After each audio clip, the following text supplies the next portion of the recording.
Rev. W. Lucas Collins, M.A. Cicero. By the Rev. W. Lucas Collins, M.A. author of Etoniana, the Public Schools, etc. I have to acknowledge my obligations to Mr. Forsyth's well-known Life of Cicero, especially as a guide to the biographical materials which abound in his orations and letters. Mr. Long's scholarly volumes have also been found useful. For the translations, such as they are, I am responsible. If I could have met with any which seemed to me more satisfactory, I would gladly have adopted them. W.L.C. Cicero. Chapter 1. Early Life and Education. When we speak, in the language of our title page, of the ancient classics, we must remember that the word ancient is to be taken with a considerable difference, in one sense. Ancient all the Greek and Roman authors are, as dated comparatively with our modern era. But as to the antique character of their writings, there is often a difference which is not merely one of date. The poetry of Homer and Hesiod is ancient, as having been sung and written when the society in which the authors lived, and to which they addressed themselves, was in its comparative infancy. The chronicles of Herodotus are ancient, partly from their subject matter and partly from their primitive style. But in this sense there are ancient authors belonging to every nation which has a literature of its own. Viewed in this light, the history of Thucydides, the letters and orations of Cicero, are not ancient at all. Bede, and Chaucer, and Matthew of Paris, and Froissart, are far more redolent of antiquity. The several books which make up what we call the Bible are all ancient, no doubt, but even between the Chronicles of the Kings of Israel and the Epistles of St. Paul there is a far wider real interval than the mere lapse of centuries. In one respect, the times of Cicero, in spite of their complicated politics, should have more interest for a modern reader than most of what is called ancient history. Forget the date but for a moment, and there is scarcely anything ancient about them. The scenes and actors are modern, terribly modern, far more so than the Middle Ages of Christendom.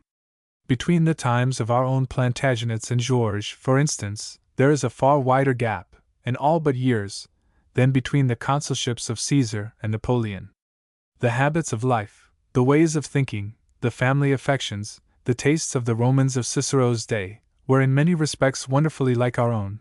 The political jealousies and rivalries have repeated themselves again and again in the last 2 or 3 centuries of Europe. Their code of political honor and morality, debased as it was not much lower than that which was held by some great statesmen a generation or 2 before us.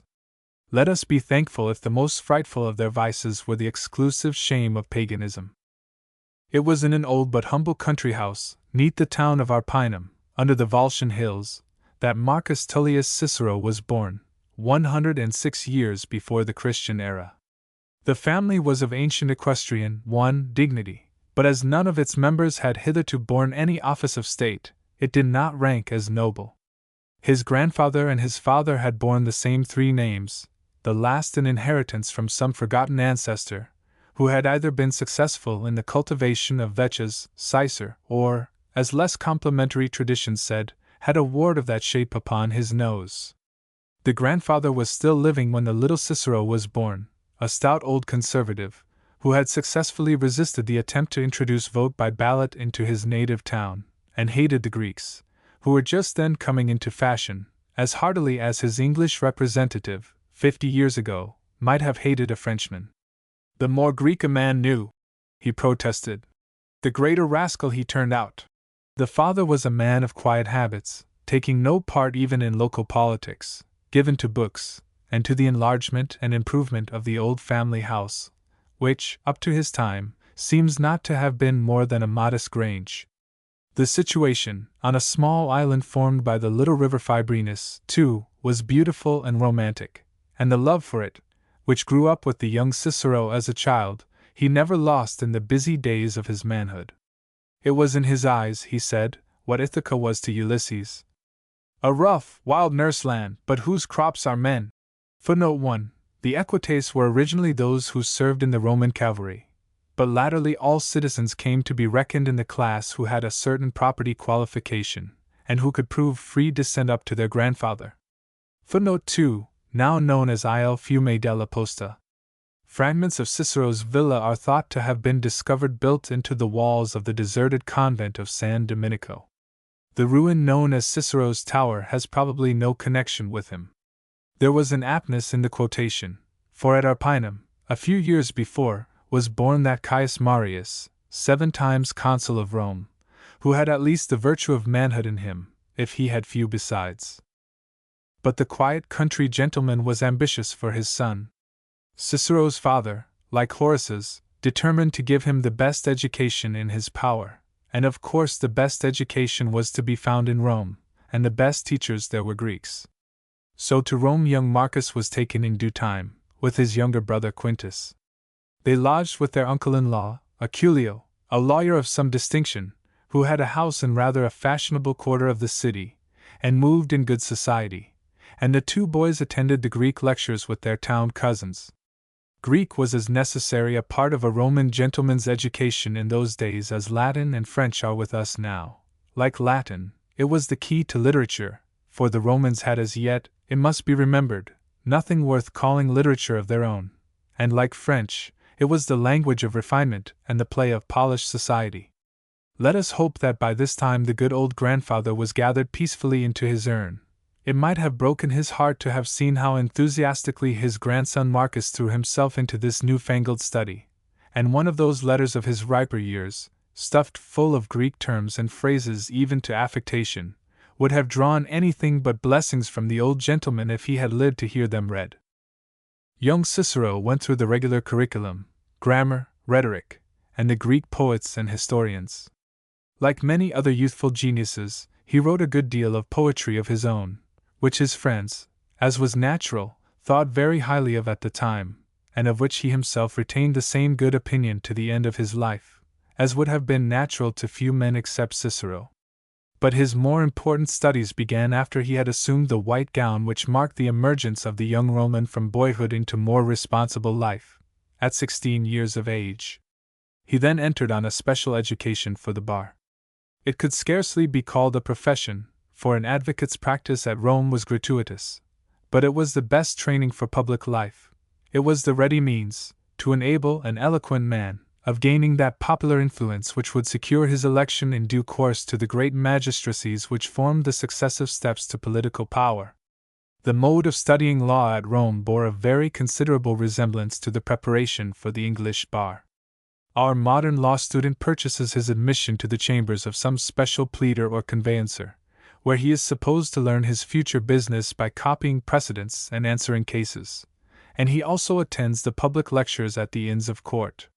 So at Rome the young aspirant was to be found, but at a much earlier hour than would suit the Temple or Lincoln's Inn, in the open hall of some great jurist's house, listening to his opinions given to the throng of clients who crowded there every morning, while his more zealous pupils would accompany him in his stroll in the Forum, and attend his pleadings in the courts or his speeches on the rostra, either taking down upon their tablets, or storing in their memories, his dicta upon legal questions. 1. In such wise Cicero became the pupil of Mucius Scaevola, whose house was called the Oracle of Rome, scarcely ever leaving his side, as he himself expresses it, and after that great lawyer's death, attaching himself in much the same way to a younger cousin of the same name, and scarcely less reputation. Besides this, to arm himself at all points for his proposed career, he read logic with Diodotus the Stoic, studied the action of Aesop and Ratius, then the stars of the Roman stage, declaimed aloud like Demosthenes in private, made copious notes, practiced translation in order to form a written style, and read hard day and night. He trained severely as an intellectual athlete, and if none of his contemporaries attained such splendid success, perhaps none worked so hard for it. He made use, too, of certain special advantages which were open to him, little appreciated, or at least seldom acknowledged, by the men of his day, the society and conversation of elegant and accomplished women. In Scaevola's domestic circle, where the mother, the daughters, and the granddaughters successively seemed to have been such charming talkers that language found new graces from their lips, the young advocate learned some of his not least valuable lessons. "It makes no little difference," said he in his riper years, "what style of expression one becomes familiar with in the associations of daily life. It was another point of resemblance between the age of Cicero and the times in which we live, the influence of the queens of society, whether for good or evil. Footnote 1. These dicta, or opinions, of the great jurists, acquired a sort of legal validity in the Roman law courts, like cases with us. But no man could be completely educated for a public career at Rome until he had been a soldier. By what must seem to us a mistake in the republican system, a mistake which we have seen made more than once in the late American War, high political offices were necessarily combined with military command. The highest minister of state, consul or praetor, however hopelessly civilian in tastes and antecedents, might be sent to conduct a campaign in Italy or abroad at a few hours' notice. If a man was a heaven-born general, all went well; if not, he had usually a chance of learning in the school of defeat. It was desirable, at all events, that he should have seen what war was in his youth. Young Cicero served his first campaign, at the age of 18, under the father of a man whom he was to know only too well in after life, Pompey the Great, and in the division of the army which was commanded by Sylla as lieutenant general. He bore arms only for a year or two, and probably saw no very arduous service, or we should certainly have beard of it from himself, and he never was in camp again until he took the chief command, 37 years afterwards, as proconsul in Cilicia. He was at Rome, leading a quiet student life, happily for himself, too young to be forced or tempted into an active part, during the bloody feuds between Sylla and the younger Marius. He seems to have made his first appearance as an advocate when he was about 25, in some suit of which we know nothing. 2 years afterwards he undertook his first defense of a prisoner on a capital charge, and secured by his eloquence the acquittal of Sextus Ratius on an accusation of having murdered his father. The charge appears to have been a mere conspiracy, wholly unsupported by evidence, but the accuser was a favorite with Sylla, whose power was all but absolute, and the innocence of the accused was a very insufficient protection before a Roman jury of those days. What kind of considerations, besides the merits of the case and the rhetoric of counsel, did usually sway these tribunals, we shall see hereafter. In consequence of this decided success, briefs came in upon the young pleader almost too quickly. Like many other successful orators, he had to combat some natural deficiencies. He had inherited from his father a somewhat delicate constitution, his lungs were not powerful, and his voice required careful management, and the loud declamation and vehement action which he had adopted from his models, and which were necessary conditions of success in the large arena in which a Roman advocate had to plead, he found very hard work.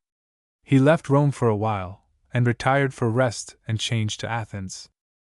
The 6 months which he spent there, though busy and studious, must have been very pleasant ones. To one like Cicero, Athens was at once classic and holy ground. It combined all those associations and attractions which we might now expect to find in a visit to the capitals of Greece and of Italy, and a pilgrimage to Jerusalem. Poetry, rhetoric, philosophy, religion, all, to his eyes, had their cradle there. It was the home of all that was literature to him, and there, too, were the great Eleusinian mysteries, which are mysteries still, but which contained under their veil whatever faith in the invisible and eternal rested in the mind of an enlightened pagan. There can be little doubt but that Cicero took this opportunity of initiation. His brother Quintus and one of his cousins were with him at Athens, and in that city he also renewed his acquaintance with an old schoolfellow, Titus Pomponius, who lived so long in the city, and became so thoroughly Athenian in his tastes and habits, that he is better known to us, as he was to his contemporaries, by the surname of Atticus, which was given him half in jest, than by his more sonorous Roman name. It is to the accidental circumstance of Atticus remaining so long a voluntary exile from Rome, and to the correspondence which was maintained between the two friends, with occasional intervals, for something like 24 years, that we are indebted for a more thorough insight into the character of Cicero than we have as to any other of the great minds of antiquity. Nearly 400 of his letters to Atticus, written in all the familiar confidence of private friendship by a man by no means reticent as to his personal feelings, having been preserved to us. Atticus's replies are lost. It is said that he was prudent enough, after his friend's unhappy death, to reclaim and destroy them. They would perhaps have told us, in his case, not very much that we care to know beyond what we know already. Rich, luxurious, with elegant tastes and easy morality, a true Epicurean, as he boasted himself to be, Atticus had nevertheless a kind heart and an open hand. He has generally been called selfish, somewhat unfairly. At least his selfishness never took the form of indifference or unkindness to others. In one sense he was a truer philosopher than Cicero, for he seems to have acted through life on that maxim of Socrates which his friend professed to approve, but certainly never followed, that a wise man kept out of public business. His vocation was certainly not patriotism, but the worldly wisdom which kept well with men of all political colors, and eschewed the wretched intrigues and bloody feuds of Rome, stands out in no unfavorable contrast with the conduct of many of her soi-disant patriots. If he declined to take a side himself, men of all parties resorted to him in their adversity, and the man who befriended the younger Marius in his exile, protected the widow of Antony, gave shelter on his estates to the victims of the triumvirate's proscription, and was always ready to offer his friend Cicero both his house and his purse whenever the political horizon clouded round him. This man was surely as good a citizen as the noisiest clamorer for liberty in the forum, or the readiest hand with the dagger. He kept his life and his property safe through all those years of peril and proscription, with less sacrifice of principle than many who had made louder professions, and died, by a singular act of voluntary starvation, to make short work with an incurable disease, at a ripe old age, a godless Epicurean, no doubt, but not the worst of them. We must return to Cicero, and deal somewhat briefly with the next few years of his life. He extended his foreign tour for 2 years, visiting the chief cities of Asia Minor, remaining for a short time at Rhodes to take lessons once more from his old tutor Molo the rhetorician, and everywhere availing himself of the lectures of the most renowned Greek professors, to correct and improve his own style of composition and delivery. Soon after his return to Rome, he married. Of the character of his wife Terentia very different views have been taken. She appears to have written to him very kindly during his long forced absences. Her letters have not reached us, but in all her husband's replies she is mentioned in terms of apparently the most sincere affection. He calls her repeatedly his darling, the delight of his eyes, the best of mothers. Yet he procured a divorce from her, for no distinctly assigned reason, after a married life of 30 years, during which we find no trace of any serious domestic unhappiness. The imputations on her honor made by Plutarch, and repeated by others, seem utterly without foundation, and Cicero's own share in the transaction is not improved by the fact of his taking another wife as soon as possible, a ward of his own, an almost girl, with whom he did not live a year before a second divorce released him. Terentia is said also to have had an imperious temper, but the only ground for this assertion seems to have been that she quarreled occasionally with her sister-in-law Pomponia, sister of Atticus and wife of Quintus Cicero, and since Pomponia, by her own brother's account, showed her temper very disagreeably to her husband, the feud between the ladies was more likely to have been her fault than Terentia's. But the very low notion of the marriage relations entertained by both the later Greeks and Romans helps to throw some light upon a proceeding which would otherwise seem very mysterious. Terentia, as is pretty plain from the hints in her husband's letters, was not a good manager in money matters. There is room for suspicion that she was not even an honest one in his absence, and was making a purse for herself. She had thus failed in one of the only 2 qualifications which, according to Demosthenes, an authority who ranked very high in Cicero's eyes, were essential in a wife, to be a faithful house guardian and a fruitful mother. She did not die of a broken heart. She lived to be 104, and according to Dio Cassius, to have 3 more husbands. Divorces were easy enough at Rome, and had the lady been a rich widow, there might be nothing so improbable in this latter part of the story, though she was 50 years old at the date of this first divorce. 1. Footnote 1. Cato, who is the favorite impersonation of all the moral virtues of his age, divorced his wife, to oblige a friend. Chapter 2. Public career. Impeachment of Verres. Increasing reputation as a brilliant and successful pleader, and the social influence which this brought with it, secured the rapid succession of Cicero to the highest public offices. Soon after his marriage he was elected quaestor, the first step on the official ladder, which, as he already possessed the necessary property qualification, gave him a seat in the Senate for life. The aedileship and praetorship followed subsequently, each as early, in point of age, as it could legally be held. 1. His practice as an advocate suffered no interruption, except that his quaestorship involved his spending a year in Sicily. The praetor who was appointed to the government of that province, too, had under him 2 quaestors, who were a kind of controllers of the exchequer, and Cicero was appointed to the western district, having his headquarters at Lilybaeum. In the administration of his office there he showed himself a thorough man of business. There was a dearth of corn at Rome that year, and Sicily was the great granary of the empire. The energetic measures which the new quaestor took fully met the emergency. He was liberal to the tenants of the state, courteous and accessible to all, upright in his administration, and above all, he kept his hands clean from bribes and peculation. The provincials were as much astonished as delighted, for Rome was not in the habit of sending them such officers. They invented honors for him such as had never been bestowed on any minister before. Footnote 1. The quaestors, of whom there were at this time 20, acted under the Senate as state treasurers. The consul or other officer who commanded in chief during a campaign would be accompanied by one of them as paymaster general. The aediles, who were 4 in number, had the care of all public buildings, markets, roads, and the state property generally. They had also the superintendence of the national festivals and public games. The duties of the praetors, of whom there were 8, were principally judicial.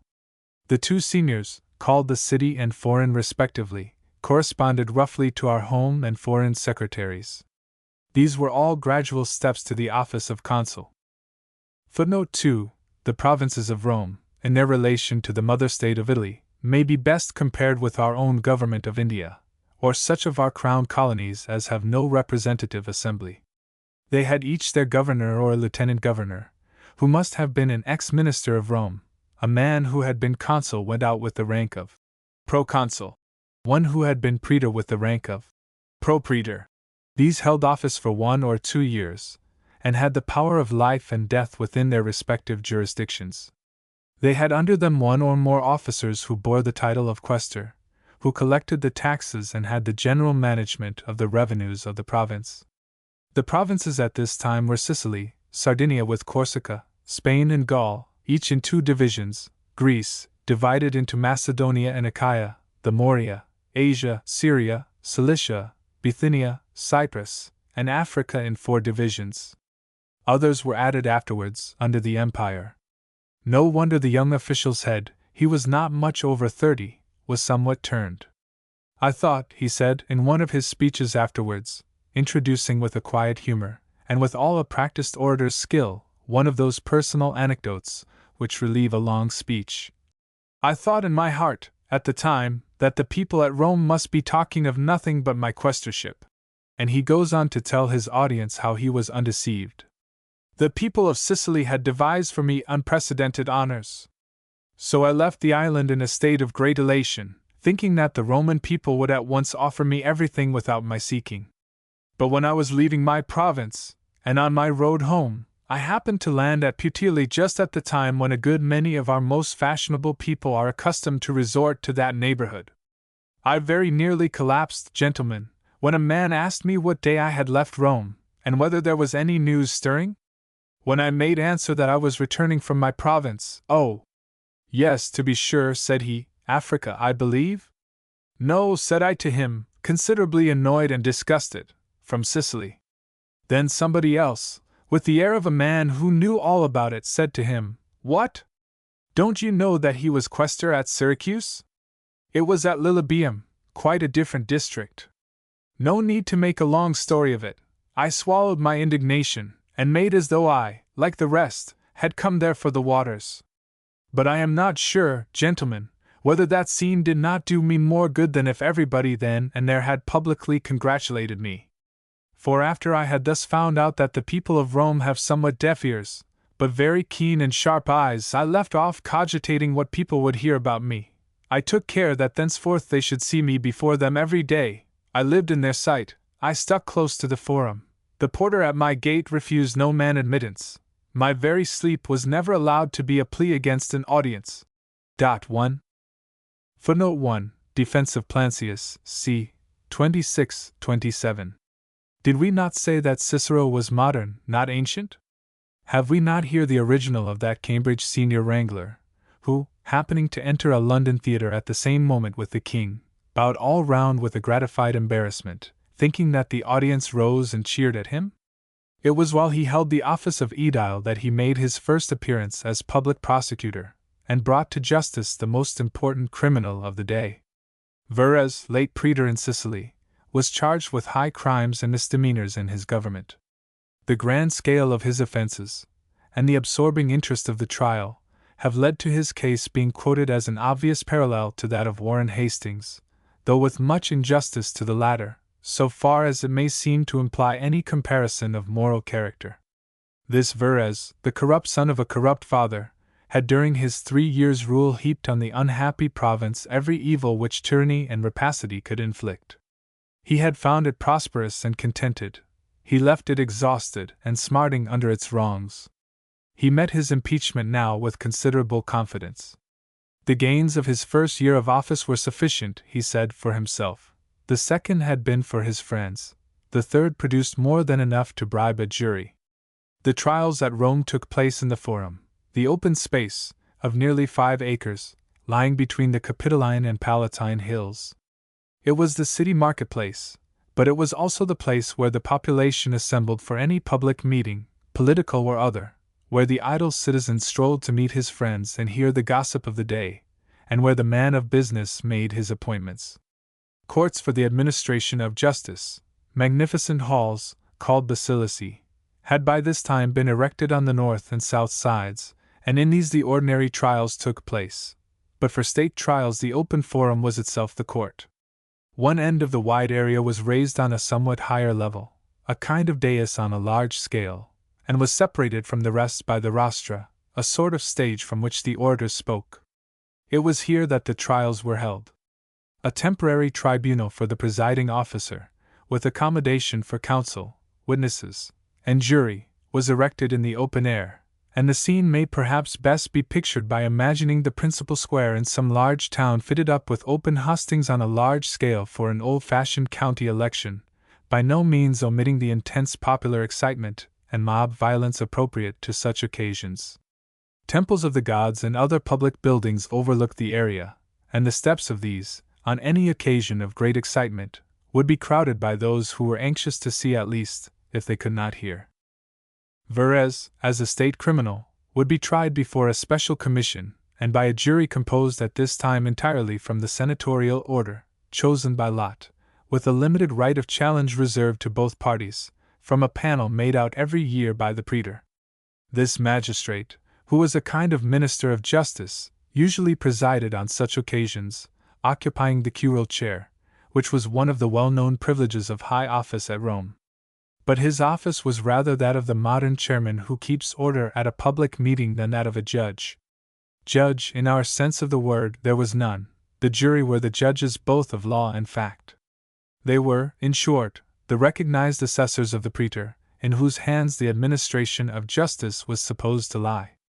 The law, too, was of a highly flexible character, and the appeals of the advocates were rather to the passions and feelings of the jurors than to the legal points of the case. Cicero himself attached comparatively little weight to this branch of his profession.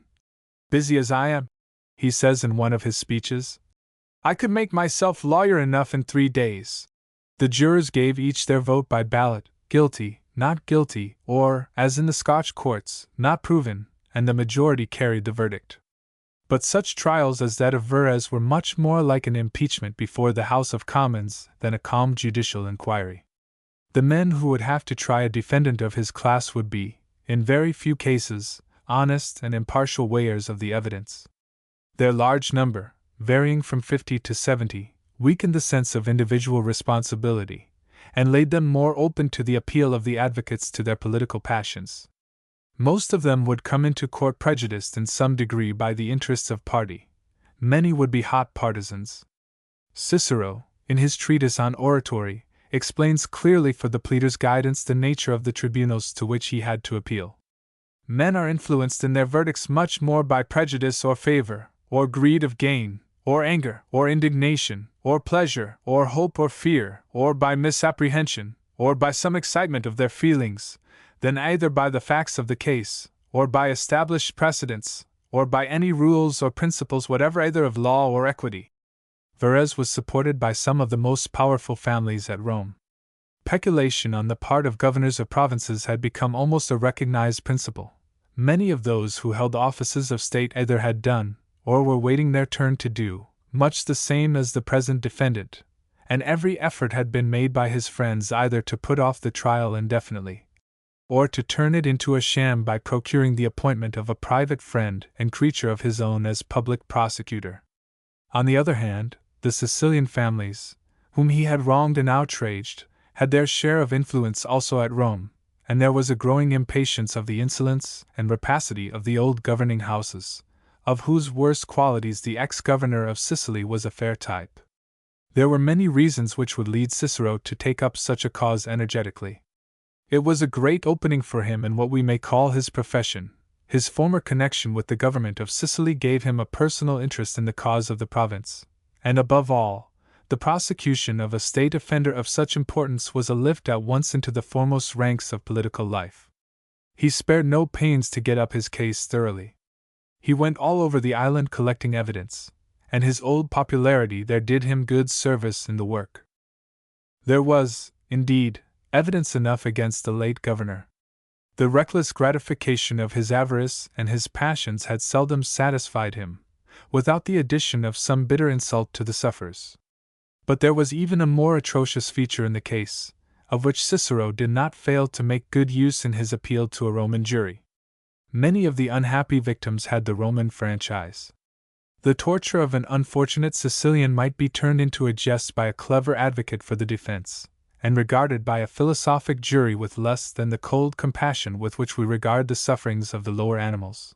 But to scourge a man that was a Roman and uncondemned, even in the far-off province of Judea, was a thought which, a century later, made the officers of the great empire, at its pitch of power, tremble before a wandering teacher who bore the despised name of Christian. No one can possibly tell the tale so well as Cicero himself, and the passage from his speech for the prosecution is an admirable specimen both of his power of pathetic narrative and scathing denunciation. How shall I speak of Publius Gavius, a citizen of Consa? With what powers of voice, with what force of language, with what sufficient indignation of soul, can I tell the tale? Indignation, at least, will not fail me, the more must I strive that in this my pleading the other requisites may be made to meet the gravity of the subject, the intensity of my feeling. For the accusation is such that, when it was first laid before me, I did not think to make use of it. Though I knew it to be perfectly true, I did not think it would be credible. How shall I now proceed, when I have already been speaking for so many hours on one subject, his atrocious cruelty, when I have exhausted upon other points well nigh all the powers of language such as alone is suited to that man's crimes? When I have taken no precaution to secure your attention by any variety in my charges against him, in what fashion can I now speak on a charge of this importance? I think there is one way, one course, and only one, left for me to take. I will place the facts before you, and they have in themselves such weight, that no eloquence, I will not say of mine, for I have none, but of any man's, is needed to excite your feelings. This Gavius of Consa, of whom I speak, had been among the crowds of Roman citizens who had been thrown into prison under that man. Somehow he had made his escape out of the quarries, and had got to Messana.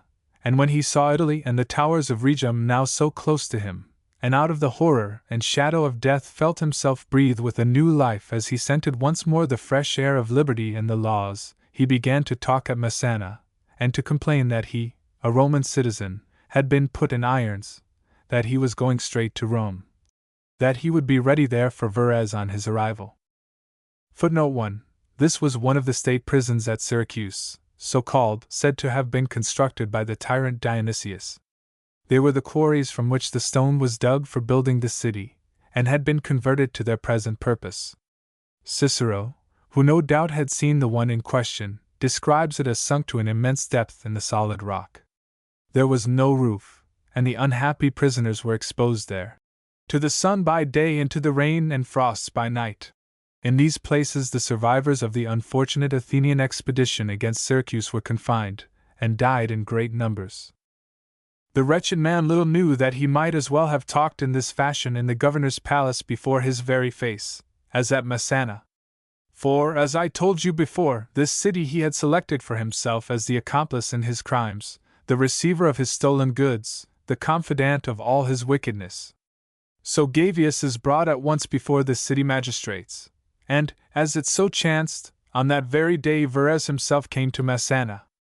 The case is reported to him, that there is a certain Roman citizen who complained of having been put into the quarries at Syracuse, that as he was just going on board ship, and was uttering threats, really too atrocious, against Verres, they had detained him, and kept him in custody, that the governor himself might decide about him as should seem to him good. Verres thanks the gentlemen, and extols their goodwill and zeal for his interests. He himself, burning with rage and malice, comes down to the court.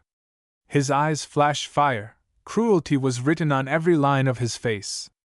All present watched anxiously to see to what lengths he meant to go, or what steps he would take, when suddenly he ordered the prisoner to be dragged forth, and to be stripped and bound in the open forum, and the rods to be got ready at once.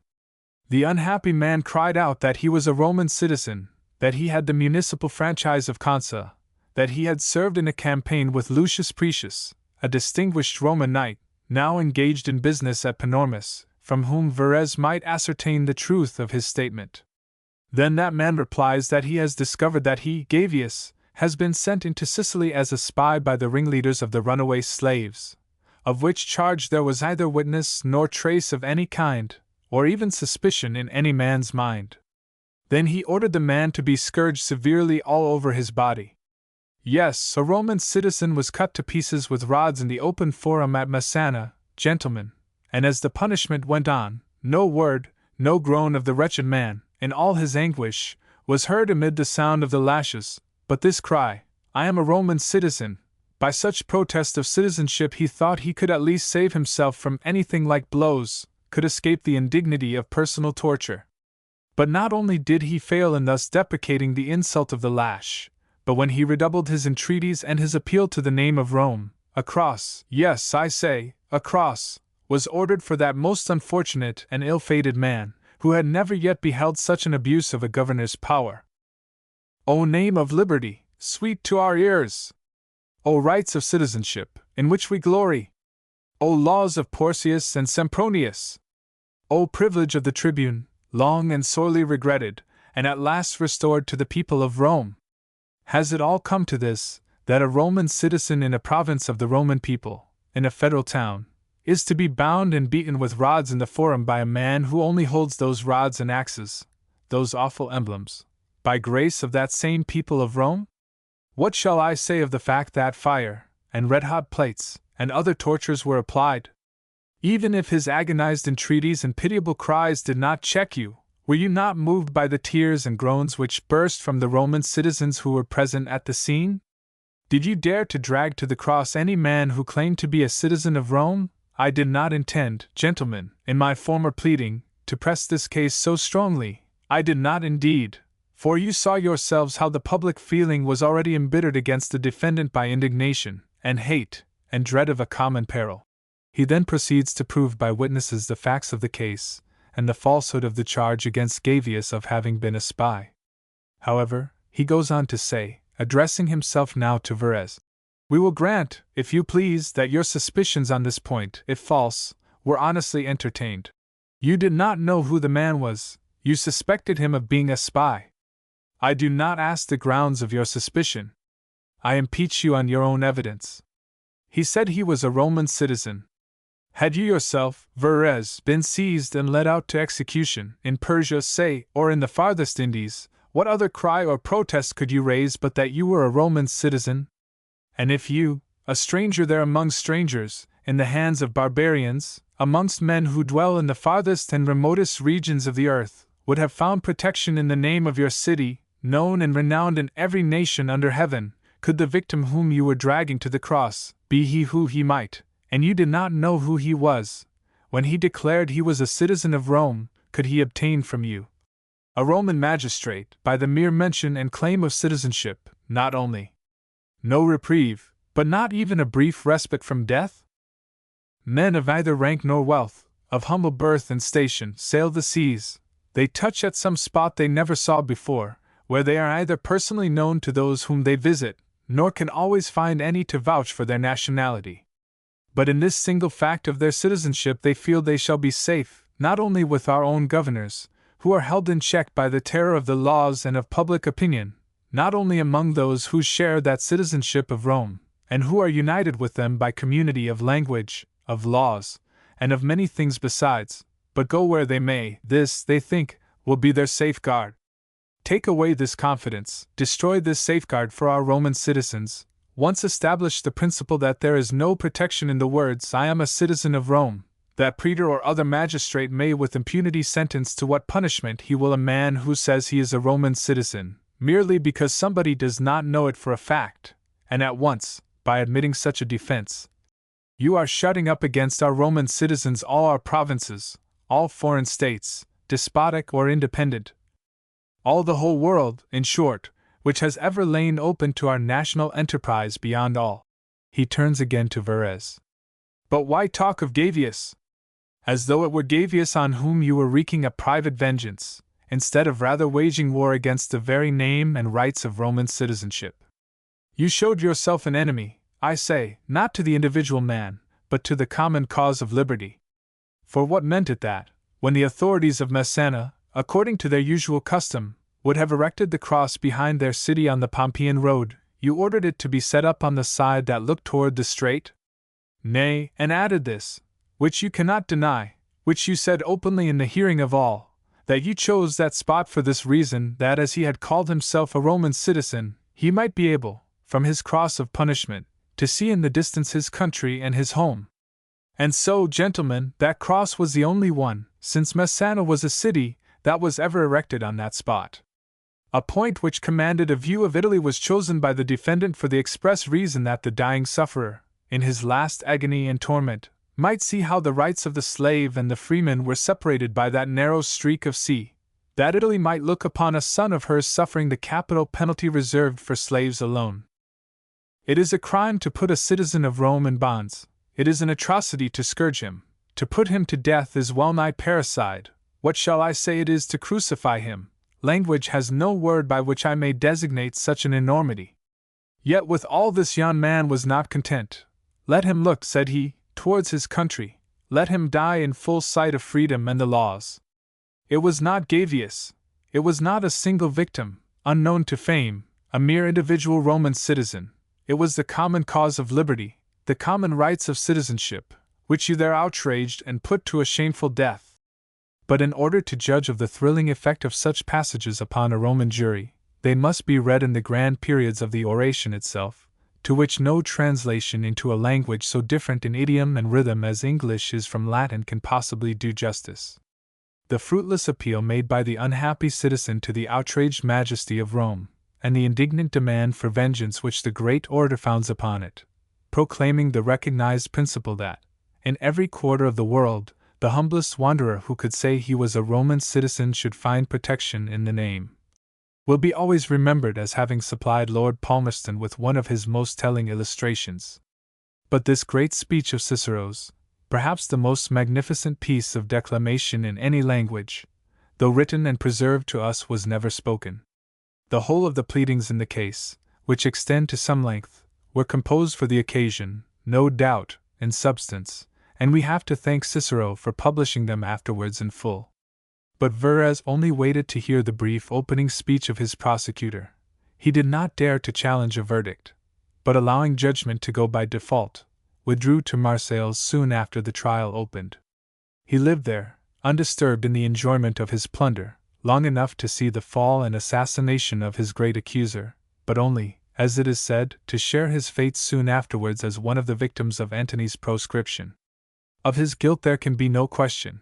His fear to face a court in which he had many friends is sufficient presumptive evidence of it. but we must hesitate in assuming the deepness of its dye from the terrible invectives of Cicero. No sensible person will form an opinion upon the real merits of a case, even in an English court of justice now, entirely from the speech of the counsel for the prosecution. And if we were to go back a century or two, to the state trials of those days, we know that to form our estimate of a prisoner's guilt from such data only would be doing him a gross injustice.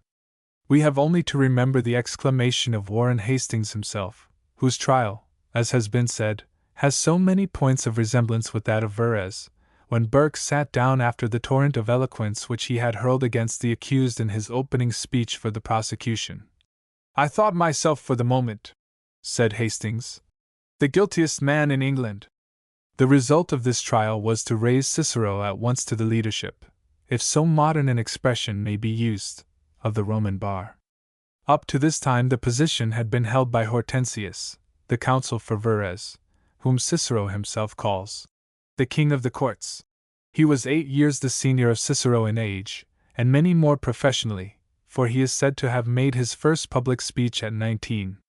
He had the advantage of the most extraordinary memory, a musical voice, and a rich flow of language, but Cicero more than implies that he was not above bribing a jury. It was not more disgraceful in those days than bribing a voter in our own. The two men were very unlike in one respect. Hortensius was a fop and an exquisite. He is said to have brought an action against a colleague for disarranging the folds of his gown, while Cicero's vanity was quite of another kind. After Verres's trial, the two advocates were frequently engaged together in the same cause and on the same side, but Hortensius seems quietly to have abdicated his forensic sovereignty before the rising fame of his younger rival. They became, ostensibly at least, personal friends. What jealousy there was between them, strange to say, seems always to have been on the side of Cicero, who could not be convinced of the friendly feeling which, on Hortensius's part, there seems no reason to doubt. After his rival's death, however, Cicero did full justice to his merits and his eloquence, and even inscribed to his memory a treatise on glory, which has been lost. Chapter 3. The Consulship and Catiline. There was no check as yet in Cicero's career. It had been a steady course of fame and success, honestly earned and well deserved, and it was soon to culminate in that great civil triumph which earned for him the proud title of Pater Patri, the father of his country. It was a phrase which the orator himself had invented, and it is possible that, with all his natural self-complacency, he might have felt a little uncomfortable under the compliment, when he remembered on whom he had originally bestowed it, upon that Caius Marius, whose death in his bed at a good old age, after being 7 times consul, he afterwards uses as an argument, in the mouth of one of his imaginary disputants, against the existence of an overruling providence. In the prime of his manhood he reached the great object of a Roman's ambition. He became virtually prime minister of the Republic, for he was elected, by acclamation rather than by vote, the first of the 2 consuls for the year, and his colleague, Caius Antonius, who had beaten the third candidate, the notorious Catiline, by a few votes only, was a man who valued his office chiefly for its opportunities of peculation, and whom Cicero knew how to manage. It is true that this high dignity, so jealous were the old republican principles of individual power, would last only for a year, but that year was to be a most eventful one, both for Cicero and for Rome. The terrible days of Marius and Sylla had passed, only to leave behind a taste for blood and license amongst the corrupt aristocracy and turbulent commons. There were men amongst the younger nobles quite ready to risk their lives in the struggle for absolute power, and the mob was ready to follow whatever leader was bold enough to bid highest for their support. It is impossible here to do much more than glance at the well-known story of Catiline's conspiracy. It was the attempt of an able and desperate man to make himself and his partisans masters of Rome by a bloody revolution. Catiline was a member of a noble but impoverished family, who had borne arms under Sylla, and had served an early apprenticeship in bloodshed under that unscrupulous leader.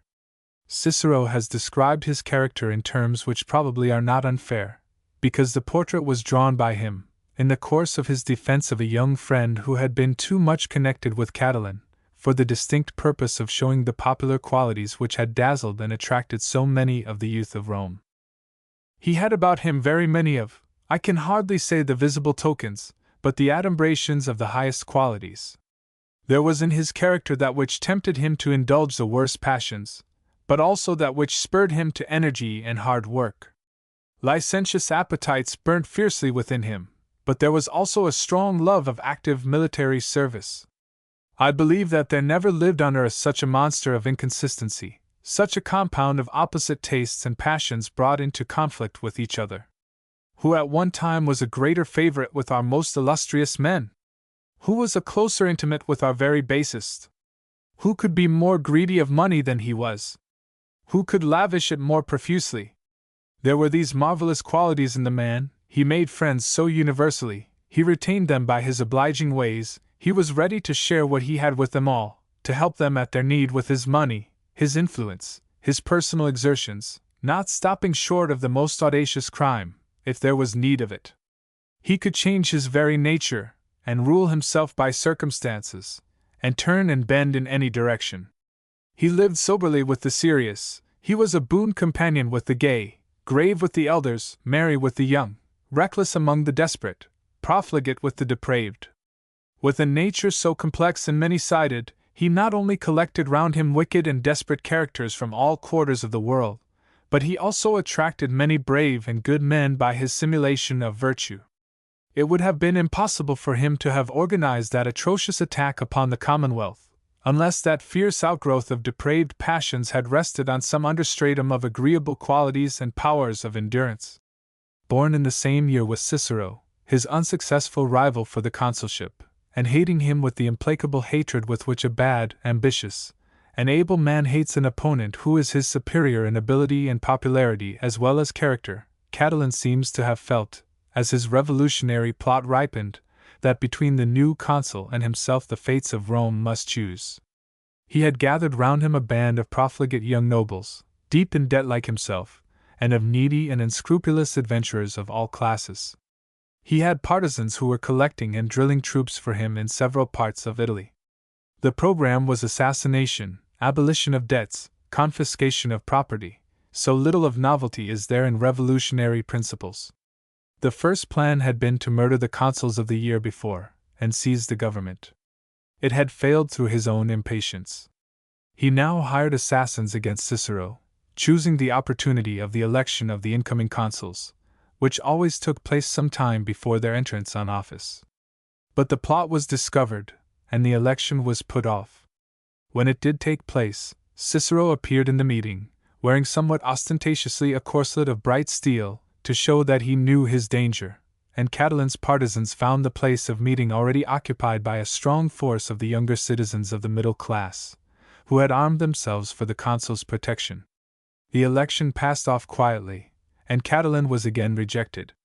A second time he tried assassination, and it failed, so watchful and well-informed was the intended victim. And now Cicero, perhaps, was roused to a consciousness that one or other must fall. For in the unusually determined measures which he took in the suppression of the conspiracy, the mixture of personal alarm with patriotic indignation is very perceptible. By a fortunate chance, the whole plan of the conspirators was betrayed. Rebel camps had been formed not only in Italy, but in Spain and Mauritania. Rome was to be set on fire, the slaves to be armed, criminals let loose, the friends of order to be put out of the way. The consul called a meeting of the Senate in the temple of Jupiter Stator, a strong position on the Palatine Hill, and denounced the plot in all its details, naming even the very day fixed for the outbreak. The arch-conspirator had the audacity to be present, and Cicero addressed him personally in the eloquent invective which has come to us as his first oration against Catiline. His object was to drive his enemy from the city to the camp of his partisans, and thus to bring matters at once to a crisis for which he now felt himself prepared. This daily state of public insecurity and personal danger had lasted too long, he said. Therefore, let these conspirators at once take their side, let them separate themselves from honest citizens, and gather themselves together somewhere else. Let them put a wall between us, as I have often said. Let us have them no longer thus plotting the assassination of a consul in his own house, overawing our courts of justice with armed bands, besieging the Senate House with drawn swords, collecting their incendiary stores to burn our city. Let us at last be able to read plainly in every Roman's face whether he be loyal to his country or no. I may promise you this, gentlemen of the Senate, there shall be no lack of diligence on the part of your consuls. There will be, I trust, no lack of dignity and firmness on your own, of spirit amongst the Roman knights, of unanimity amongst all honest men, but that when Catiline has once gone from us, everything will be not only discovered and brought into the light of day, but also crushed, aye, and punished. Under such auspices I bid you, Catiline, go forth to wage your impious and unhallowed war. Go, to the salvation of the state, to your own overthrow and destruction, to the ruin of all who have joined you in your great wickedness and treason.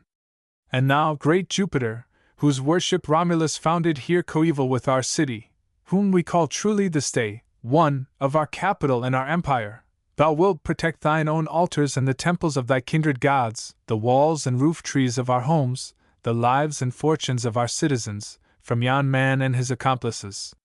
These enemies of all good men, invaders of their country, plunderers of Italy, linked together in a mutual bond of crime and an alliance of villainy, thou wilt surely visit with an everlasting punishment, living and dead. Footnote 1, Stater. Catiline's courage did not fail him. He had been sitting alone, for all the other senators had shrunk away from the bench of which he had taken possession. He rose, and in reply to Cicero, in a forced tone of humility protested his innocence. He tried also another point. Was he, a man of ancient and noble family, to be hastily condemned by his fellow nobles on the word of this foreigner, as he contemptuously called Cicero, this parvenu from Arpinum? But the appeal failed. His voice was drowned in the cries of traitor which arose on all sides, and with threats and curses, vowing that since he was driven to desperation he would involve all Rome in his ruin, he rushed out of the Senate house. At dead of night he left the city, and joined the insurgent camp at Faesulae. When the thunders of Cicero's eloquence had driven Catiline from the Senate house, and forced him to join his fellow traitors, and so put himself in the position of levying open war against the state, it remained to deal with those influential conspirators who had been detected and seized within the city walls. In 3 subsequent speeches in the Senate he justified the course he had taken in allowing Catiline to escape, exposed further particulars of the conspiracy, and urged the adoption of strong measures to crush it out within the city. Even now, not all Cicero's eloquence, nor all the efforts of our imagination to realize, as men realized it then, the imminence of the public danger, can reconcile the summary process adopted by the consul with our English notions of calm and deliberate justice. Of the guilt of the men there was no doubt, most of them even admitted it. But there was no formal trial, and a few hours after a vote of death had been passed upon them in a hesitating Senate, Lentulus and Cethegus, 2 members of that august body, with 3 of their companions in guilt, were brought from their separate places of confinement, with some degree of secrecy, as appears from different writers, carried down into the gloomy prison vaults of the Tullianum, 1, and there quietly strangled, by the sole authority of the consul. Unquestionably they deserved death, if ever political criminals deserved it. The lives and liberties of good citizens were in danger. It was necessary to strike deep and strike swiftly at a conspiracy which extended no man knew how widely, and in which men like Julius Caesar and Crassus were strongly suspected of being engaged. The consuls had been armed with extra-constitutional powers, conveyed by special resolution of the Senate in the comprehensive formula that they were to look to it that the state suffer no damage. Still, without going so far as to call this unexampled proceeding, as the German critic Mommsen does, an act of the most brutal tyranny, it is easy to understand how Mr. Forsyth, bringing a calm and dispassionate legal judgment to bear upon the case, finds it impossible to reconcile it with our ideas of dignified and even-handed justice. 2. It was the hasty instinct of self-preservation, the act of a weak government uncertain of its very friends, under the influence of terror, a terror for which, no doubt, there were abundant grounds. When Cicero stood on the prison steps, where he had waited to receive the report of those who were making sure work with the prisoners within, and announced their fate to the assembled crowd below in the single word, vixerunt, a euphemism which we can only weakly translate into, "They have lived their life," No doubt he felt that he and the Republic held theirs from that moment by a firmer tenure. No doubt very many of those who heard him felt that they could breathe again, now that the grasp of Catalan's assassins was, for the moment at all events, off their throats, and the crowd who followed the consul home were sincere enough when they hailed such a vigorous avenger as the father of his country. But none the less it was that which politicians have called worse than a crime. It was a political blunder, and Cicero came to find it so in after years, though, partly from his immense self-appreciation, and partly from an honest determination to stand by his act and deed in all its consequences, he never suffered the shadow of such a confession to appear in his most intimate correspondence. He claimed for himself ever afterwards the sole glory of having saved the state by such prompt and decided action, and in this he was fully borne out by the facts.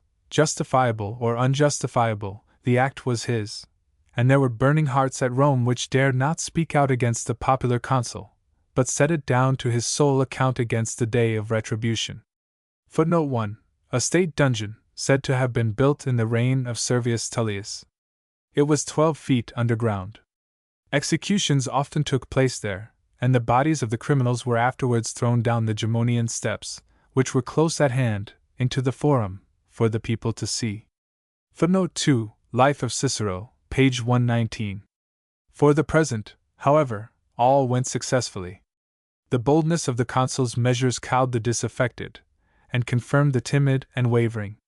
His colleague Antonius, himself by no means to be depended on at this crisis, having but lately formed a coalition with Catalan as against Cicero in the election for consuls, had, by judicious management, been got away from Rome to take the command against the rebel army in Etruria. He did not, indeed, engage in the campaign actively in person, having just now a fit of the gout, either real or pretended, but his lieutenant general was an old soldier who cared chiefly for his duty, and Catalan's band, reckless and desperate men who had gathered to his camp from all motives and from all quarters, were at length brought to bay, and died fighting hard to the last. Scarcely a man of them, except the slaves and robbers who had swelled their ranks, either escaped or was made prisoner. Catalan's body, easily recognized by his remarkable height, was found, still breathing, lying far in advance of his followers, surrounded by the dead bodies of the Roman legionaries, for the loss on the side of the Republic had been very severe. The last that remained to him of the many noble qualities which had marked his earlier years was a desperate personal courage. For the month that yet remained of his consulship, Cicero was the foremost man in Rome, and, as a consequence, in the whole world. Nobles and commons vied in doing honor to the savior of the state. Catullus and Cato, men from whose lips words of honor came with a double weight, saluted him publicly by that memorable title of Pater Patri, and not only the capital, but most of the provincial towns of Italy, voted him some public testimony of his unrivaled services. No man had a more profound appreciation of those services than the great orator himself. It is possible that other men have felt quite as vain of their own exploits, and on far less grounds, but surely no man ever paraded his self-complacency like Cicero. His vanity was indeed a thing to marvel at rather than to smile at, because it was the vanity of so able a man. Other great men have been either too really great to entertain the feeling, or have been wise enough to keep it to themselves. But to Cicero it must have been one of the enjoyments of his life. He harped upon his consulship in season and out of season, in his letters, in his judicial pleadings, in his public speeches, and we may be sure in his conversation, until one would think his friends must have hated the subject even more than his enemies. He wrote accounts of it in prose and verse, in Latin and Greek, and, no doubt, only limited them to those languages because they were the only ones he knew. The well-known line which provoked the ridicule of critics like Juvenal and Quintilian, because of the unlucky jingle peculiarly unpleasant to a Roman ear. O fortunatam natum me consul Romam! Expresses the sentiment which, rhyme or no rhyme, reason or no reason, he was continually repeating in some form or other to himself and to every one who would listen. His consulship closed in glory, but on his very last day of office there was a warning voice raised amidst the triumph, which might have opened his eyes, perhaps it did, to the troubles which were to come. He stood up in the rostra to make the usual address to the people on laying down his authority. Metellus Nepos had been newly elected one of the tribunes. It was his office to guard jealously all the rights and privileges of the Roman commons. Influenced, it is said, by Caesar, possibly himself an undiscovered partisan of Catiline, he dealt a blow at the retiring consul under cover of a discharge of duty. As Cicero was about to speak, he interposed the tribune's veto. No man should be heard, he said, who had put Roman citizens to death without a trial. There was consternation in the forum. Cicero could not dispute what was a perfectly legal exercise of the tribune's power. Only, in a few emphatic words which he seized the opportunity of adding to the usual formal oath on quitting office, he protested that his act had saved Rome. The people shouted in answer, "Thou hast said true!" And Cicero went home a private citizen, but with that hearty tribute from his grateful countrymen ringing pleasantly in his ears. But the bitter words of Metellus were yet to be echoed by his enemies again and again, until that fickle popular voice took them up, and howled them after the once popular consul. Let us follow him for a while into private life, a pleasanter companionship for us, we confess, than the unstable glories of the political arena at Rome. In his family and social relations, the great orator wins from us an amount of personal interest and sympathy which he fails sometimes to command in his career as a statesman. At 45 years of age he has become a very wealthy man, has bought for something like £30,000 a noble mansion on the Palatine Hill, and besides the old-fashioned family seat near Arpinum, now become his own by his father's death, he has built, or enlarged, or bought as they stood, villas at Antium, at Formi, at Pompeii, at Cumae, at Puteoli, and at half a dozen other places. Besides the one favorite spot of all, which was to him almost what Abbotsford was to Scott, the home which it was. The delight of his life to embellish, his country house among the pleasant hills of Tusculum.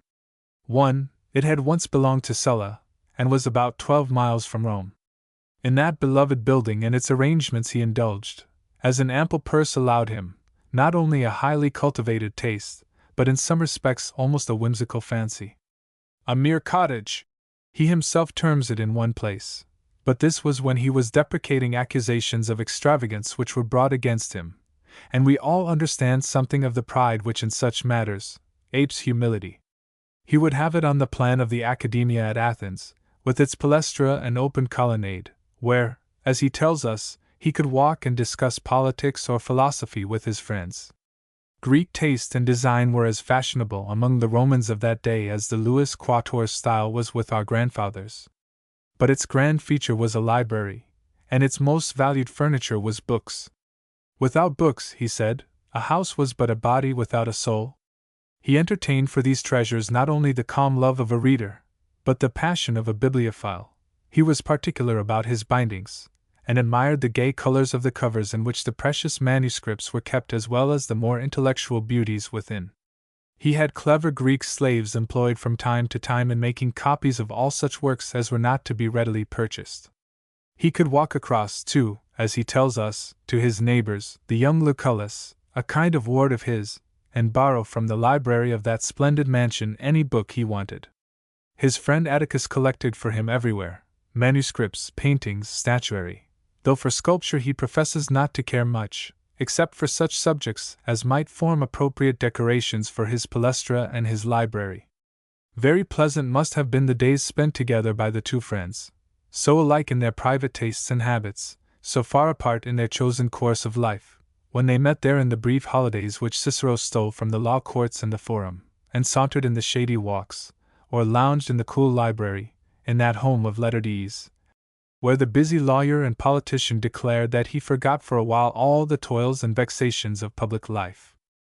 Footnote 1. Near the modern town of Frascati.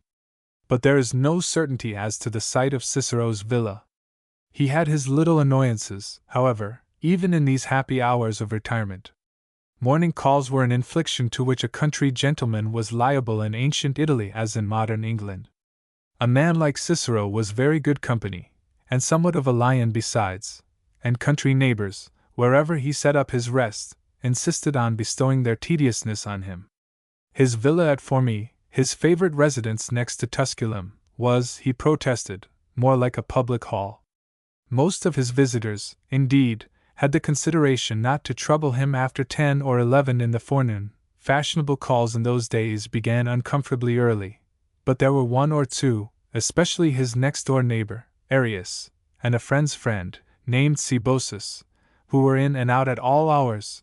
The former had an unfortunate taste for philosophical discussion, and was postponing his return to Rome. He was good enough to say, from day to day, in order to enjoy these long mornings in Cicero's conversation. Such are the doleful complaints in 2 or 3 of the letters to Atticus. But like all such complaints, they were probably only half in earnest. Popularity, even at a watering place, was not very unpleasant, and the writer doubtless knew how to practice the social philosophy which he recommends to others, and took his place cheerfully and pleasantly in the society which he found about him, not despising his honest neighbors because they had not all adorned a consulship or saved a state. There were times when Cicero fancied that this rural life, with all its refinements of wealth and taste and literary leisure, was better worth living than the public life of the capital. His friends and his books, he said, were the company most congenial to him. Politics might go to the dogs. To count the waves as they rolled on the beach was happiness. He had rather be mayor of Antium than consul at Rome. Rather sit in his own library with Atticus in their favorite seat under the bust of Aristotle than in the curule chair. It is true that these longings for retirement usually followed some political defeat or mortification, that his natural sphere, the only life in which he could be really happy, was in the keen excitement of party warfare, the glorious battlefield of the Senate and the Forum. The true keynote of his mind is to be found in these words to his friend Coelius. "Cling to the city, my friend, and live in her light. All employment abroad, as I have felt from my earliest manhood, is obscure and petty for those who have abilities to make them famous at Rome." Yet the other strain had nothing in it of affectation or hypocrisy. It was the schoolboy escaped from work, thoroughly enjoying his holiday, and fancying that nothing would be so delightful as to have holidays always. In this, again, there was a similarity between Cicero's taste and that of Horace. The poet loved his Sabine farm and all its rural delights, after his fashion, and perhaps thought honestly that he loved it more than he really did. Above all, he loved to write about it. With that fancy, half real, perhaps, and half affected, for pastoral simplicity, which has always marked a state of over-luxurious civilization, he protests to himself that there is nothing like the country. But perhaps Horace discharges a sly jest at himself, in a sort of aside to his readers, in the person of Alpheus, the rich city moneylender, who is made to utter that pretty apostrophe to rural happiness. "Happy the man, in busy schemes unskilled, who, living simply, like our sires of old, tills the few acres which his father tilled, vexed by no thoughts of usury or gold." Martin's Horace. And who, after thus expatiating for some stanzas on the charms of the country, calls in all his money one week in order to settle there, and puts it all out again, no doubt at higher interest, the week after. "O Rus, quando tu auspicium!" has been the cry of public men before and since Cicero's day, to whom, as to the great Roman, banishment from political life, and condemnation to perpetual leisure, would have been a sentence that would have crushed their very souls. He was very happy at this time in his family. His wife and he loved one another with an honest affection. Anything more would have been out of the natural course of things in Roman society at any date, and even so much as this was become a notable exception in these later days. It is paying a high honor to the character of Cicero and his household, and from all evidence that has come down to us it may be paid with truth, that even in those evil times it might have presented the original of what Virgil drew as almost a fancy picture, or one to be realized only in some happy retirement into which the civilized vices of the capital had never penetrated. Where loving children climb to reach a kiss, a home of chaste delights and wedded bliss. 1. His little daughter, Tullia, or Tulliola, which was her pet name, the Roman diminutives being formed somewhat more elegantly than ours, by adding a syllable instead of cutting short, was the delight of his heart. In his earlier letters to Atticus he is constantly making some affectionate mention of her, sending her love, or some playful message which his friend would understand. She had been happily married, though she was then but 13 at the most, the year before his consulship. but the affectionate intercourse between father and daughter was never interrupted until her early death. His only son, Marcus, born after a considerable interval, who succeeded to Tullia's place as a household pet, is made also occasionally to send some childish word of remembrance to his father's old friend. Cicero the Little sends his compliments to Titus the Athenian. Cicero the philosopher salutes Titus the politician. 2. These messages are written in Greek at the end of the letters. Aitken thinks that in the originals they might have been added in the little Cicero's own hand, to show that he had begun Greek. A conjecture, says Mr. Merivale, too pleasant not to be readily admitted. The boy gave his father some trouble in after life. He served with some credit as an officer of cavalry under Pompey in Greece, or at least got into no trouble there. Some years after, he wished to take service in Spain, under Caesar, against the sons of Pompey, but the father did not approve of this change of side. He persuaded him to go to Athens to study instead, allowing him what both Atticus and himself thought a very liberal income, not sufficient, however, for him to keep a horse, which Cicero held to be an unnecessary luxury. Probably the young cavalry officer might not have been of the same opinion. At any rate, he got into more trouble among the philosophers than he did in the army. He spent a great deal more than his allowance, and one of the professors, whose lectures he attended, had the credit of helping him to spend it. The young man must have shared the kindly disposition of his father. He wrote a confidential letter to Tiro, the old family servant, showing very good feeling, and promising reformation. It is doubtful how far the promise was kept. He rose, however, subsequently to place and power under Augustus, but died without issue, and so far at least as history knows them, the line of the Ciceros was extinct. It had flashed into fame with the great orator, and died out with him. Footnote 1. Interia dulces pendent circum oscula nati, casta pudicitium servat domus. George. 2, 524. Footnote 2. See Letters to Atticus 2. 9, 12. Merivale's translation of a Beacon Cicero and Sinon Briefin, page 114.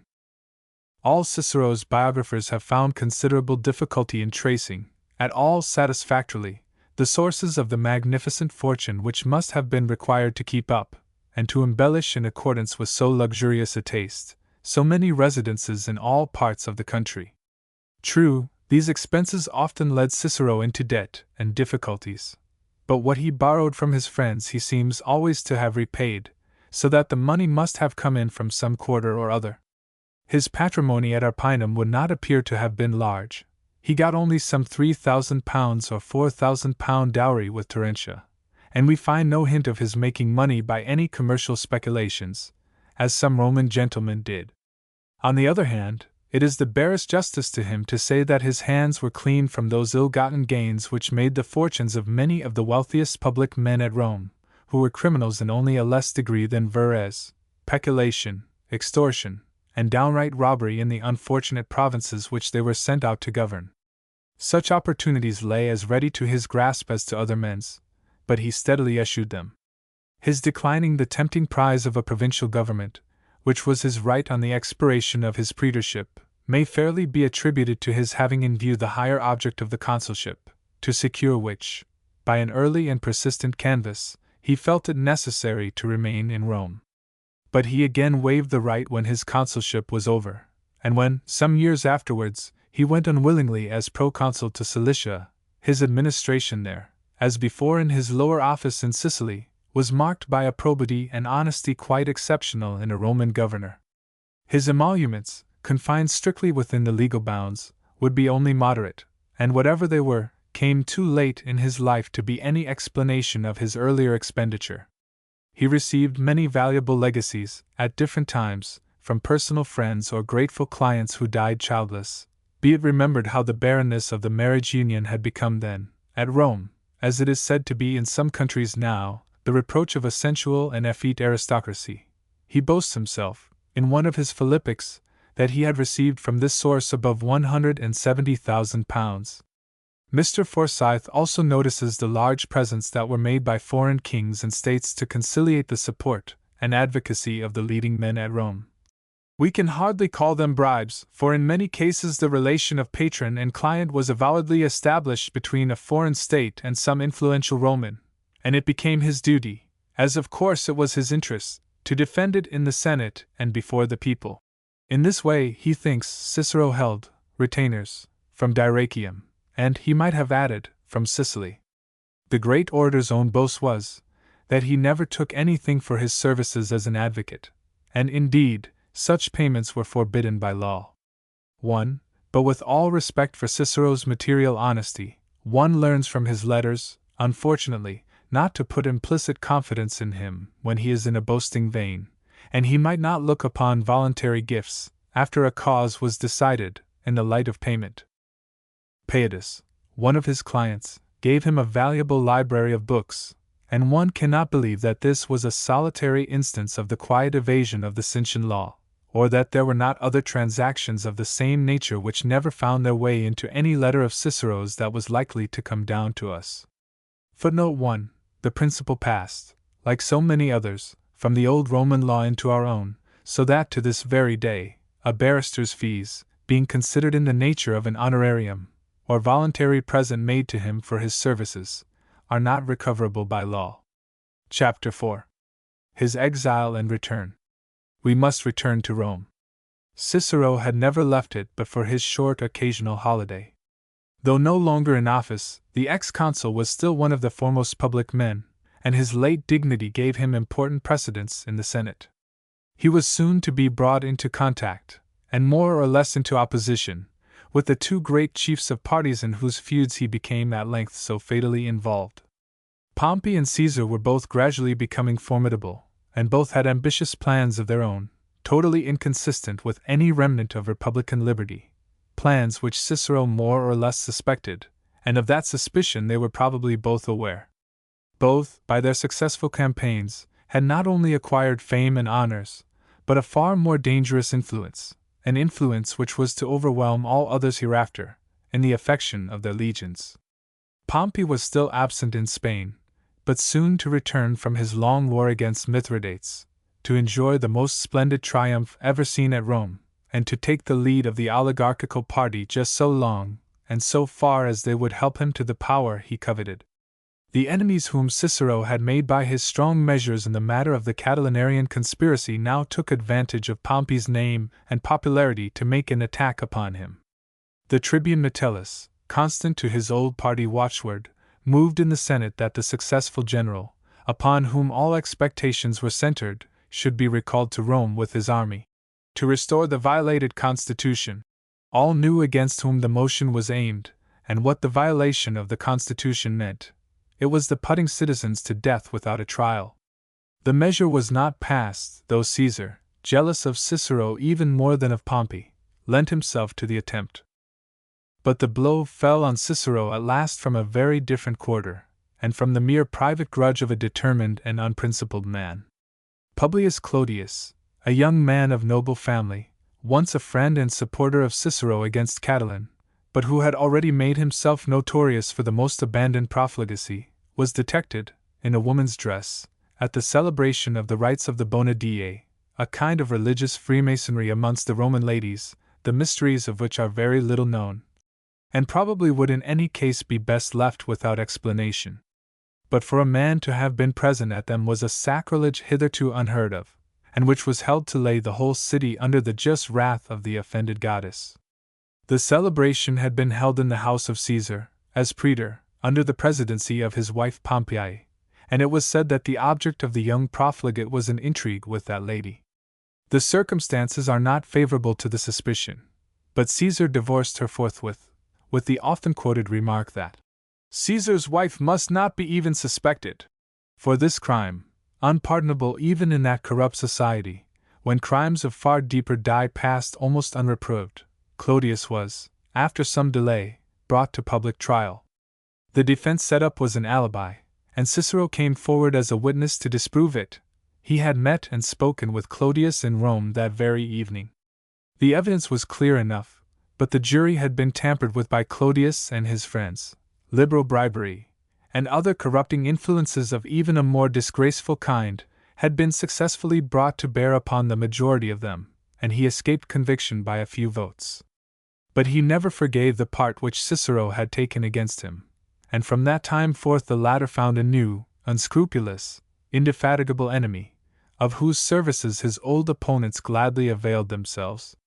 Cicero himself for some time underrated this new danger. He lost no opportunity of taunting the unconvicted criminal in the bitterest terms in the Senate, and of exchanging with him, very much to the detriment of his own character and dignity, in our modern eyes, the coarsest jests when they met in the street. But the temptation to a jest, of whatever kind, was always irresistible to Cicero. It was a weakness for which he more than once paid dearly, for they were remembered against him when he had forgotten them.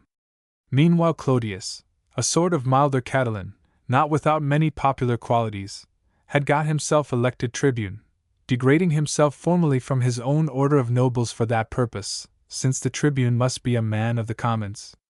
The powers of the office were formidable for all purposes of obstruction and attack.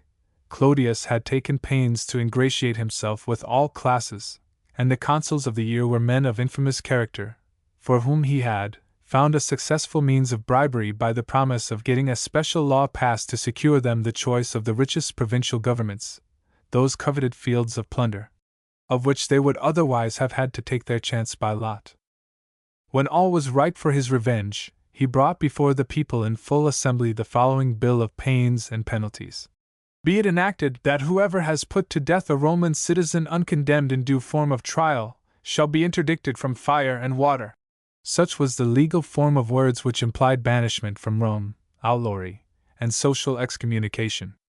Every man knew against whom the motion was leveled.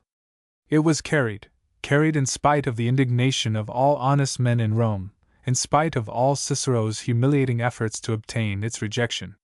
It was in vain that he put on mourning, as was the custom with those who were impeached of public crimes, and went about the streets thus silently imploring the pity of his fellow citizens. In vain the whole of his own equestrian order, and in fact, as he declares, all honest men, it was his favorite term for men of his own party, adopted the same dress to show their sympathy, and 20,000 youths of good family, all in mourning, accompanied him through the city. The Senate even met, and passed a resolution that their whole house should put on mourning too. But Gabinius, one of the consuls, at once called a public meeting, and warned the people not to make the mistake of thinking that the Senate was Rome. In vain, also, was any personal appeal which Cicero could make to the only two men who might have had influence enough to sway the popular vote. He was ostensibly on good terms both with Pompey and Caesar. In fact, he made it his policy so to be. He foresaw that on their future course would probably depend the fate of Rome, and he persuaded himself, perhaps honestly, that he could make them better citizens. But he trusted neither, and both saw in him an obstacle to their own ambition. Caesar now looked on coldly, not altogether sorry at the turn which affairs had taken, and faintly suggested that perhaps some milder measure might serve to meet the case. From Pompey Cicero had a right to look for some active support. Indeed, such had been promised in case of need. He threw himself at his feet with prayers and tears, but even this last humiliation was in vain, and he anticipated the execution of that disgraceful edict by a voluntary withdrawal into exile. Piso, one of the consuls, had satirically suggested that thus he might save Rome a second time.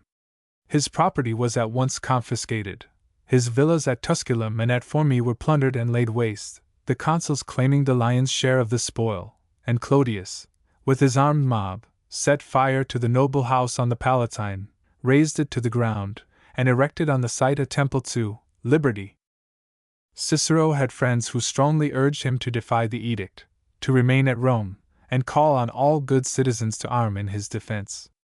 Modern historians very generally have assumed that, if he could have made up his mind to such a course, it would probably have been successful.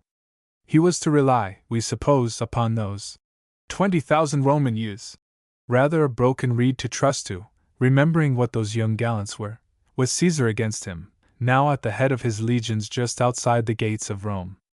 He himself seriously contemplated suicide, and consulted his friends as to the propriety of such a step in the gravest and most business-like manner, though, with our modern notions on the subject, such a consultation has more of the ludicrous than the sublime. The sensible and practical Atticus convinced him that such a solution of his difficulties would be the greatest possible mistake, a mistake, moreover, which could never be rectified.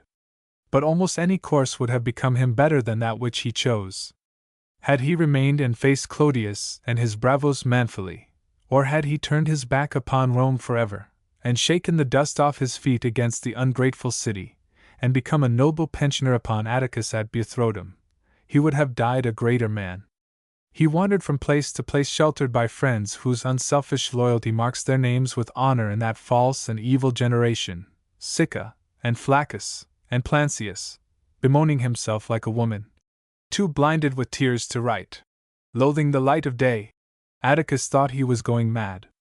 It is not pleasant to dwell upon this miserable weakness of a great mind, which Cicero's most eager eulogists admit, and which his detractors have not failed to make the most of.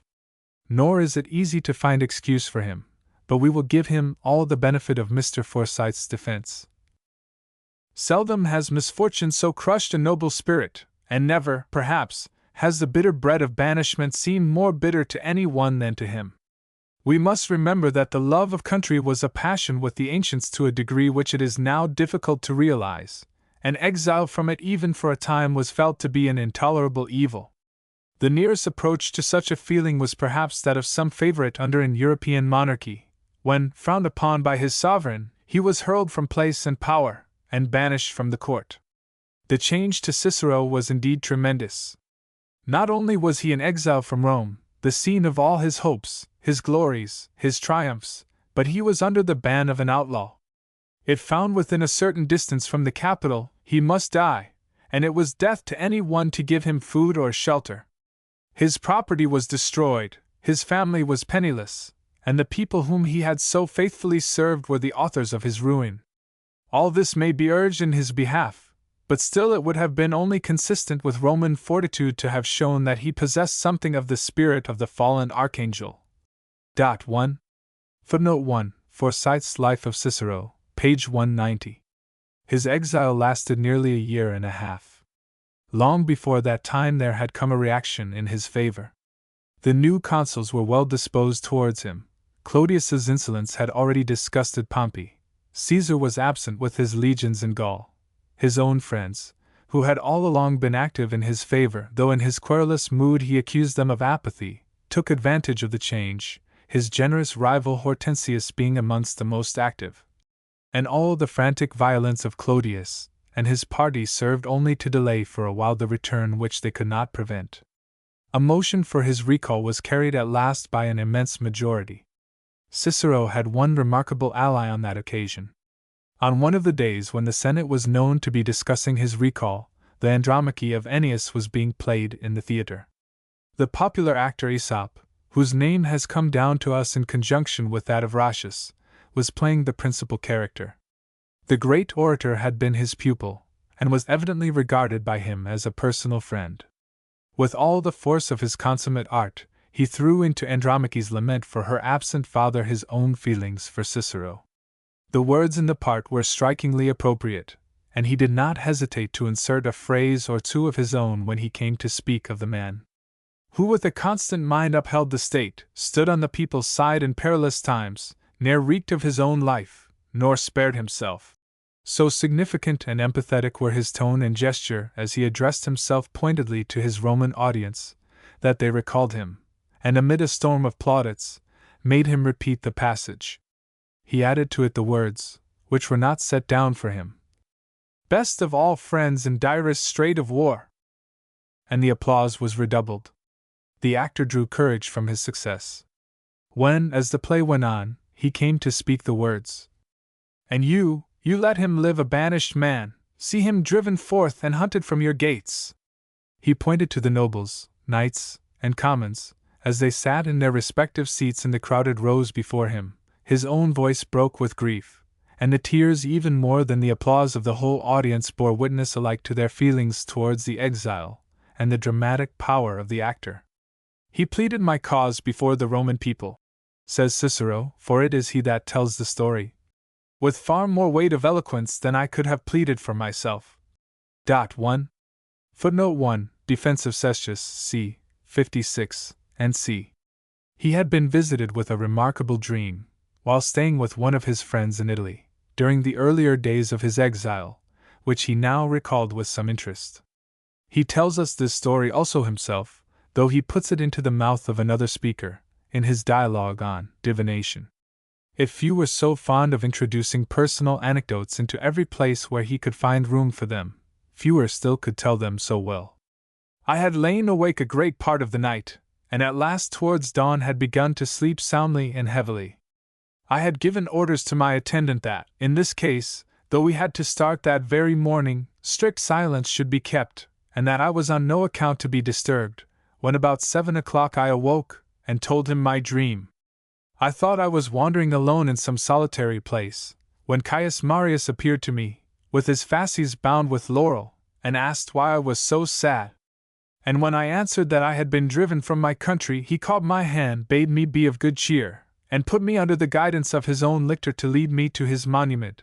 There, he said, I should find my deliverance. So indeed it had turned out. The temple dedicated to honor and virtue, in which the Senate sat when they passed the first resolution for Cicero's recall, was known as the Monument of Marius.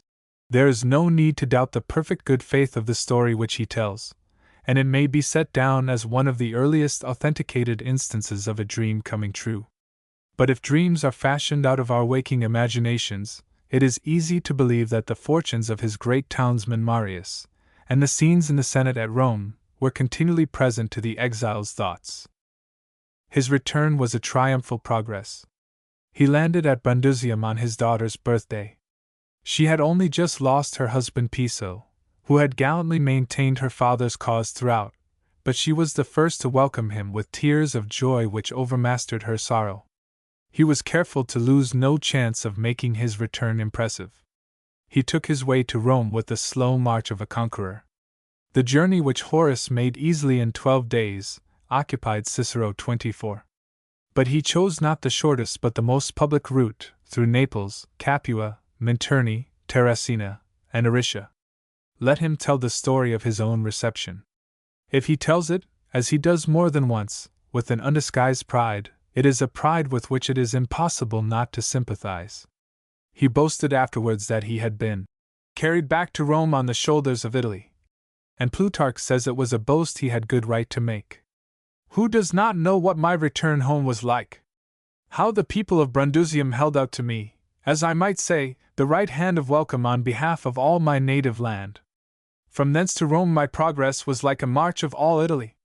There was no district, no town, corporation, or colony, from which a public deputation was not sent to congratulate me. Why need I speak of my arrival at each place? How the people crowded the streets in the towns, how they flocked in from the country, fathers of families with wives and children. How can I describe those days, when all kept holiday, as though it were some high festival of the immortal gods, in joy for my safe return? That single day was to me like immortality. When I returned to my own city, when I saw the Senate and the population of all ranks come forth to greet me, when Rome herself looked as though she had wrenched herself from her foundations to rush to embrace her preserver. For she received me in such sort, that not only all sexes, ages, and callings, men and women, of every rank and degree, but even the very walls, the houses, the temples, seemed to share the universal joy. The Senate in a body came out to receive him on the Appian Road. A gilded chariot waited for him at the city gates. The lower class of citizens crowded the steps of the temples to see him as he passed, and so he rode, escorted by troops of friends, more than a conqueror, to the capital. His exultation was naturally as intense as his despair had been. He made 2 of his most florid speeches, if indeed they be his, which is doubtful, one in the Senate and another to the people assembled in the Forum, in which he congratulated himself on his return, and Rome on having regained her most illustrious citizen. It is a curious note of the temper and logical capacities of the mob, in all ages of the world alike, that within a few hours of their applauding to the echo this speech of Cicero's, Clodius succeeded in exciting them to a serious riot by appealing to the ruinous price of corn as one of the results of the exile's return. For nearly 4 years more, though unable to shake Cicero's recovered position in the state, for he was now supported by Pompey, Clodius, and his partisans, backed by a strong force of trained gladiators in their pay, kept Rome in a state of anarchy which is almost inexplicable. It was more than suspected that Crassus, now utterly estranged from Pompey, supplied out of his enormous wealth the means of keeping on foot this lawless agitation. Elections were overawed, meetings of the Senate interrupted, assassinations threatened and attempted. Already men began to look to military rule, and to think a good cause none the worse for being backed by strong battalions. Things were fast tending to the point where Pompey and Caesar, trusty allies as yet in profession and appearance, deadly rivals at heart, hoped to step in with their veteran legions. Even Cicero, the man of peace and constitutional statesman, felt comfort in the thought that this final argument could be resorted to by his own party. But Clodius's mob government, at any rate, was to be put an end to somewhat suddenly. Milo, now one of the candidates for the consulship, a man of determined and unscrupulous character, had turned his own weapons against him, and maintained an opposition patrol of hired gladiators and wild beast fighters. The Senate quite approved, if they did not openly sanction, this irregular championship of their order. The two parties walked the streets of Rome like the Capulets and Montagues at Verona, and it was said that Milo had been heard to swear that he would rid the city of Clodius if he ever got the chance. It came at last, in a casual meeting on the Appian Road, near Bovilli. A scuffle began between their retainers, and Clodius was killed, his friends said murdered. The excitement at Rome was intense. The dead body was carried and laid publicly on the rostra. Riots ensued. Milo was obliged to fly, and renounce his hopes of power, and the Senate, intimidated, named Pompey, not indeed dictator, for the name had become almost as hateful as that of king, but sole consul, for the safety of the state. Cicero had resumed his practice as an advocate, and was now called upon to defend Milo. But Pompey, either from some private grudge, or in order to win favor with the populace, determined that Milo should be convicted. The jury were overawed by his presence in person at the trial, and by the occupation by armed soldiers of all the avenues of the court under color of keeping order. It was really as great an outrage upon the free administration of justice as the presence of a regiment of soldiers at the entrance to Westminster Hall would be at a modern trial for high treason or sedition. Cicero affected to see in Pompey's legionaries nothing more than the maintainers of the peace of the city. But he knew better, and the fine passage in the opening of his speech for the defense, as it has come down to us, is at once a magnificent piece of irony and a vindication of the rights of counsel. Although I am conscious, gentlemen, that it is a disgrace to me to show fear when I stand here to plead in behalf of one of the bravest of men, and especially does such weakness ill become me, that when Milo himself is far more anxious about the safety of the state than about his own, I should be unable to bring to his defense the like magnanimous spirit. Yet this strange scene and strangely constituted court does terrify my eyes, for, turn them where I will, I look in vain for the ancient customs of the forum, and the old style of public trials. For your tribunal today is girt with no such audience as was wont. This is no ordinary crowd that hems us in. Yon guards whom you see on duty in front of all the temples, though set to prevent violence, yet still do a sort of violence to the pleader, since in the forum and the count of justice, though the military force which surrounds us be wholesome and needful, yet we cannot even be thus freed from apprehension without looking with some apprehension on the means. And if I thought they were set there in hostile array against Milo, I would yield to circumstances, gentlemen, and feel there was no room for the pleader amidst such a display of weapons. But I am encouraged by the advice of a man of great wisdom and justice, of Pompey, who surely would not think it compatible with that justice, after committing a prisoner to the verdict of a jury, then to hand him over to the swords of his soldiers, nor consonant with his wisdom to arm the violent passions of a mob with the authority of the state. Therefore those weapons, those officers and men, proclaim to us not peril but protection. They encourage us to be not only undisturbed but confident. They promise me not only support in pleading for the defense, but silence for it to be listened to. As to the rest of the audience, so far as it is composed of peaceful citizens, all, I know, are on our side, nor is there any single man among all those crowds whom you see occupying every point from which a glimpse of this court can be gained, looking on in anxious expectation of the result of this trial, who, while he approves the boldness of the defendant, does not also feel that the fate of himself, his children, and his country hangs upon the issue of today. After an elaborate argument to prove that the slaying of Clodius by Milo was in self-defense, or, at the worst, that it was a fate which he well deserved as a public enemy, he closes his speech with a peroration, the pathos of which has always been admired. I would it had been the will of heaven, if I may say so with all reverence for my country, for I fear lest my duty to my client may make me say what is disloyal towards her. I would that Publius Clodius were not only alive, but that he were praetor, consul, dictator even, before my eyes had seen this sight. But what says Milo? He speaks like a brave man, and a man whom it is your duty to protect. Not so, by no means, says he. Clodius has met the doom he well deserved. I am ready, if it must be so, to meet that which I do not deserve. But I must stop. I can no longer speak for tears, and tears are an argument which he would scorn for his defense. I entreat you, I adjure you, ye who sit here in judgment, that in your verdict you dare to give utterance to what I know you feel. But the appeal was in vain, or rather, as far as we can ascertain, was never made, at least in such powerful terms as those in which we read it. The great advocate was wholly unmanned by the scene before him, grew nervous, and broke down utterly in his speech for the defense. This presence of a military force under the orders of Pompey, the man in whom he saw, as he hoped, the good genius of Rome, overawed and disturbed him. The speech which we read is almost certainly not that which he delivered, but, as in the previous case of Verres, the finished and elaborate composition of his calmer hours. Milo was convicted by a large majority. In fact, there can be little doubt but that he was legally guilty, however political expediency might, in the eyes of Cicero and his party, have justified his deed. Cato sat on the jury, and did all he could to ensure an acquittal, showing openly his voting paper to his fellow jurors, with that scorn of the liberty of silence, which he shared with Cicero. Milo escaped any worse penalty by at once going into voluntary banishment at Marseilles.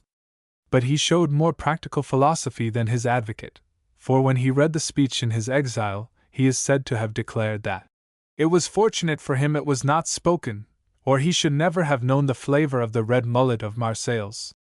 The removal of Clodius was a deliverance upon which Cicero never ceased to congratulate himself. That Battle of Bovilly, as he terms it, became an era in his mental records of only less significance than his consulship. His own public life continued to be honorable and successful. He was elected into the College of Augurs, an honor which he had long coveted, and he was appointed to the government of Cilicia. This latter was a greatness literally thrust upon him, and which he would gladly have declined, for it took him away in these eventful days from his beloved Rome, and to these grand opportunities for enriching himself he was, as has been said, honorably indifferent. The appointment to a distant province was, in fact, to a man like Cicero, little better than an honorable form of exile. It was like conferring on a man who had been, and might hope one day to be again, Prime Minister of England, the Governor-Generalship of Bombay. One consolation he found on reaching his new government, that even in the farthest wilds of Cilicia there were people who had heard of the consul who saved Rome, and again the astonished provincials marveled at a governor who looked upon them as having rights of their own, and neither robbed nor ill-used them. He made a little war, too, upon some troublesome hill tribes, entrusting the command chiefly to his brother Quintus, who had served with distinction under Caesar in Gaul, and gained a victory which his legions thought of sufficient importance to salute him with the honored title of Imperator. Such military honors are especially flattering to men who, like Cicero, are naturally and essentially civilians, and to Cicero's vanity they were doubly delightful. Unluckily they led him to entertain hopes of the further glory of a triumph, and this, but for the revolution which followed, he might possibly have obtained. As it was, the only result was his parading about with him everywhere, from town to town, for months after his return, the lictors with laurelled fasces, which betokened that a triumph was claimed, a pompous encumbrance, which became, as he confessed, a grand subject for evil-disposed jesters, and a considerable inconvenience to himself. Chapter 5. Cicero and Caesar. The future master of Rome was now coming home, after nearly 10 years' absence, at the head of the victorious legions with which he had struck terror into the Germans, overrun all Spain, left his mark upon Britain, and pacified Gaul. But Cicero, in common with most of the senatorial party, failed to see in Julius Caesar the great man that he was. He hesitated a little. Caesar would gladly have had his support, and made him fair offers, but when the Rubicon was crossed, he threw in his lot with Pompey. He was certainly influenced in part by personal attachment. Pompey seems to have exercised a degree of fascination over his weakness. He knew Pompey's indecision of character, and confessed that Caesar was a prodigy of energy. But though the former showed little liking for him, he clung to him nevertheless. He foreboded that, let the contest end which way it would, the result would certainly be a despotism. He foresaw that Pompey's real designs were as dangerous to the liberties of Rome as any of which Caesar could be suspected. Soluturit animus, he says of him in one of his letters, coining a verb to put his idea strongly. He wants to be like Sulla. And it was no more than the truth. He found out afterwards, as he tells Atticus, that proscription lists of all Caesar's adherents had been prepared by Pompey and his partisans, and that his old friend's name figured as one of the victims. Only this makes it possible to forgive him for the little feeling that he showed when he heard of Pompey's own miserable end. Cicero's conduct and motives at this eventful crisis have been discussed over and over again. It may be questioned whether at this date we are in any position to pass more than a very cautious and general judgment upon them. We want all the state papers and political correspondence of the day, not Cicero's letters only, but those of Caesar and Pompey and Lentulus, and much information besides that was never trusted to pen or paper, in order to lay down with any accuracy the course which a really unselfish patriot could have taken. But there seems little reason to accuse Cicero of double-dealing or trimming in the worst sense. His policy was unquestionably, from first to last, a policy of expedience. But expediency is, and must be more or less, the watchword of a statesman. If he would practically serve his country, he must do to some extent what Cicero professed to do, make friends with those in power. Sic viviter. So goes the world, tempori serviendum est. We must bend to circumstances. These are not the noblest mottos, but they are acted upon continually by the most respectable men in public and private life, who do not open their hearts to their friends so unreservedly as Cicero does to his friend Atticus. It seemed to him a choice between Pompey and Caesar, and he probably hoped to be able so far to influence the former, as to preserve some shadow of a constitution for Rome. What he saw in those dregs of a republic, one, as he himself calls it, that was worth preserving, how any honest despotism could seem to him more to be dreaded than that prostituted liberty, this is harder to comprehend. The remark of Aitken seems to go very near the truth.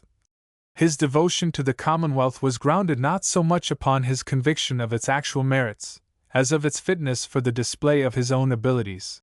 Footnote 1 Fex Romuli. But that Commonwealth was past saving even in name. Within 2 months of his having been declared a public enemy, all Italy was at Caesar's feet. Before another year was past, the Battle of Pharsalia had been fought, and the great Pompey lay a headless corpse on the seashore in Egypt.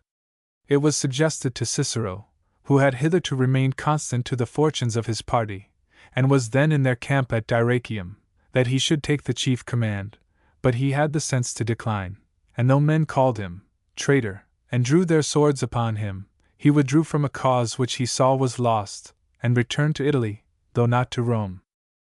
The meeting between him and Caesar, which came at last, set at rest any personal apprehensions from that quarter. Cicero does not appear to have made any dishonorable submission, and the conqueror's behavior was nobly forgetful of the past. They gradually became on almost friendly terms. The orator paid the dictator compliments in the Senate, and found that, in private society, his favorite jokes were repeated to the great man, and were highly appreciated. With such little successes he was obliged now to be content. He had again taken up his residence in Rome, but his political occupation was gone, and his active mind had leisure to employ itself in some of his literary works. It was at this time that the blow fell upon him which prostrated him for the time, as his exile had done, and under which he claims our far more natural sympathy. His dear daughter Tullia, again married, but unhappily, and just divorced, died at his Tusculan villa. Their loving intercourse had undergone no change from her childhood, and his grief was for a while inconsolable. He shut himself up for 30 days. The letters of condolence from well-meaning friends were to him, as they so often are, as the speeches of the three comforters to Job. He turned in vain, as he pathetically says, to philosophy for consolation.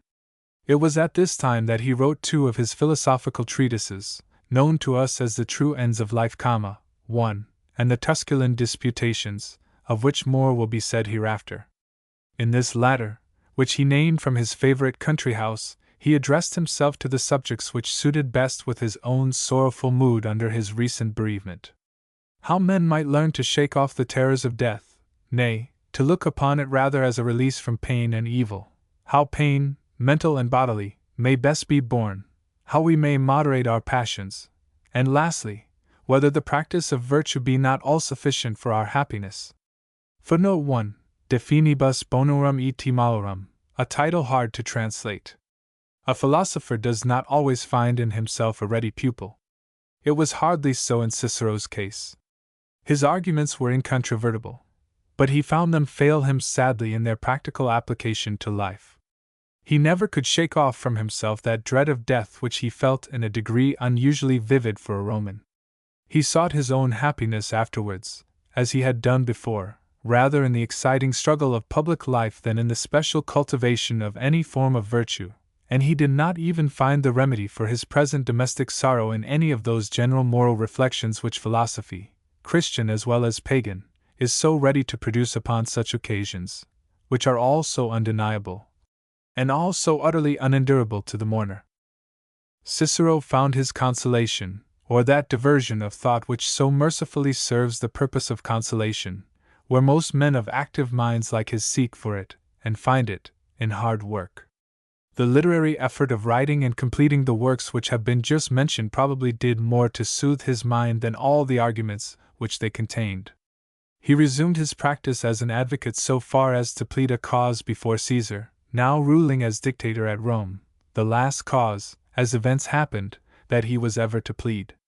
It was a cause of no great importance, a defense of Diodorus, titulary king of Armenia, who was accused of having entertained designs against the life of Caesar while entertaining him as a guest in his palace. The dictator reserved his judgment until he should have made his campaign against the Parthians. That more convenient season never came, for before the spring campaign could open, the fatal Ides of March cut short Caesar's triumphs and his life. Chapter 6. Cicero and Antony. It remained for Cicero yet to take a part in one more great national struggle, the last for Rome and for himself. No doubt there was some grandeur in the cause which he once more so vigorously espoused, the recovery of the liberties of Rome.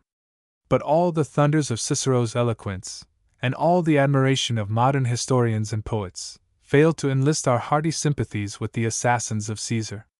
That consecration of the dagger to the cause of liberty has been the fruitful parent of too much evil ever since to make its use anything but hateful.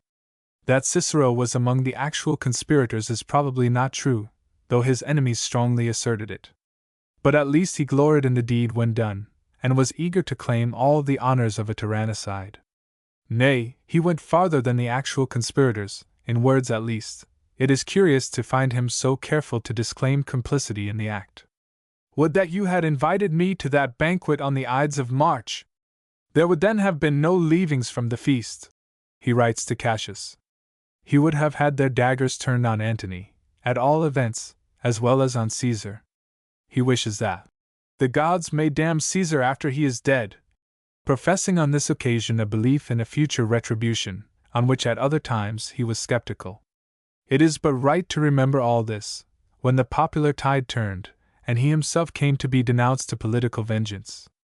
The levity with which he continually speaks of the assassination of Caesar, a man who had never treated him, at any rate, with anything but a noble forbearance, is a blot on Cicero's character which his warmest apologists admit. The bloody deed in the Capitol was done, a deed which was to turn out almost what Goethe called it, The most absurd that ever was committed. The great dictator who lay there alone, a bleeding piece of earth, deserted by the very men who had sought of late to crown him, was perhaps Rome's fittest master, certainly not the worst of the many with whom a personal ambition took the place of principle. 3 slaves took up the dead body of their master, and carried it home to his house. Poor wretches! They knew nothing about liberty or the Constitution, they had little to hope, and probably little to fear, they had only a humble duty to do, and did it. But when we read of them, and of that freedman who, not long before, sat by the dead body of Pompey till he could scrape together wreck from the shore to light some sort of poor funeral pile, we return with a shudder of disgust to those noble Romans, who occupy at this time the foreground of history. Caesar had been removed, but it is plain that Brutus and Cassius and their party had neither the ability nor the energy to make any real use of their bloody triumph. Cicero soon lost all hope of seeing in them the liberators of his country, or of being able to guide himself the revolution which he hoped he had seen begun.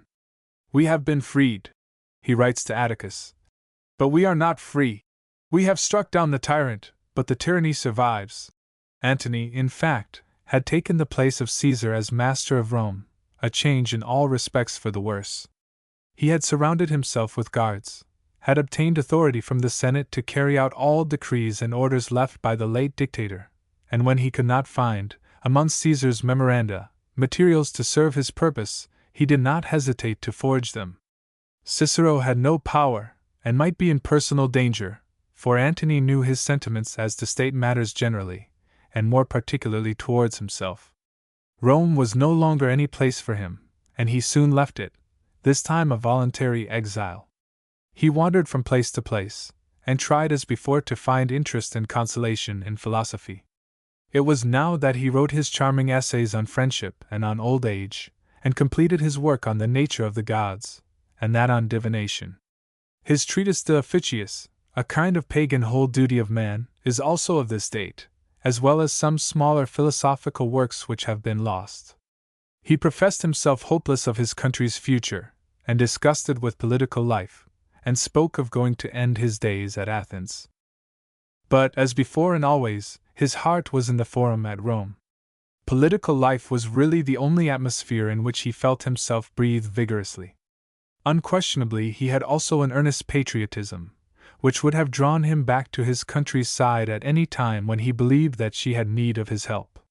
He was told that he was needed there now, that there was a prospect of matters going better for the cause of liberty, that Antony was coming to terms of some kind with the party of Brutus, and he returned. For a short while these latter days brought with them a gleam of triumph almost as bright as that which had marked the overthrow of Catilin's conspiracy. Again, on his arrival at Rome, crowds rushed to meet him with compliments and congratulations, as they had done some 13 years before. And in so far as his last days were spent in resisting to the utmost the basest of all Rome's bad men, they were to him greater than any triumph. Thenceforth it was a fight to the death between him and Antony. So long as Antony lived, there could be no liberty for Rome. Cicero left it to his enemy to make the first attack. It soon came.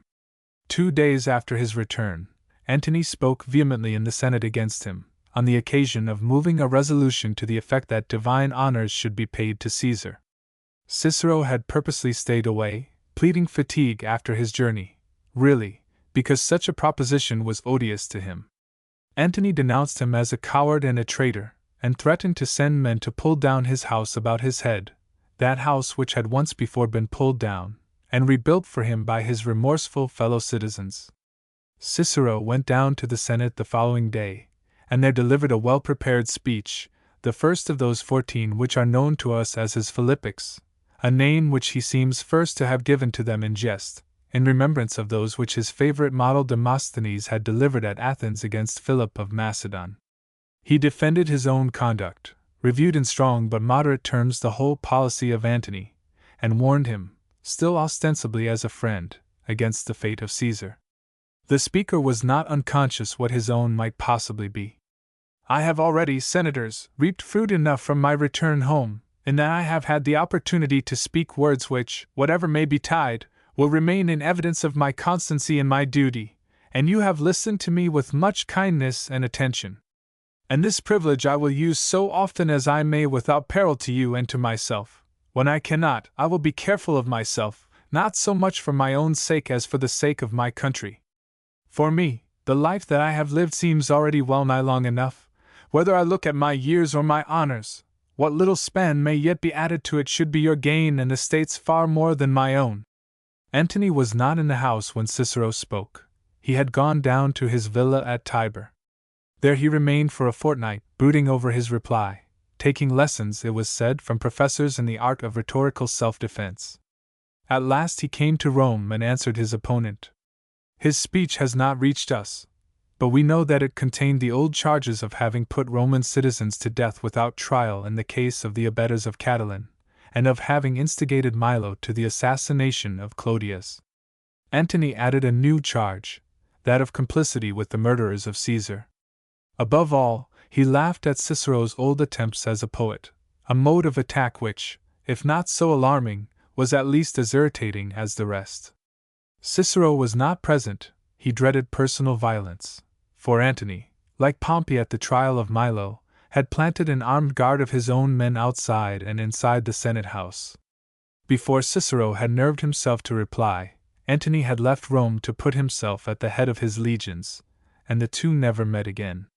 The reply, when it came, was the terrible Second Philippic, never spoken, however, but only handed about in manuscript to admiring friends.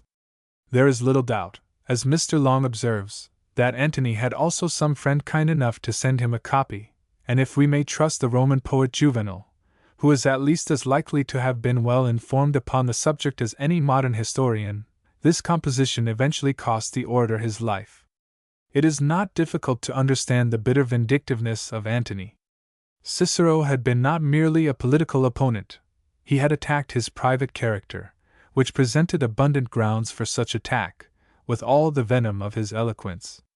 He had said, indeed, in the first of these powerful orations, that he had never taken this line: "If I have abused his private life and character, I have no right to complain if he is my enemy, but if I have only followed my usual custom, which I have ever maintained in public life, I mean, if I have only spoken my opinion on public questions freely, then, in the first place, I protest against his being angry with me at all, or, if this be too much to expect, I demand that he should be angry with me only as with a fellow citizen." If there had been any sort of reticence on this point hitherto on the part of Cicero, he made up for it in this second speech. Nothing can equal its bitter personality, except perhaps its rhetorical power. He begins the attack by declaring that he will not tell all he knows, in order that, if we have to do battle again hereafter, I may come always fresh armed to the attack, an advantage which the multiplicity of that man's crimes and vices gives me in large measure. Then he proceeds: "Would you like us, then, to examine into your course of life from boyhood? I conclude you would. Do you remember that before you put on the robe of manhood, you were a bankrupt? That was my father's fault, you will say. I grant it. It is a defense that speaks volumes for your feelings as a son. It was your own shamelessness, however, that made you take your seat in the stalls of honorable knights, whereas by law there is a fixed place for bankrupts, even when they have become so by fortune's fault, and not their own. You put on the robe which was to mark your manhood, on your person it became the flaunting gear of a harlot.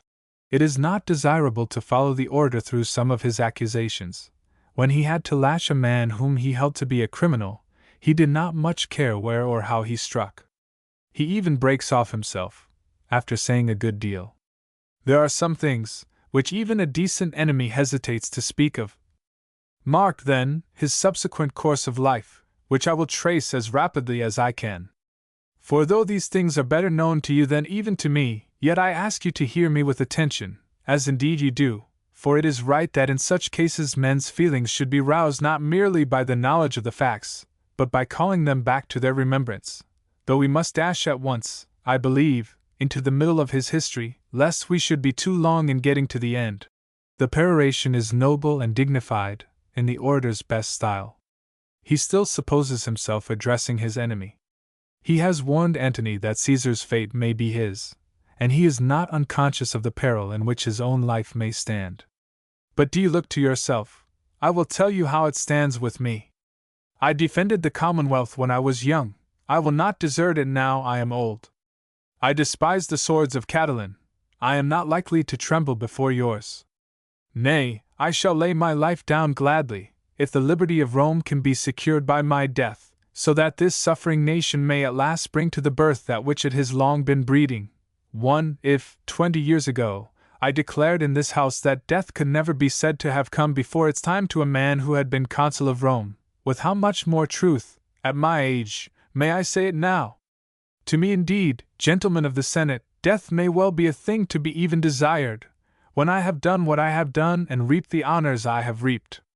Only two wishes I have, the one, that at my death I may leave the Roman people free, the immortal gods can give me no greater boon than this. The other, that every citizen may meet with such reward as his conduct towards the state may have deserved. Footnote 1, i.e., the making away with Antony. The publication of this unspoken speech raised for the time an enthusiasm against Antony, whom Cicero now openly declared to be an enemy to the state. He hurled against him Philippic after Philippic. The appeal at the end of that which comes the sixth in order is eloquent enough. The time is come at last, fellow citizens, somewhat too late, indeed, for the dignity of the people of Rome, but at least the crisis is so ripe that it cannot now be deferred an instant longer. We have had one calamity sent upon us, as I may say, by fate, which we bore with, in such sort as it might be borne. If another befalls us now, it will be one of our own choosing. That this Roman people should serve any master, when the gods above have willed us to be the masters of the world, is a crime in the sight of heaven. The question hangs now on its last issue. The struggle is for our liberties. You must either conquer, Romans, and this, assuredly, with such patriotism and such unanimity as I see here, you must do, or you must endure anything and everything rather than be slaves. Other nations may endure the yoke of slavery, but the birthright of the people of Rome is liberty. Antony had left Rome, and thrown himself, like Catiline, into the arms of his soldiers, in his province of Cisalpine Gaul. There he maintained himself in defiance of the Senate, who at last, urged by Cicero, declared him a public enemy. Caesar Octavianus, great-nephew of Julius, offered his services to the state, and with some hesitation they were accepted. The last struggle was begun. Intelligence soon arrived that Antony had been defeated at Mutina by the two last consuls of the Republic, Hirtius and Pansa. The news was dashed, indeed, afterwards by the further announcement that both consuls had died of their wounds. But it was in the height of the first exultation that Cicero addressed to the Senate his 14th Philippic, the last oration which he was ever to make. For the moment, he found himself once more the foremost man at Rome. Crowds of roaring patriots had surrounded his house that morning, escorted him in triumph up to the Capitol, and back to his own house, as they had done in the days of his early glory. Young Caesar, who had paid him much personal deference, was professing himself a patriot. The Commonwealth was safe again, and Cicero almost thought that he again himself had saved it. But Rome now belonged to those who had the legions. It had come to that, and when Antony succeeded in joining interests with Octavianus, afterwards miscalled Augustus, the boy, as both Cicero and Antony called him, a boy in years as yet, but premature in craft and falsehood, who had come to claim his inheritance, and succeeded in rousing in the old veterans of his uncle the desire to take vengeance on his murderers, the fate of the Republic and of Cicero was sealed. It was on a little islet formed by the river Reno, near Bologna, that Antony, young Caesar, and Lepidus, the nominal third in what is known as the Second Triumvirate, met to arrange among themselves the division of power, and what they held to be necessary, to the securing it for the future, the proscription of their several enemies. No private affections or interests were to be allowed to interfere with this merciless arrangement. If Lepidus would give up his brother, Antony would surrender an obnoxious uncle. Octavianus made a cheaper sacrifice in Cicero, whom Antony, we may be sure, with those terrible Philippics ringing in his ears, demanded with an eager vengeance. All was soon amicably settled, the proscription lists were made out, and the triumvirate occupied Rome. Cicero and his brother, whose name was known to be also on the fatal roll, heard of it while they were together at the Tusculan villa. Both took immediate measures to escape. But Quintus had to return to Rome to get money for their flight, and, as it would appear, to fetch his son. The emissaries of the triumvirate were sent to search the house. The father had hid himself, but the son was seized, and refusing to give any information, was put to the torture. His father heard his cries of agony, came forth from his hiding place, and asked only to be put to death first. The son in his turn made the same request, and the assassins were so far merciful that they killed both at once. Cicero himself might yet have escaped, but for something of his old indecision. He had gone on board a small vessel with the intention of joining Brutus in Macedonia, when he suddenly changed his mind, and insisted on being put on shore again. He wandered about, half resolving for the third time on suicide. He would go to Rome, stab himself on the altar hearth in young Caesar's house, and call down the vengeance of heaven upon the traitor. The accounts of these last hours of his life are, unfortunately, somewhat contradictory, and none of the authorities to be entirely depended on. Aiken has made a careful attempt to harmonize them, which it will be best here to follow. Urged by the prayers of his slaves, the faithful adherents of a kind master, he once more embarked, and once more, Appian says, from seasickness, which he never could endure, landed near Caida, where he had a seaside villa. Either there, or, as other accounts say, at his house at Formi, he laid himself down to pass the night, and wait for death. "Let me die," said he, "in my own country, which I have so often saved." But again the faithful slaves aroused him, forced him into a litter, and hurried him down through the woods to the seashore, for the assassins were in hot pursuit of him. They found his house shut up, but some traitor showed them a short cut by which to overtake the fugitive. As he lay reading, it is said, even during these anxious moments, a play of his favorite Euripides, every line of whom he used to declare contained some maxim worth remembering, he heard their steps approaching, and ordered the litter to be set down. He looked out, and recognized at the head of the party an officer named Laenas, whom he had once successfully defended on a capital charge. But he saw no gratitude or mercy in the face, though there were others of the band who covered their eyes for pity. When they saw the disheveled gray hair and pale worn features of the great Roman, he was within a month of 64. He turned from Laenas to the centurion, one Herennius, and said, "Strike, old soldier, if you understand your trade." At the third blow, by one or other of those officers, for both claimed the evil honor, his head was severed. They carried it straight to Antony, where he sat on the seat of justice in the forum, and demanded the offered reward. The triumvir, in his joy, paid it some 10 times over. He sent the bloody trophy to his wife, and the Roman Jezebel spat in the dead face, and ran her bodkin through the tongue which had spoken those bold and bitter truths against her false husband. The great orator fulfilled, almost in the very letter, the words which, treating of the liberty of the pleader, he had put into the mouth of Crassus. "You must cut out this tongue, if you would check my free speech, nay, even then, my very breathing should protest against your lust for power." The head, by Antony's order, was then nailed upon the rostra, to speak there, more eloquently than ever the living lips had spoken, of the dead liberty of Rome. Chapter 7. Character as a politician and an orator. Cicero shared very largely in the feeling which is common to all men of ambition and energy, a desire to stand well not only with their own generation, but with posterity. It is a feeling natural to every man who knows that his name and acts must necessarily become historical.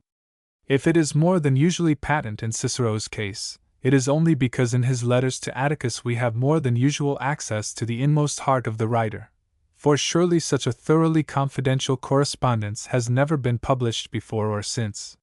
"What will history say of me 600 years hence?"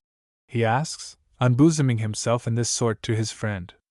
More than thrice the 600 years have passed, and in Cicero's case, history has hardly yet made up its mind. He has been lauded and abused, from his own times down to the present, in terms as extravagant as are to be found in the most passionate of his own orations. Both his accusers and his champions have caught the trick of his rhetorical exaggeration more easily than his eloquence. Modern German critics like Drumann and Mommsen have attacked him with hardly less bitterness, though with more decency, than the historian Dio Cassius, who lived so near his own times. Bishop Middleton, on the other hand, in those pleasant and comprehensive volumes which are still to this day the great storehouse of materials for Cicero's biography, is as blind to his faults as though he were himself delivering a panegyric in the rostra at Rome. Perhaps it is the partiality of the learned bishop's view which has produced a reaction in the minds of skeptical German scholars, and of some modern writers of our own. It is impossible not to sympathize in some degree with that Athenian who was tired of always hearing Aristides extolled as the just, and there was certainly a strong temptation to critics to pick holes in a man's character who was perpetually, during his lifetime and for 18 centuries after his death, having a trumpet sounded before him to announce him as the prince of patriots as well as philosophers, worthy indeed, as Erasmus thought, to be canonized as a saint of the Catholic Church, but for the single drawback of his not having been a Christian. On one point some of his eulogists seem manifestly unfair. They say that the circumstances under which we form our judgment of the man are exceptional in this, that we happen to possess in his case all this mass of private and confidential letters. There are nearly 800 of his own which have come down to us, giving us an insight into his private motives, his secret jealousies, and hopes, and fears, and ambitions, of which in the case of other men we have no such revelation. It is quite true, but his advocates forget that it is from the very same pages which reveal his weaknesses, that they draw their real knowledge of many of those characteristics which they most admire: his sincere love for his country, his kindness of heart, his amiability in all his domestic relations.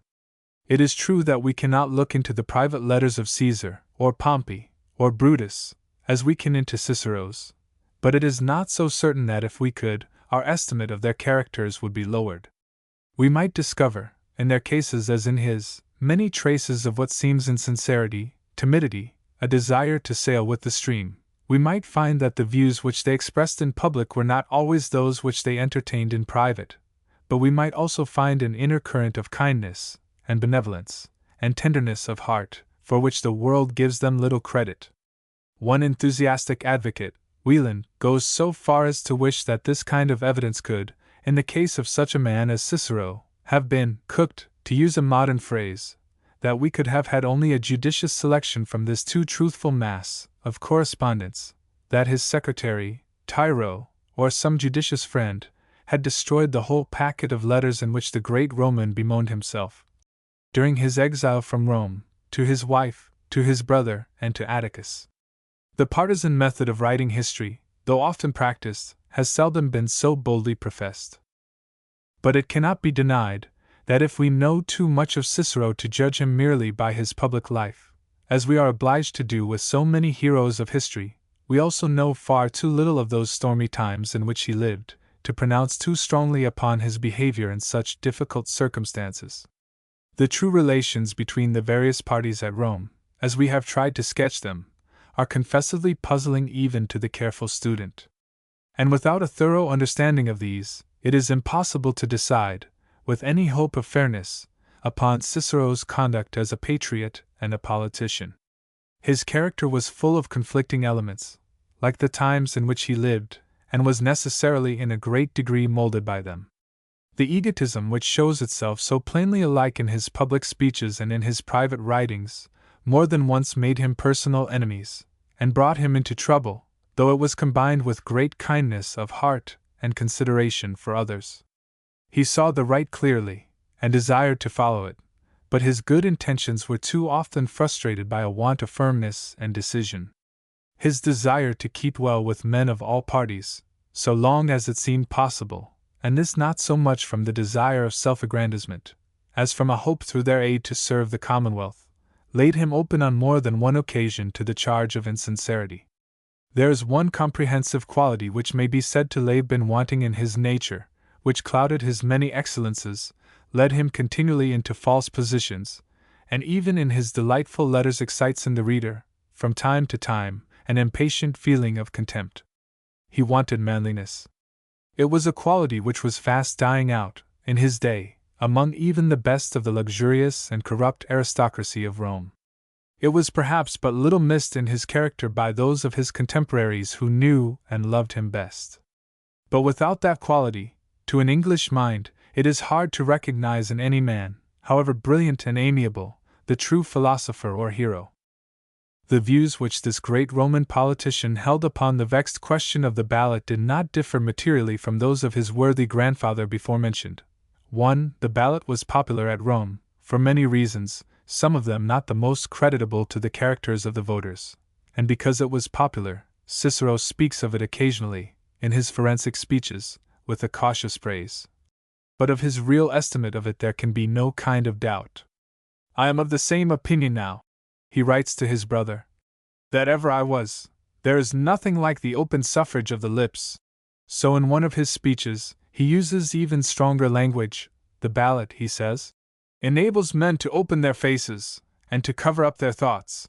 It gives them license to promise whatever they are asked, and at the same time to do whatever they please.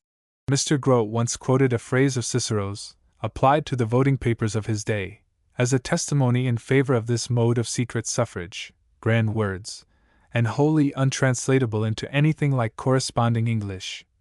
Tabella vindex taciti libertatis, the tablet which secures the liberty of silence.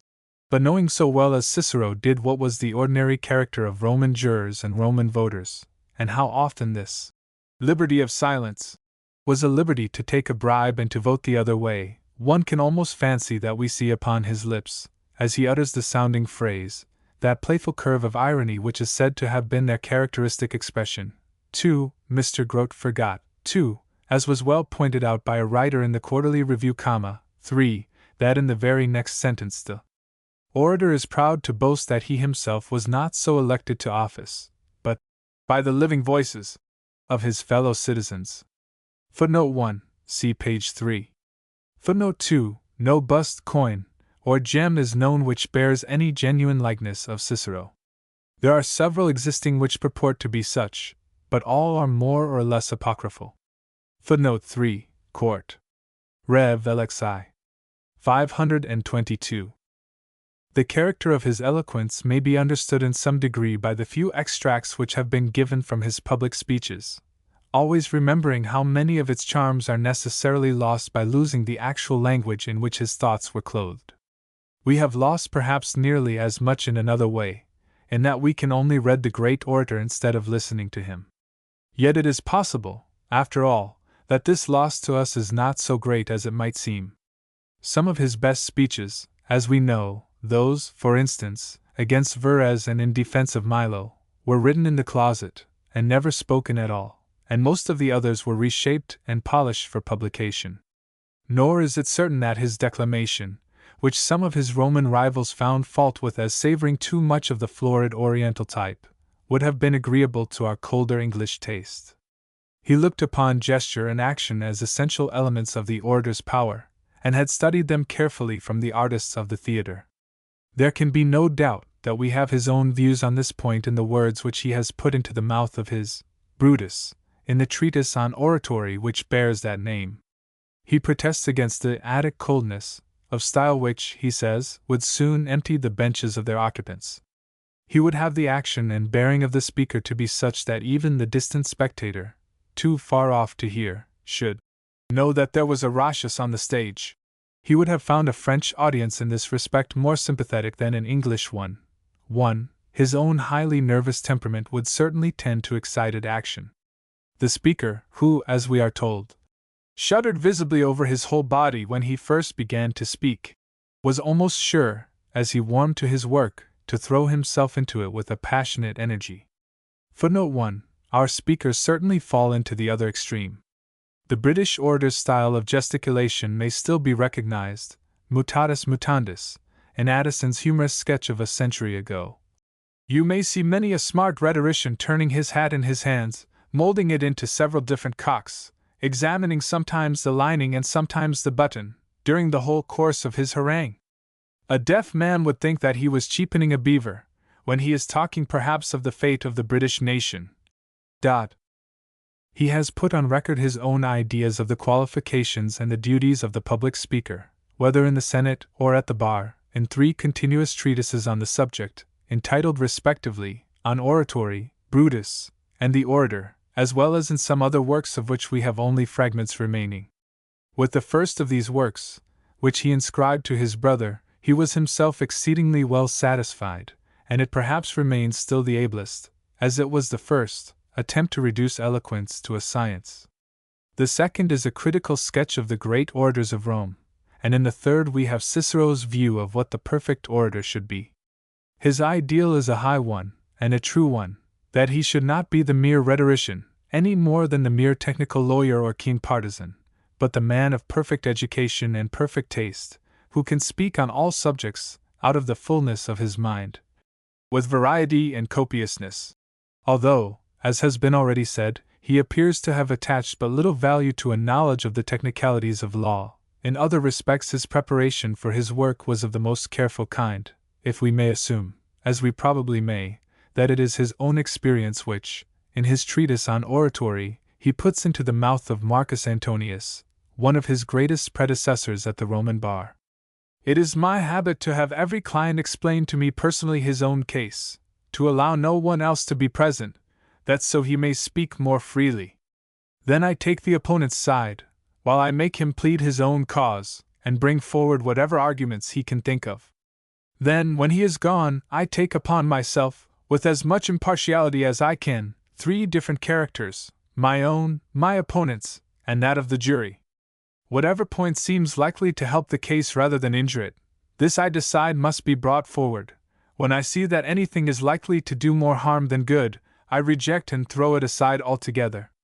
So I gain this, that I think over first what I mean to say, and speak afterwards, while a good many pleaders, relying on their abilities, try to do both at once. 1. Footnote 1, De Orator 2. 2472. He reads a useful lesson to young and zealous advocates in the same treatise, that sometimes it may be wise not to touch at all in reply upon a point which makes against your client, and to which you have no real answer, and that it is even more important to say nothing which may injure your case, than to omit something which might possibly serve it. A maxim which some modern barristers, and some preachers also, might do well to bear in mind. Yet he did not scorn to use what may almost be called the tricks of his art, if he thought they would help to secure him a verdict. The outward and visible appeal to the feelings seems to have been as effective in the Roman forum as with a British jury. Cicero would have his client stand by his side dressed in mourning, with hair disheveled, and in tears, when he meant to make a pathetic appeal to the compassion of the jurors. Or a family group would be arranged, as circumstances allowed, the wife and children, the mother and sisters, or the aged father, if presentable, would be introduced in open court to create a sensation at the right moment. He had tears apparently as ready at his command as an eloquent and well-known English Attorney General. Nay, the tears seem to have been marked down, as it were, upon his brief. My feelings prevent my saying more, he declares in his defense of Publius Sylla. I weep while I make the appeal, I cannot go on for tears. He repeats towards the close of that fine oration in behalf of Milo, the speech that never was spoken. Such phrases remind us of the story told of a French preacher, whose manuscripts were found to have marginal stage directions. Here take out your handkerchief, here cry, if possible. But such were held to be the legitimate adjuncts of Roman oratory, and it is quite possible to conceive that the advocate, like more than one modern tragedian who could be named, entered so thoroughly into the spirit of the part that the tears flowed quite naturally. A far less legitimate weapon of oratory, offensive and not defensive, was the bitter and coarse personality in which he so frequently indulged. Its use was held perfectly lawful in the Roman forum, whether in political debate or in judicial pleadings, and it was sure to be highly relished by a mixed audience. There is no reason to suppose that Cicero had recourse to it in any unusual degree, but employ it he did, and most unscrupulously. It was not only private character that he attacked, as in the case of Antony and Clodius, but even personal defects or peculiarities were made the subject of bitter ridicule. He did not hesitate to season his harangue by a sarcasm on the cast in the prosecutor's eye, or the one on the defendant's neck, and to direct the attention of the court to these points, as though they were corroborative evidence of a moral deformity. The most conspicuous instance of this practice of his is in the invective which he launched in the Senate against Piso, who had made a speech reflecting upon him. Referring to Cicero's exile, he had made that sore subject doubly sore by declaring that it was not Cicero's unpopularity, so much as his unfortunate propensity to bad verse, which had been the cause of it. A jingling line of his to the effect that the gown wins grander triumphs than the sword, 1. had been thought to be pointed against the recent victories of Pompey, and to have provoked him to use his influence to get rid of the author. But this annotation of Cicero's poetry had not been Piso's only offense. He had been consul at the time of the exile, and had given vent, it may be remembered, to the witticism that the savior of Rome might save the city a second time by his absence. Cicero was not the man to forget it. The beginning of his attack on Piso is lost, but there is quite enough remaining. Piso was of a swarthy complexion, approaching probably to the Negro type. Beast is the term by which Cicero addresses him. Beast! There is no mistaking the evidence of that slave-like hue, those bristly cheeks, those discolored fangs. Your eyes, your brows, your face, your whole aspect, are the tacit index to your soul. 2. Footnote 1. Sedant armatogae, concedat laurea lingui. Footnote 2. Such flowers of eloquence are not encouraged at the modern bar. But they were common enough, even in the English law courts, in former times. Mr. Attorney General Coke's language to Raleigh at his trial, "Thou viper!" comes quite up to Cicero's. Perhaps the Irish House of Parliament, while it existed, furnished the choicest modern specimens of this style of oratory. Mr. O'Flanagan, in his Lives of the Lord Chancellors of Ireland, tells us that a member for Galway, attacking an opponent when he knew that his sister was present during the debate, denounced the whole family. From the toothless old hag that is now grinning in the gallery, to the white-livered scoundrel that is shivering on the floor. It is not possible, within the compass of these pages, to give even the briefest account of more than a few of the many causes, they are 24 in number, in which the speeches made by Cicero, either for the prosecution or the defense, have been preserved to us. Some of them have more attraction for the English reader than others, either from the facts of the case being more interesting or more easily understood, or from their affording more opportunity for the display of the speaker's powers. Mr. Fox had an intense admiration for the speech in defense of Caelius. The opinion of one who was no mean orator himself, on his great Roman predecessor, may be worth quoting. Argumentative contention is not what he excels in, and he is never, I think, so happy as when he has an opportunity of exhibiting a mixture of philosophy and pleasantry, and especially when he can interpose anecdotes and references to the authority of the eminent characters in the history of his own country. No man appears, indeed, to have had such a real respect for authority as he, and therefore when he speaks on that subject he is always natural and earnest. 1. Footnote 1. Letter to G. Wakefield, Correspondence, page 35. There is anecdote and pleasantry enough in this particular oration, but the scandals of Roman society of that day, into which the defense of Caelius was obliged to enter, are not the most edifying subject for any readers.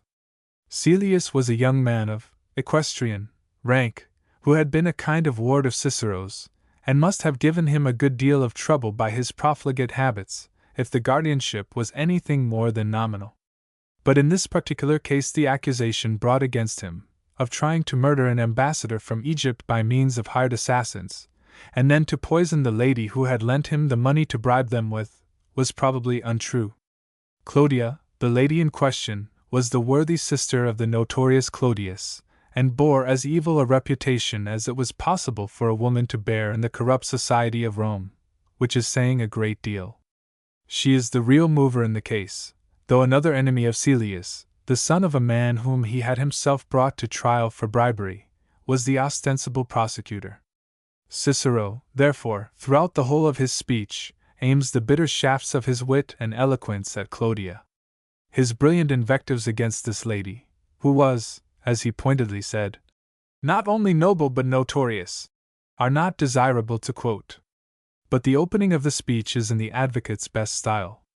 The trial, it seems, took place on a public holiday, when it was not usual to take any cause unless it were of pressing importance.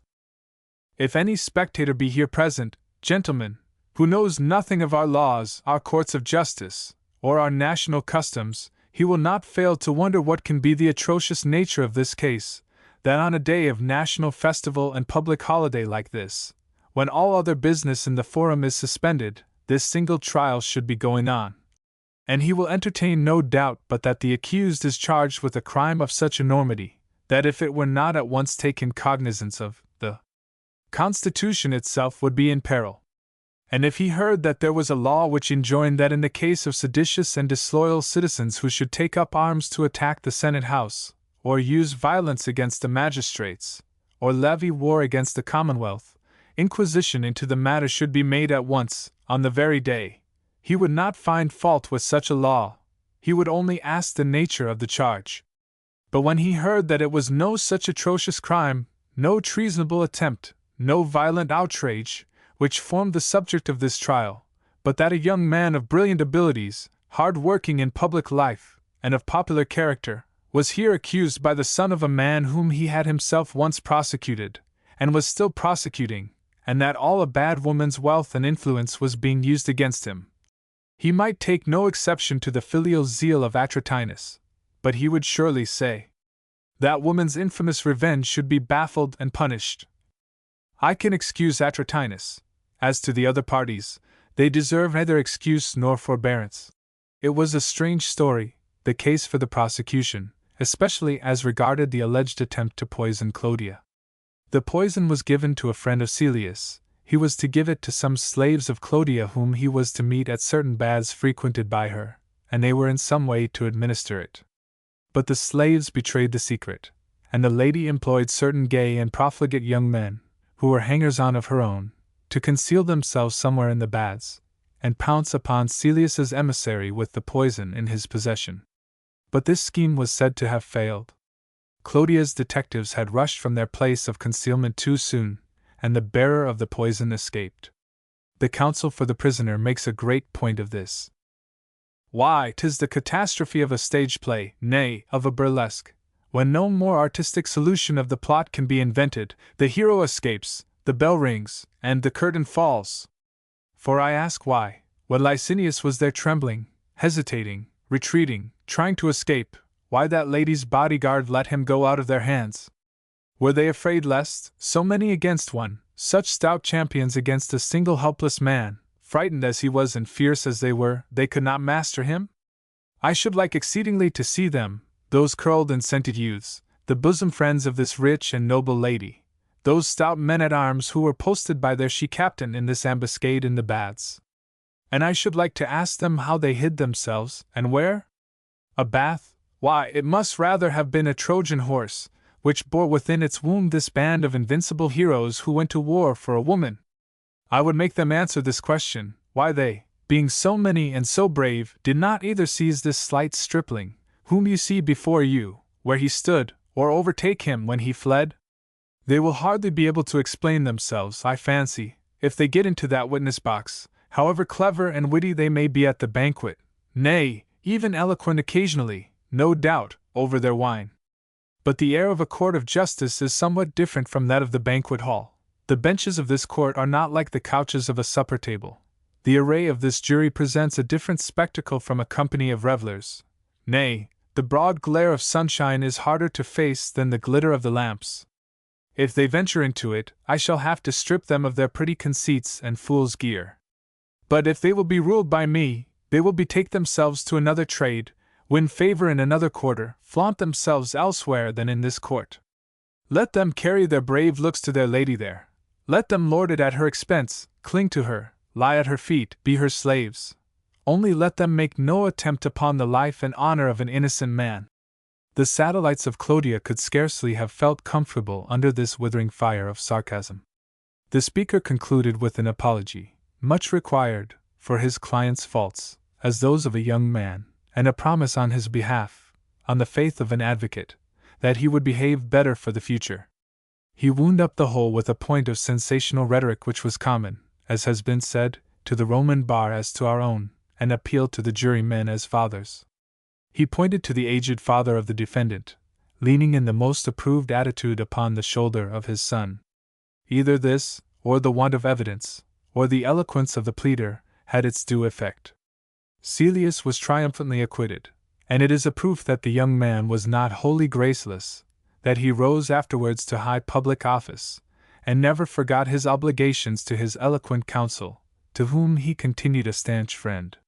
He must have had good abilities, for he was honored with frequent letters from Cicero when the latter was governor of Cilicia. He kept up some of his extravagant tastes, for when he was aedile, which involved the taking upon him the expense of certain gladiatorial and wild beast exhibitions, he wrote to beg his friend to send him out of his province some panthers for his show. Cicero complied with the request, and took the opportunity, so characteristic of him, of lauding his own administration of Cilicia, and making a kind of pun at the same time. "I have given orders to the hunters to see about the panthers. But panthers are very scarce, and the few there are complain, people say, that in the whole province there are no traps laid for anybody but for them." Catching and skinning the unfortunate provincials, which had been a favorite sport with governors like Verres, had been quite done away with in Cilicia, we are to understand, under Cicero's rule. His defense of Ligarius, who was impeached of treason against the state in the person of Caesar, as having borne arms against him in his African campaign, has also been deservedly admired. There was some courage in Cicero's undertaking his defense. As a known partisan of Pompey, he was treading on dangerous and delicate ground. Caesar was dictator at the time, and the case seems to have been tried before him as the sole judicial authority, without pretense of the intervention of anything like a jury. The defense, if defense it may be called, is a remarkable instance of the common appeal, not to the merits of the case, but to the feelings of the court. After making out what case he could for his client, the advocate as it were throws up his brief, and rests upon the clemency of the judge. Caesar himself, it must be remembered, had begun public life, like Cicero, as a pleader, and in the opinion of some competent judges, such as Tacitus and Quintilian, had bid fair to be a close rival. "I have pleaded many causes, Caesar, some, indeed, in association with yourself, while your public career spared you to the courts. But surely I never yet used language of this sort. Pardon him, sirs, he has offended, he has made a false step, he did not think to do it, he never will again. This is language we use to a father. To the court it must be, he did not do it, he never contemplated it, the evidence is false, the charge is fabricated. If you tell me you sit but as the judge of the fact in this case, Caesar, if you asked me where and when he served against you, I am silent. I will not now dwell on the extenuating circumstances, which even before a judicial tribunal might have their weight. We take this course before a judge, but I am here pleading to a father. I have erred, I have done wrong, I am sorry, I take refuge in your clemency, I ask forgiveness for my fault, I pray you, pardon me. There is nothing so popular, believe me, sir, as kindness. Of all your many virtues none wins men's admiration and their love like mercy. In nothing do men reach so near the gods, as when they can give life and safety to mankind. Fortune has given you nothing more glorious than the power, your own nature can supply nothing more noble than the will, to spare and pardon wherever you can. The case perhaps demands a longer advocacy, your gracious disposition feels it too long already. So I make an end, preferring for my cause that you should argue with your own heart, than that I or any other should argue with you. I will urge nothing more than this: the grace which you shall extend to my client in his absence will be felt as a boon by all here present. The great conqueror was, it is said, visibly affected by the appeal, and Ligarius was pardoned. Chapter 8. Minor Characteristics. Not content with his triumphs in prose, Cicero had always an ambition to be a poet. Of his attempts in this way we have only some imperfect fragments, scattered here and there through his other works, too scanty to form any judgment upon. His poetical ability is apt to be unfairly measured by two lines which his opponents were very fond of quoting and laughing at, and which for that reason have become the best known.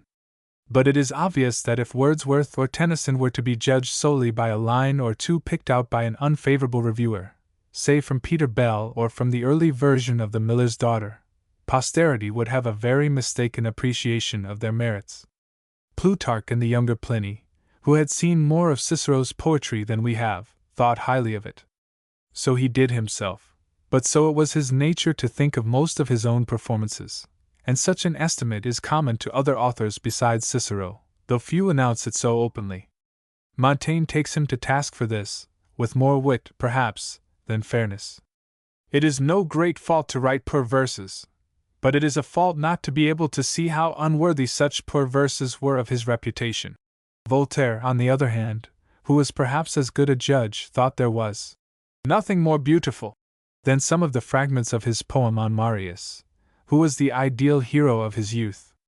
Perhaps the very fact, however, of none of his poems having been preserved, is some argument that such poetic gift as he had was rather facility than genius. He wrote, besides this poem on Marius, a history of my consulship, and a history of my own times, in verse, and some translations from Homer. He had no notion of what other men called relaxation. He found his own relaxation in a change of work. He excuses himself in one of his orations for this strange taste, as it would seem to the indolent and luxurious Roman nobles with whom he was so unequally yoked. Who after all shall blame me, or who has any right to be angry with me, if the time which is not grudged to others for managing their private business, for attending public games and festivals, for pleasures of any other kind, nay, even for very rest of mind and body, the time which others give to convivial meetings, to the gaming table, to the tennis court, this much I take for myself, for the resumption of my favorite studies? In this indefatigable appetite for work of all kinds, he reminds us of no modern politician so much as of Sir George Cornwall Lewis, yet he would not have altogether agreed with him in thinking that life would be very tolerable if it were not for its amusements. He was, as we have seen, of a naturally social disposition. I like a dinner party, he says in a letter to one of his friends, where I can say just what comes uppermost, and turn my sighs and sorrows into a hearty laugh. I doubt whether you are much better yourself, when you can laugh as you did even at a philosopher. When the man asked whether anybody wanted to know anything, you said you had been wanting to know all day when it would be dinner time.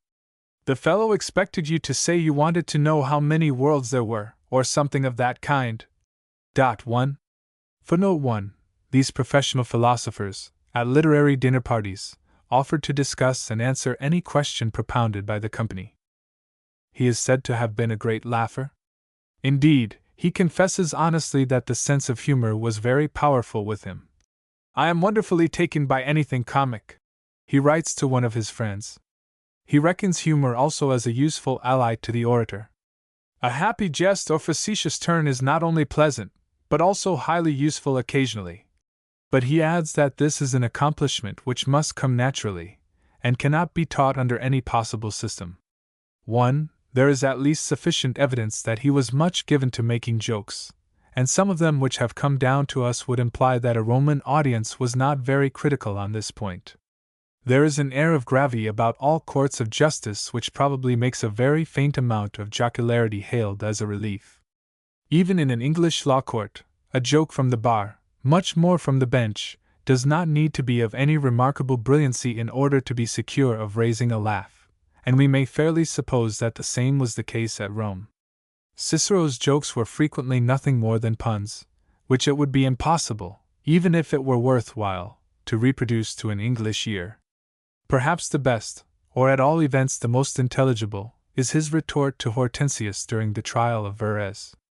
The latter was said to have feed his counsel out of his Sicilian spoils, especially, there was a figure of a sphinx, of some artistic value, which had found its way from the house of the ex-governor into that of Hortensius. Cicero was putting a witness through a cross-examination of which his opponent could not see the bearing. I do not understand all this, said Hortensius. I am no hand at solving riddles. That is strange, too, rejoined Cicero, when you have a sphinx at home. In the same trial he condescended, in the midst of that burning eloquence of which we have spoken, to make 2 puns on the defendant's name. The word Verres had 2 meanings in the old Latin tongue. It signified a boar-pig, and also a broom or sweeping brush. One of Verres's friends, who either was or had the reputation of being a Jew, had tried to get the management of the prosecution out of Cicero's hands. "What has a Jew to do with pork?" asked the orator. Speaking, in the course of the same trial, of the way in which the governor had made requisitions of all the most valuable works of art throughout the island, the broom, said he, swept clean. He did not disdain the comic element in poetry more than in prose, for we find in Quintilian, too, a quotation from a punning epigram in some collection of such trifles which in his time bore Cicero's name. Cicero is said to have collected and published 3 volumes of his master's good things after his death. But if they were not better than those which have come down to us, as contained in his other writings, there has been no great loss to literature in Cicero's Ciceroniana. He knew one secret at least of a successful humorist in society, for it is to him that we owe the first authoritative enunciation of a rule which is universally admitted: that a jest never has so good an effect as when it is uttered with a serious countenance.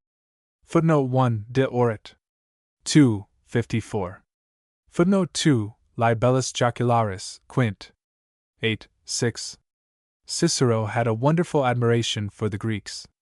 "I am not ashamed to confess," he writes to his brother, "especially since my life and career have been such that no suspicion of indolence or want of energy can rest upon me, that all my own attainments are due to those studies and those accomplishments which have been handed down to us in the literary treasures and the philosophical systems of the Greeks." It was no mere rhetorical outburst, when in his defense of Valerius Flaccus, accused like Verres, whether truly or falsely, of corrupt administration in his province, he thus introduced the deputation from Athens and Lacedaemon who appeared as witnesses to the character of his client. "Athenians are here today, amongst whom civilization, learning, religion, agriculture, public law and justice, had their birth, and whence they have been disseminated over all the world, for the possession of whose city, on account of its exceeding beauty, even gods are said to have contended, which is of such antiquity, that she is said to have bred her citizens within herself, and the same soil is termed at once their mother, their nurse, and their country, whose importance and influence is such that the name of Greece, though it has lost much of its weight and power, still holds its place by virtue of the renown of this single city." He had forgotten, perhaps, as an orator is allowed to forget, that in the very same speech, when his object was to discredit the accusers of his client, he had said, what was very commonly said of the Greeks at Rome, that they were a nation of liars. There were excellent men among them, he allowed, thinking at the moment of the counter-evidence which he had ready for the defendant, but he goes on to make this sweeping declaration: "I will say this of the whole race of the Greeks: I grant them literary genius, I grant them skill in various accomplishments, I do not deny them elegance in conversation, acuteness of intellect, fluent oratory. To any other high qualities they may claim I make no objection, but the sacred obligation that lies upon a witness to speak the truth is what that nation has never regarded." 1. Footnote 1 Defense of Val. Flaccus c. 4. "There was a certain proverb," he went on to say, "'Lend me your evidence,' implying, 'and you shall have mine when you want it.' A Greek proverb, of course, and men knew these 3 words of Greek who knew no Greek besides. What he loved in the Greeks, then, was rather the grandeur of their literature and the charm of their social qualities. A strict regard for truth is, unhappily, no indispensable ingredient in this last. He had no respect whatever for their national character." The orator was influenced, perhaps, most of all by his intense reverence for the Athenian Demosthenes, whom, as a master in his art, he imitated and well nigh worshipped. The appreciation of his own powers which every able man has, and of which Cicero had at least his share, fades into humility when he comes to speak of his great model. Absolutely perfect, he calls him in one place, and again in another. What I have attempted, Demosthenes has achieved. Yet he felt also at times, when the fervor of genius was strong within him, that there was an ideal of eloquence enshrined in his own inmost mind. "Which I can feel," he says, "but which I never knew to exist in any man."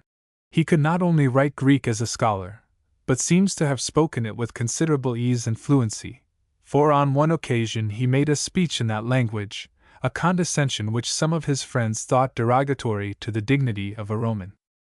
From the Greeks he learned to appreciate art. How far his taste was really cultivated in this respect is difficult for us to judge, Some passages in his letters to Atticus might lead us to suspect that, as Disraeli concludes, he was rather a collector than a real lover of art. His appeals to his friend to buy up for him everything and anything, and his surrender of himself entirely to Atticus's judgment in such purchases, do not bespeak a highly critical taste. In a letter to another friend, he seems to say that he only bought statuary as furniture for the gymnasium at his country seat, and he complains that 4 figures of bacchanals, which this friend had just bought for him, had cost more than he would care to give for all the statues that ever were made. On the other hand, when he comes to deal with Verres's wholesale plunder of paintings and statues in Sicily, he talks about the several works with considerable enthusiasm. Either he really understood his subject, or, like an able advocate, he had thoroughly got up his brief. But the art notices which are scattered through his works show a considerable acquaintance with the artist world of his day. He tells us, in his own admirable style, the story of Zeuxis, and the selection which he made from all the beauties of Crotona, in order to combine their several points of perfection in his portrait of Helen. He refers more than once, and always in language which implies an appreciation of the artist, to the works of Phidias, especially that which is said to have cost him his life, the Shield of Minerva, and he discusses, though it is but by way of illustration, the comparative points of merit. In the statues of Calamus, and Myron, and Polycletus, and in the paintings of the earlier schools of Zeuxis, Polygnotus, and Timanthes, with their 4 primitive colors, as compared with the more finished schools of Protogenes and Apelles. Chapter 9. Cicero's Correspondence. Atticus. It seems wonderful how, in the midst of all his work, Cicero found time to keep up such a voluminous correspondence. Something like 800 of his letters still remain to us, and there were whole volumes of them long preserved which are now lost, to say nothing of the very many which may never have been thought worth preserving. The secret lay in his wonderful energy and activity. We find him writing letters before daybreak, during the service of his meals, on his journeys, and dictating them to an amanuensis as he walked up and down to take needful exercise. Footnote 1. Collections of his letters to Caesar, Brutus, Cornelius Nepos the historian, Hirtius, Pansa, and to his son, are known to have existed. His correspondence were of almost all varieties of position and character, from Caesar and Pompey, the great men of the day, down to his domestic servant and secretary, Tiro. Amongst them were rich and ease-loving Epicureans like Atticus and Paetus, and even men of pleasure like Celius, grave Stoics like Cato, eager patriots like Brutus and Cassius, authors such as Cornelius Nepos and Lixius the historians, Varro the grammarian, and Medius the poet, men who dabbled with literature in a gentlemanlike way, like Hirtius and Appius, and the accomplished literary critic and patron of the day, himself of no mean reputation as poet, orator, and historian, Caius Asinius. Pollio. Cicero's versatile powers found no difficulty in suiting the contents of his own letters to the various tastes and interests of his friends.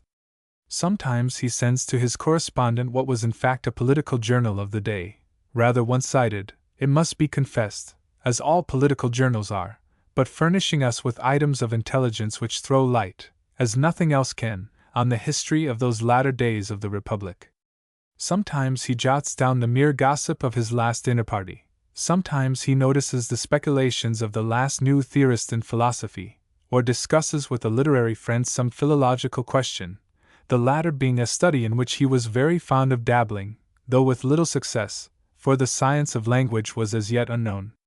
His chief correspondent, as has been said, was his old schoolfellow and constant friend through life, Pomponius Atticus. The letters addressed to him which still remain to us cover a period of 24 years, with a few occasional interruptions, and the correspondence only ceased with Cicero's death. The Athenianized Roman, though he had deliberately withdrawn himself from the distracting factions of his native city, which he seldom revisited, kept on the best terms with the leaders of all parties, and seems to have taken a very lively interest, though merely in the character of a looker-on, in the political events which crowded so fast upon each other during the 50 years of his voluntary expatriation. Cicero's letters were to him what an English newspaper would be now to an English gentleman who for his own reasons preferred to reside in Paris, without forswearing his national interests and sympathies. At times, when Cicero was more at leisure, and when messengers were handy, for we have to remember that there was nothing like our modern post, Cicero would dispatch one of these letters to Atticus daily. We have nearly 400 of them in all.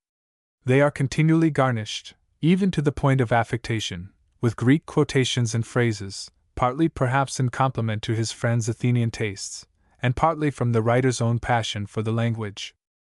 So much reference has been made to them throughout the previous biographical sketch, for they supply us with some of the most important materials for Cicero's life and times, that it may be sufficient to give in this place 2 or 3 of the shorter as specimens of the collection.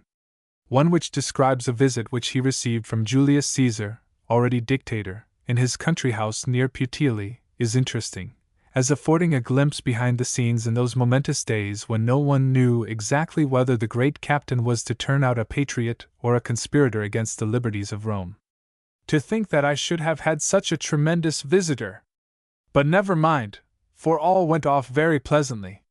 But when he arrived at Philippus's house, on the evening of the 2nd day of the Saturnalia, the place was so full of soldiers that they could hardly find a spare table for Caesar himself to dine at. There were 2,000 men. Really, I was in a state of perplexity as to what was to be done next day, but Barba Cassius came to my aid. He supplied me with a guard. They pitched their tents in the grounds, and the house was protected. He stayed with Philippus until 1 o'clock on the 3rd day of the Saturnalia, and would see no one. Going over accounts, I suppose, with Balbus. Then he walked on the seashore. After 2 he had a bath, then he listened to some verses on Mamurra, without moving a muscle of his countenance, then dressed, too, and sat down to dinner. He had taken a precautionary emetic, and therefore ate and drank heartily and unrestrainedly. We had, I assure you, a very good dinner, and well served, and not only that, but the feast of reason and the flow of soul 3. Besides, his suite were abundantly supplied at 3 other tables. The freedmen of lower rank, and even the slaves, were well taken care of. The higher class had really an elegant entertainment. Well, no need to make a long story. We found we were both flesh and blood. Still, he is not the kind of guest to whom you would say, "Now do, pray, take us in your way on your return." Once is enough. We had no conversation on business, but a good deal of literary talk. In short, he seemed to be much pleased, and to enjoy himself. He said he should stay 1 day at Puteoli, and another at Baiae. So here you have an account of this visit, or rather quartering of troops upon me, which I disliked the thoughts of, but which really, as I have said, gave me no annoyance. I shall stay here a little longer, then go to my house at Tusculum. When Caesar passed Dolabella's villa, all the troops formed up on the right and left of his horse, which they did nowhere else. For I heard that from Nicias. Footnote 1. This was close to Cicero's villa, on the coast. Footnote 2. Literally, he got himself oiled. The emetic was a disgusting practice of Roman bon vivants who were afraid of indigestion. Footnote 3. The verse which Cicero quotes from Lucilius is fairly equivalent to this. Footnote 4. Probably by way of salute, or possibly as a precaution. In the following, he is anticipating a visit from his friend, and from the lady to whom he is betrothed. I had a delightful visit from Cincius on the 30th of January, before daylight. For he told me that you were in Italy, and that he was going to send off some messengers to you, and would not let them go without a letter from me. Not that I have much to write about, especially when you are all but here, except to assure you that I am anticipating your arrival with the greatest delight. Therefore fly to me, to show your own affection, and to see what affection I bear you. Other matters when we meet. I have written this in a hurry. As soon as ever you arrive, bring all your people to my house. You will gratify me very much by coming. You will see how wonderfully well Terranio has arranged my books, the remains of which are much better than I had thought. And I should be very glad if you could send me a couple of your library clerks whom Terranio could make use of as binders, and to help him in other ways, and tell them to bring some parchment to make indices, syllabuses, I believe you Greeks call them. But this only if quite convenient to you. But at any rate, be sure you come yourself, if you can make any stay in our parts, and bring Pelia with you, for that is but fair, and Tullia wishes it much. Upon my word, you have bought a very fine place. I hear that your gladiators fight capitally. If you had cared to hire them out, you might have cleared your expenses at these 2 last public shows. But we can talk about this hereafter. Be sure to come, and do your best about the clerks, if you love me. The Roman gentleman of elegant and accomplished tastes, keeping a troop of private gladiators, and thinking of hiring them out, to our notions, is a curious combination of character. But the taste was not essentially more brutal than the prize ring and the cockfights of the last century. 2. Paetus. Another of Cicero's favorite correspondents was Papirius Paetus, who seems to have lived at home at ease, and taken little part in the political tumults of his day. Like Atticus, he was an Epicurean, and thought more of the pleasures of life than of its cares and duties. Yet Cicero evidently took great pleasure in his society, and his letters to him are written in the same familiar and genial tone as those to his old schoolfellow. Some of them throw a pleasant light upon the social habits of the day. Cicero had had some friends staying with him at his country seat at Tusculum, to whom, he says, he had been giving lessons in oratory. Dolabella, his son-in-law, and Hirtius, the future consul, were among them. They are my scholars in declamation, and I am theirs in dinner-eating, for I conclude you have heard, you seem to hear everything, that they come to me to declaim, and I go to them for dinners. 'Tis all very well for you to swear that you cannot entertain me in such grand fashion as I am used to, but it is of use. Better be victimized by your friend than by your debtors, as you have been. After all, I don't require such a banquet as leaves a great waste behind it. A little will do, only handsomely served and well cooked. I remember your telling me about a dinner of Phemia's. Well, it need not be such a late affair as that, nor so grand in other respects. Nay, if you persist in giving me one of your mother's old family dinners, I can stand even that. My new reputation for good living has reached you, I find, before my arrival, and you are alarmed at it. But pray, put no trust in your anticourses, I have given up that altogether. I used to spoil my appetite, I remember, upon your oil and sliced sausages. One expense I really shall put you to, I must have my warm bath. My other habits, I assure you, are quite unaltered, all the rest is joke. Paetus seems to answer him with the same good-humored badinage. Balbus, the governor of Africa, had been to see him, he says, and he had been content with such humble fare as he feared Cicero might despise. So much, at least, we may gather from Cicero's answer. Satirical as ever, I see. You say Balbus was content with very modest fare. You seem to insinuate that when grandees are so moderate, much more ought a poor ex-consul like myself so to be. You don't know that I fished it all out of your visitor himself, for he came straight to my house on his landing. The very first words I said to him were, "How did you get on with our friend Paetus?" He swore he had never been better entertained. If this referred to the charms of your conversation, remember, I shall be quite as appreciative a listener as Balbus. But if it meant the good things on the table, I must beg you will not treat us men of eloquence worse than you do a lisper. 1. Footnote 1. One of Cicero's puns. Balbus means lisper. They carry on this banter through several letters. Cicero regrets that he has been unable as yet to pay his threatened visit, when his friend would have seen what advances he had made in gastronomic science. He was able now to eat through the whole bill of fare. From the eggs to the roti, I, stoic that used to be, have gone over with my whole forces into the camp of Epicurus. You will have to do with a man who can eat, and who knows what's what. You know how conceited we late learners are, as the proverb says. You will have to unlearn those little plain dinners and makeshifts of yours. We have made such advances in the art, that we have been venturing to invite, more than once, your friends Varius and Camillus. What elegant and fastidious gentlemen they are! But see how audacious we are getting! I have even given Hirtius a dinner, but without a peacock. My cook could imitate nothing in his entertainments except the hot soup.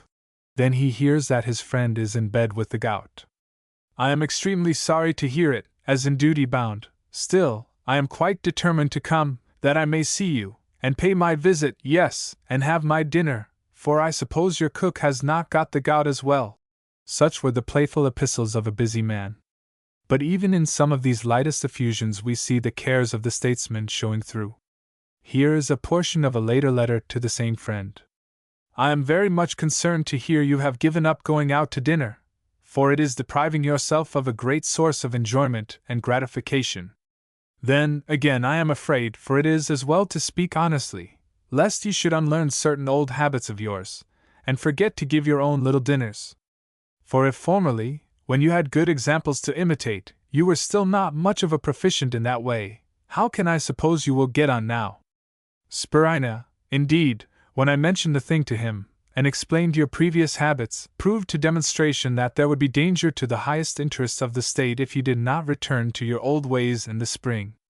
But indeed, my good Paetus, I advise you, joking apart, to associate with good fellows, and pleasant fellows, and men who are fond of you. There is nothing better worth having in life, nothing that makes life more happy. See how I employ philosophy to reconcile you to dinner parties. Take care of your health, and that you will best do by going out to dinner. But don't imagine, as you love me, that because I write jestingly I have thrown off all anxiety about public affairs. Be assured, my dear Paetus, that I seek nothing and care for nothing, night or day, but how my country may be kept safe and free. I omit no opportunity of advising, planning, or acting. I feel in my heart that if in securing this I have to lay down my life, I shall have ended it well and honorably. 3. His brother Quintus. Between Marcus Cicero and his younger brother Quintus there existed a very sincere and cordial affection, somewhat warmer, perhaps, on the side of the elder, inasmuch as his wealth and position enabled him rather to confer than to receive kindnesses. The rule in such cases being, so cynical philosophers tell us, that the affection is lessened rather than increased by the feeling of obligation. He almost adopted the younger Quintus, his nephew, and had him educated with his own son, and the two cousins received their earlier training together in one or other of Marcus Cicero's country houses under a clever Greek freedman of his, who was an excellent scholar, and, what was less usual amongst his countrymen, unless Cicero's estimate of them does them great injustice, a very honest man, but, as the two boys complained, terribly passionate. Cicero himself, however, was the head tutor, an office for which, as he modestly writes, his Greek studies fully qualified him. Quintus Cicero behaved ill to his brother after the battle of Pharsalia, making what seemed to have been very unjust accusations against him in order to pay court to Caesar, but they soon became friends again. 29 of the elder Cicero's letters to his brother remain, written in terms of remarkable kindness and affection, which go far to vindicate the Roman character from a charge which has sometimes been brought against it of coldness in these family relationships. Few modern brothers, probably, would write to each other in such terms as these. Afraid lest your letters bother me? I wish you would bother me, and re-bother me, and talk to me and at me, for what can give me more pleasure? I swear that no muse-stricken rhymester ever reads his own last poem with more delight than I do what you write to me about matters public or private, town or country. Here now is a letter from you full of pleasant matter, but with this dash of the disagreeable in it, that you have been afraid, nay, are even now afraid, of being troublesome to me. I could quarrel with you about it, if that were not a sin. But if I have reason to suspect anything of that sort again, I can only say that I shall always be afraid lest, when we are together, I may be troublesome to you. Or take, again, the pathetic apology which he makes for having avoided an interview with Quintus in those first days of his exile when he was so thoroughly unmanned. My brother, my brother, my brother! Did you really fear that I was angry, because I sent off the slaves without any letter to you? And did you even think that I was unwilling to see you? I angry with you? Could I possibly be angry with you? When I miss you, it is not a brother only that I miss. To me you have always been the pleasantest of companions, a son in dutiful affection, a father in counsel. What pleasure ever had I without you, or you without me? Quintus had accompanied Caesar on his expedition into Britain as one of his lieutenants, and seems to have written home to his brother some notices of the country, to which the latter, towards the end of his reply, makes this allusion. How delighted I was to get your letter from Britain! I had been afraid of the voyage across, afraid of the rock-bound coast of the island. The other dangers of such a campaign I do not mean to despise, but in these there is more to hope than to fear, and I have been rather anxiously expecting the result than in any real alarm about it. I see you have a capital subject to write about. What novel scenery, what natural curiosities and remarkable places, what strange tribes and strange customs, what a campaign, and what a commander you have to describe! I will willingly help you in the points you request, and I will send you the verses you ask for, though it is sending an owl to Athens, one I know. Footnote 1, a Greek proverb, equivalent to our coals to Newcastle. In another letter he says, "Only give me Britain to paint with your colors and my own pencil." But either the Britons of those days did not, after all, seem to afford sufficient interest for poem or history, or for some other reason this joint literary undertaking, which seems once to have been contemplated, was never carried out, and we have missed what would beyond doubt have been a highly interesting volume of sketches in Britain by the brothers Cicero. Quintus was a poet, as well as his brother, nay, a better poet, in the latter's estimation, or at least he was polite enough to say so more than once. In quantity, at least, if not in quality, the younger must have been a formidable rival, for he wrote, as appears from one of these letters, for tragedies in 15 days, possibly translations only from the Greek. One of the most remarkable of all Cicero's letters, and perhaps that which does him most credit both as a man and a statesman, is one which he wrote to his brother, who was at the time governor of Asia. Indeed, it is much more than a letter. It is rather a grave and carefully weighed paper of instructions on the duties of such a position. It is full of sound practical sense, and lofty principles of statesmanship, very different from the principles which too commonly ruled the conduct of Roman governors abroad. The province which had fallen to the lot of Quintus Cicero was one of the richest belonging to the empire, and which presented the greatest temptations and the greatest facilities for the abuse of power to selfish purposes. Though called Asia, it consisted only of the late kingdom of Pergamus, and had come under the dominion of Rome, not by conquest, as was the case with most of the provinces, but by way of legacy from Attalus, the last of its kings, who, after murdering most of his own relations, had named the Roman people as his heirs. The seat of government was at Ephesus. The population was of a very mixed character, consisting partly of true Asiatics, and partly of Asiatic Greeks, the descendants of the old colonists, and containing also a large Roman element, merchants who were there for purposes of trade, many of them bankers and money-lenders, and speculators who farmed the imperial taxes, and were by no means scrupulous in the matter of fleecing the provincials. These latter, the publicani, as they were termed, might prove very dangerous enemies to any too zealous reformer. If the Roman governor there really wished to do his duty, what with the combined servility and double-dealing of the Orientals, the proverbial lying of the Greeks, and the grasping injustice of the Roman officials, he had a very difficult part to play. How Quintus had been playing it is not quite clear. His brother, in this admirable letter, assumes that he had done all that was right, and urges him to maintain the same course. But the advice would hardly have been needed if all had gone well hitherto. You will find little trouble in holding your subordinates in check, if you can but keep a check upon yourself. So long as you resist gain, and pleasure, and all other temptations, as I am sure you do, I cannot fancy there will be any danger of your not being able to check a dishonest merchant or an extortionate collector. For even the Greeks, when they see you living thus, will look upon you as some hero from their old annals, or some supernatural being from heaven, come down into their province. I write thus not to urge you so to act, but that you may congratulate yourself upon having so acted, now and heretofore.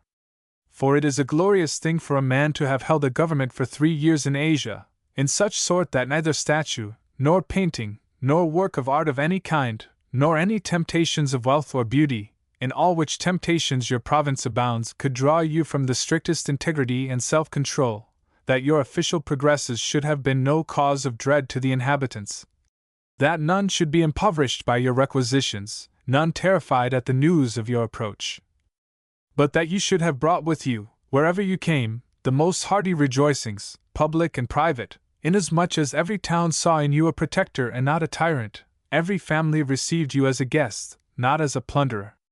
But in these points, as experience has by this time taught you, it is not enough for you to have these virtues yourself, but you must look to it carefully, that in this guardianship of the province not you alone, but every officer under you, discharges his duty to our subjects, to our fellow citizens, and to the state. If any of your subordinates seem grasping for his own interest, you may venture to bear with him so long as he merely neglects the rules by which he ought to be personally bound, never so far as to allow him to abuse for his own gain the power with which you have entrusted him to maintain the dignity of his office. For I do not think it well, especially since the customs of official life incline so much of late to laxity and corrupt influence, that you should scrutinize too closely every abuse, or criticize too strictly every one of your officers, but rather place trust in each in proportion as you feel confidence in his integrity. For those whom the state has assigned you as companions and assistants in public business, you are answerable only within the limits I have just laid down.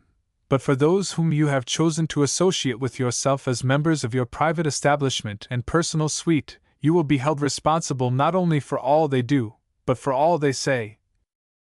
Your ears should be supposed to hear only what you publicly listen to, not to be open to every secret and false whisper for the sake of private gain. Your official seal should be not as a mere common tool, but as though it were yourself, not the instrument of other men's wills, but the evidence of your own. Your officers should be the agents of your clemency, not of their own caprice, and the rods and axes which they bear should be the emblems of your dignity, not merely of your power. In short, the whole province should feel that the persons, the families, the reputation, and the fortunes of all over whom you rule are held by you very precious. Let it be well understood that you will hold that man as much your enemy who gives a bribe, if it comes to your knowledge, as the man who receives it. But no one will offer bribes if this be once made clear, that those who pretend to have influence of this kind with you have no power, after all, to gain any favor for others at your hands. Let such, then, be the foundations of your dignity. First, integrity and self-control on your own part, a becoming behavior on the part of all about you, a very careful and circumspect selection of your intimates, whether Greeks or provincials, a grave and firm discipline maintained throughout your household. For if such conduct befits us in our private and everyday relations, it becomes well-nigh godlike in a government of such extent, in a state of morals so depraved, and in a province which presents so many temptations.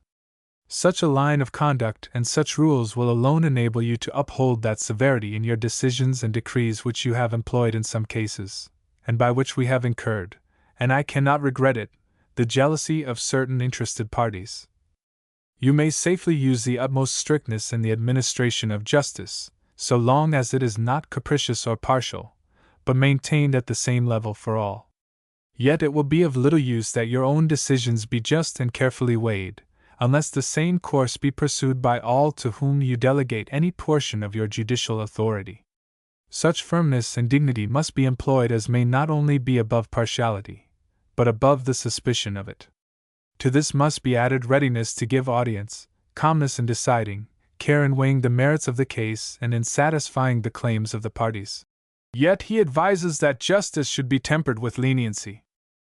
If such moderation be popular at Rome, where there is so much self-assertion, such unbridled freedom, so much license allowed to all men, where there are so many courts of appeal open, so many means of help, where the people have so much power and the Senate so much authority, how grateful beyond measure will moderation be in the governor of Asia, a province where all that vast number of our fellow citizens and subjects, all those numerous states and cities, hang upon one man's nod, where there is no appeal to the tribune, no remedy at law, no senate, no popular assembly. Wherefore it should be the aim of a great man, and one noble by nature and trained by education and liberal studies, so to behave himself in the exercise of that absolute power, as that they over whom he presides should never have cause to wish for any authority other than his. 4. Tiro. Of all Cicero's correspondence, his letters to Tiro supply the most convincing evidence of his natural kindness of heart. Tiro was a slave, but this must be taken with some explanation.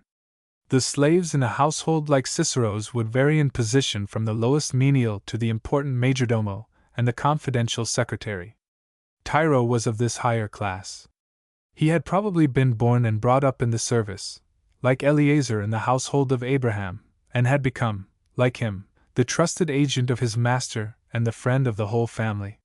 He was evidently a person of considerable ability and accomplishments, acting as literary amanuensis, and indeed in some sort as a domestic critic, to his busy master. He had accompanied him to his government in Cilicia, and on the return home had been taken ill, and obliged to be left behind at Patrae. And this is Cicero's affectionate letter to him, written from Lucca's Santa Maura, the day afterwards. I thought I could have borne the separation from you better, but it is plainly impossible, and although it is of great importance to the honors which I am expecting, one, that I should get to Rome as soon as possible, yet I feel I made a great mistake in leaving you behind. But as it seemed to be your wish not to make the voyage until your health was restored, I approved your decision. Nor do I think otherwise now, if you are still of the same opinion. But if hereafter, when you are able to eat as usual, you think you can follow me here, it is for you to decide. I sent Mario to you, telling him either to join me with you as soon as possible, or, if you are delayed, to come back here at once. But be assured of this, that if it can be so without risk to your health, there is nothing I wish so much as to have you with me. Only if you feel it necessary for your recovery to stay a little longer at Patrae, there is nothing I wish so much as for you to get well. If you sail at once, you will catch us at Lucca's. But if you want to get well first, take care to secure pleasant companions, fine weather, and a good ship. Mind this, my good Tyro, if you love me, let neither Mario's visit nor this letter hurry you. By doing what is best for your own health, you will be best obeying my directions. Consider these points with your usual good sense. I miss you very much, but then I love you, and my affection makes me wish to see you well, just as my want of you makes me long to see you as soon as possible. But the first point is the most important. Above all, therefore, take care to get well. Of all your innumerable services to me, this will be the most acceptable. Footnote 1. The triumph for the victory gained under his nominal command over the hill tribes in Cilicia, during his governorship of that province, page 68. Cicero writes to him continually during his own journey homewards with the most thoughtful kindness, begs that he will be cautious as to what vessel he sails in, and recommends specially one very careful captain. He has left a horse and a mule ready for him when he lands at Brundusium. Then he hears that Tyro had been foolish enough to go to a concert, or something of the kind, before he was strong, for which he mildly reproves him. He has written to the physician to spare no care or pains, and to charge, apparently, what he pleases. Several of his letters to his friend Atticus, at this date, speak in the most anxious and affectionate terms of the serious illness of this faithful servant. Just as he and his party are starting from Lucca's, they send a note from Cicero and his son, and Quintus the elder and younger, to their best and kindest Tyro. Then from Rome comes a letter in the name of the whole family, wife and daughter included. Marcus Tullius Cicero, and Cicero the younger, and Terentia, and Tullia, and brother Quintus, and Quintus's son, to Tyro send greeting. Although I miss your able and willing service every moment, still it is not on my own account so much as yours that I am sorry you are not well. But as your illness has now taken the form of a quartan fever, for so Curius writes, I hope, if you take care of yourself, you will soon be stronger. Only be sure, if you have any kindness for me, not to trouble yourself about anything else just now, except how to get well as soon as may be. I am quite aware how much you regret not being with me, but everything will go right if you get well. I would not have you hurry, or undergo the annoyance of seasickness while you are weak, or risk a sea voyage in winter. Then he tells him all the news from Rome, how there had been quite an ovation on his arrival there, how Caesar was, he thought, growing dangerous to the state, and how his own coveted triumph was still postponed. All this, he says, I thought you would like to know. Then he concludes, over and over again I beg you to take care to get well, and to send me a letter whenever you have an opportunity. Farewell, again and again. Tyro got well, and outlived his kind master, who, very soon after this, presented him with his freedom. It is to him that we are said to be indebted for the preservation and publication of Cicero's correspondence. He wrote, also, a biography of him, which Plutarch had seen, and of which he probably made use in his own Life of Cicero, but which has not come down to us. There was another of his household for whom Cicero had the same affection. This was Sisytheus, also a slave, but a man, like Tiro, of some considerable education, whom he employed as his reader. His death affected Cicero quite as the loss of a friend. Indeed, his anxiety is such, that his Roman dignity is almost ashamed of it. I grieve, he says, more than I ought for a mere slave. Just as one might now apologize for making too much fuss about a favorite dog, for the slave was looked upon in scarcely a higher light in civilized Rome.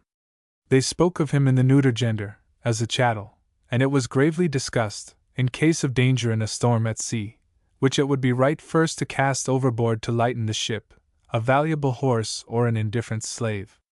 Hortensius, the rival advocate who has been mentioned, a man of more luxurious habits and less kindly spirit than Cicero, who was said to feed the pet lampreys in his stews much better than he did his slaves, and to have shed tears at the death of one of these ugly favorites, would have probably laughed at Cicero's concern for Sisytheus and Tiro.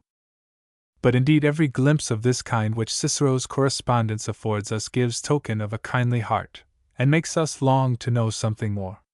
Some have suspected him of a want of filial affection, owing to a somewhat abrupt and curt announcement in a letter to Atticus of his father's death, and his stanch defenders proposed to adopt, with Madvig, the reading decessit, left us, instead of decessit, died.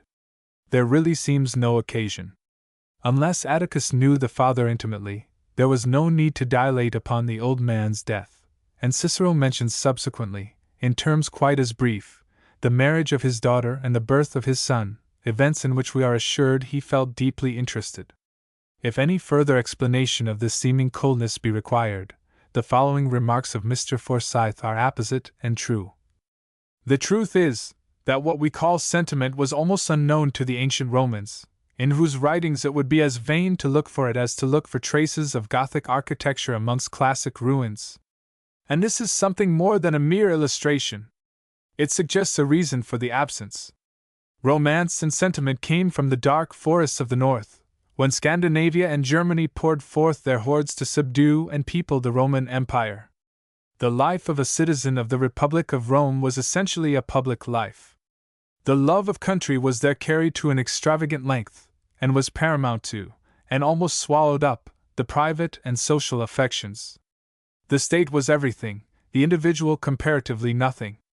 In one of the letters of the Emperor Marcus Aurelius to Fronto, there is a passage in which he says that the Roman language had no word corresponding with the Greek, Philostorgia, the affectionate love for parents and children.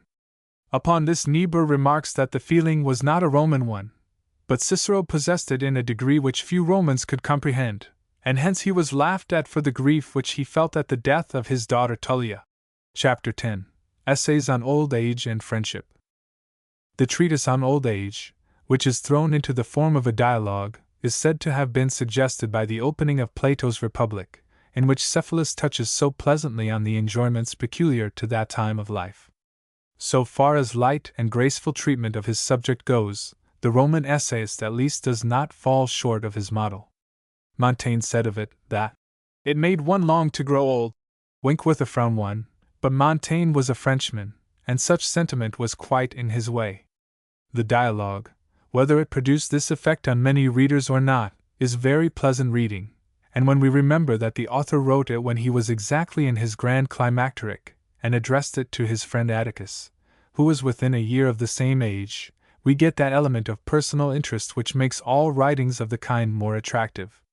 The argument in defense of the paradox that it is a good thing to grow old proceeds upon the only possible ground, the theory of compensations. It is put into the mouth of Cato the Censor, who had died about a century before, and who is introduced as giving a kind of lecture on the subject to his young friends Scipio and Laelius, in his 84th year. He was certainly a remarkable example in his own case of its being possible to grow old gracefully and usefully, if, as he tells us, he was at that age still able to take part in the debates in the Senate, was busy collecting materials for the early history of Rome, had quite lately begun the study of Greek, could enjoy a country dinner party, and had been thinking of taking lessons in playing on the lyre. Footnote 1. Il donne l'appétit de vieillir. He states 4 reasons why old age is so commonly considered miserable. First, it unfits us for active employment. Secondly, it weakens the bodily strength. Thirdly, it deprives us of nearly all pleasures. Fourthly and lastly, it is drawing near death.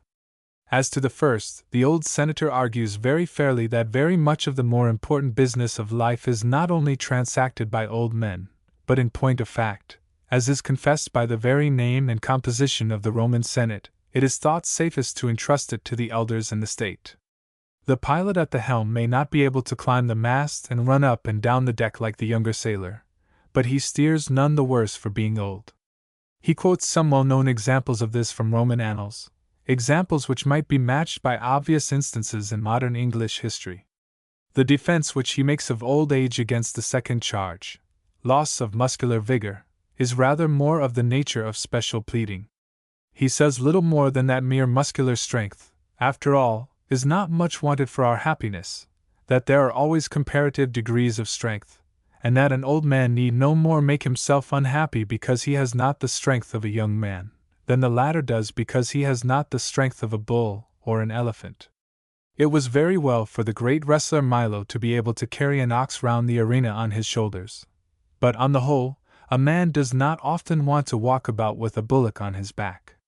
The old are said, too, to lose their memory. Cato thinks they can remember pretty well all that they care to remember. They are not apt to forget who owes them money, and I never knew an old man forget, he says, where he had buried his gold. Then as to the pleasures of the senses, which age undoubtedly diminishes our power of enjoying. This, says Cato, is really a privilege, not a deprivation, to be delivered from the yoke of such tyrants as our passions, to feel that we have got our discharge from such a warfare, is a blessing for which men ought rather to be grateful to their advancing years. And the respect and authority which is by general consent conceded to old age, is a pleasure more than equivalent to the vanished pleasures of youth. There is one consideration which the author has not placed amongst his 4 chief disadvantages of growing old, which, however, he did not forget, for he notices it incidentally in the dialogue, the feeling that we are growing less agreeable to our friends, that our company is less sought after, and that we are, in short, becoming rather ciphers in society. This, in a condition of high civilization, is really perhaps felt by most of us as the hardest to bear of all the ills to which old age is liable. We should not care so much about the younger generation rising up and making us look old, if we did not feel that they are pushing us from our stools. Cato admits that he had heard some old men complain that they were now neglected by those who had once courted their society, and he quotes a passage from the comic poet Cicero. This is the bitterest pang in growing old, to feel that we grow hateful to our fellows. But he dismisses the question briefly in his own case by observing with some complacency that he does not think his young friends find his company disagreeable, an assertion which Scipio and Laelius, who occasionally take part in the dialogue, are far too well bred to contradict. He remarks also, sensibly enough, that though some old persons are no doubt considered disagreeable company, this is in great measure their own fault, that testiness and ill nature, qualities which, as he observes, do not usually improve with age, are always disagreeable, and that such persons attributed to their advancing years what was in truth the consequence of their unamiable tempers. It is not all wine which turns sour with age, nor yet all tempers. Much depends on the original quality. The old censor lays down some maxims which, like the preceding, have served as texts for a good many modern writers, and may be found expanded, diluted, or strengthened, in the essays of Addison and Johnson, and in many of their followers of less repute. I never could assent, says Cato, to that ancient and much bepraised proverb, that you must become an old man early, if you wish to be an old man long. Yet it was a maxim which was very much acted upon by modern Englishmen a generation or 2 back. It was then thought almost a moral duty to retire into old age, and to assume all its disabilities as well as its privileges, after 60 years or even earlier.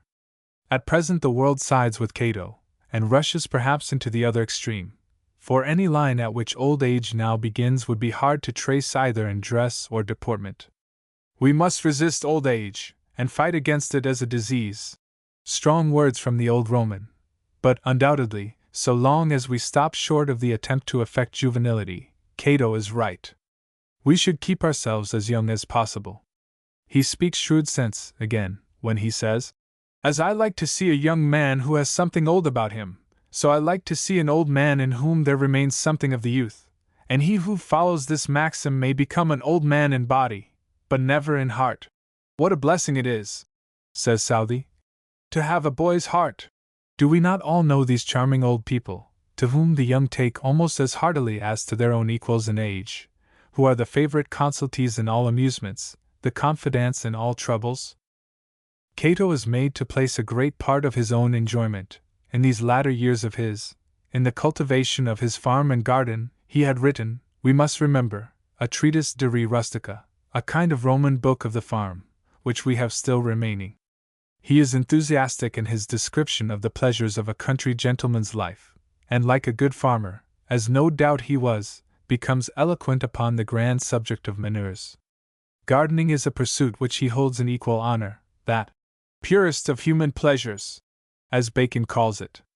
On the subject of the country life generally he confesses an inclination to become garrulous. The one failing which he admits may be fairly laid to the charge of old age. The picture of the way of living of a Roman gentleman farmer, as he draws it, must have presented a strong contrast with the artificial city life of Rome, where the master of the house is a good and careful manager, his wine cellar, his oil stores, his larder are always well stocked. There is a fullness throughout the whole establishment. Pigs, kids, lambs, poultry, milk, cheese, honey, all are in abundance. The produce of the garden is always equal, as our country folks say, to a double course. And all these good things acquire a second relish from the voluntary labors of fowling and the chase.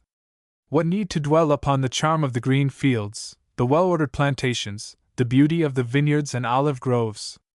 In short, nothing can be more luxuriant in produce, or more delightful to the eye, than a well-cultivated estate, and to the enjoyment of this, old age is so far from being any hindrance, that it rather invites and allures us to such pursuits. He has no patience with what has been called the despondency of old age, the feeling, natural enough at that time of life, but not desirable to be encouraged, that there is no longer any room for hope or promise in the future which gives so much of its interest to the present. He will not listen to the poet when he says again, "He plants the tree that shall not see the fruit." The answer which he would make has been often put into other and more elaborate language, but has a simple grandeur of its own.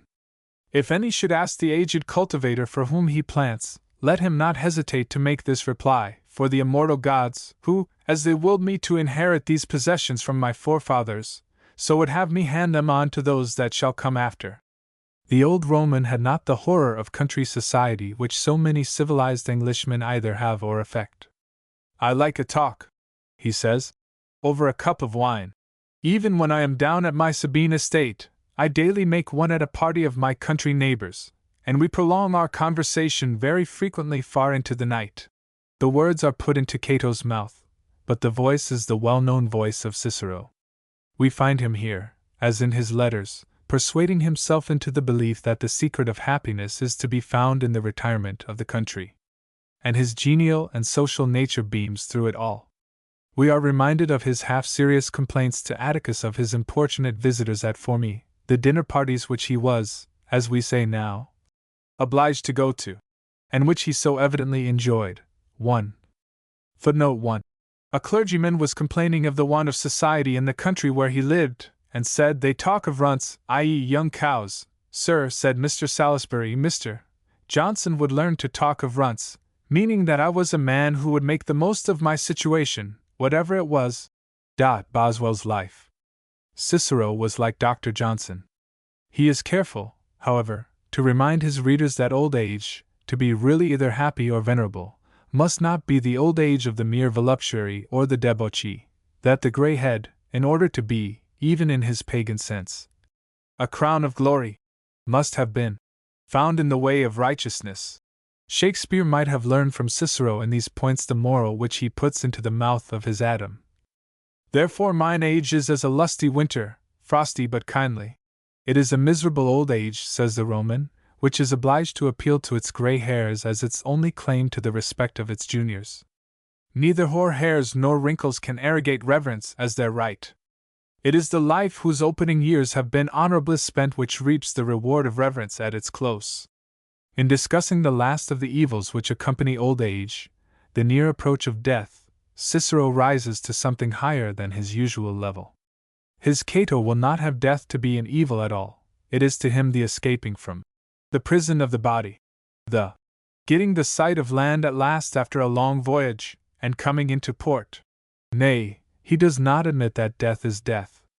I have never been able to persuade myself, he says, quoting the words of Cyrus and Xenophon, that our spirits were alive while they were in these mortal bodies, and died only when they departed out of them, or that the spirit then only becomes void of sense when it escapes from a senseless body, but that rather when freed from all admixture of corporality, it is pure and uncontaminated, then it most truly has sense. I am fully persuaded, he says to his young listeners, that your two fathers, my old and dearly loved friends, are living now, and living that life which only is worthy to be so called.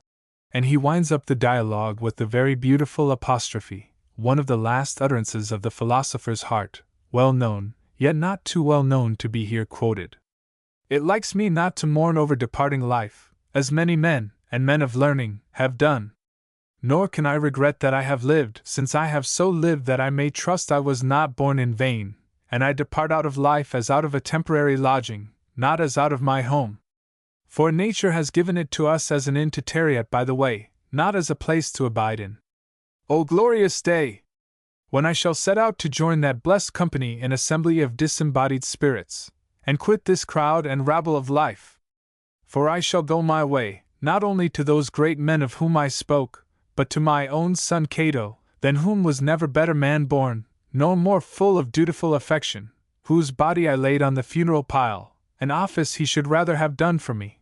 But his spirit has never left me, it still looks fondly back upon me, though it has gone assuredly into those abodes where he knew that I myself should follow. And this my great loss I seem to bear with calmness, not that I bore it undisturbed, but that I still consoled myself with the thought that the separation between us could not be for long. And if I err in this, in that I believe the spirits of men to be immortal, I err willingly, nor would I have this mistaken belief of mine uprooted so long as I shall live. But if, after I am dead, I shall have no consciousness, as some curious philosophers assert, then I am not afraid of dead philosophers laughing at my mistake.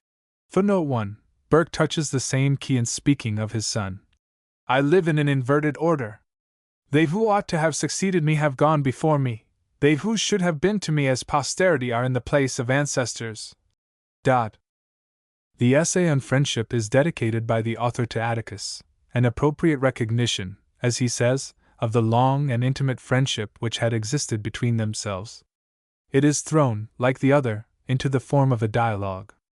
The principal speaker here is one of the listeners in the former case, Laelius, surnamed the Wise, who is introduced as receiving a visit from his two sons-in-law, Fannius and Scaevola, the great lawyer before mentioned, soon after the sudden death of his great friend, the younger Scipio Africanus.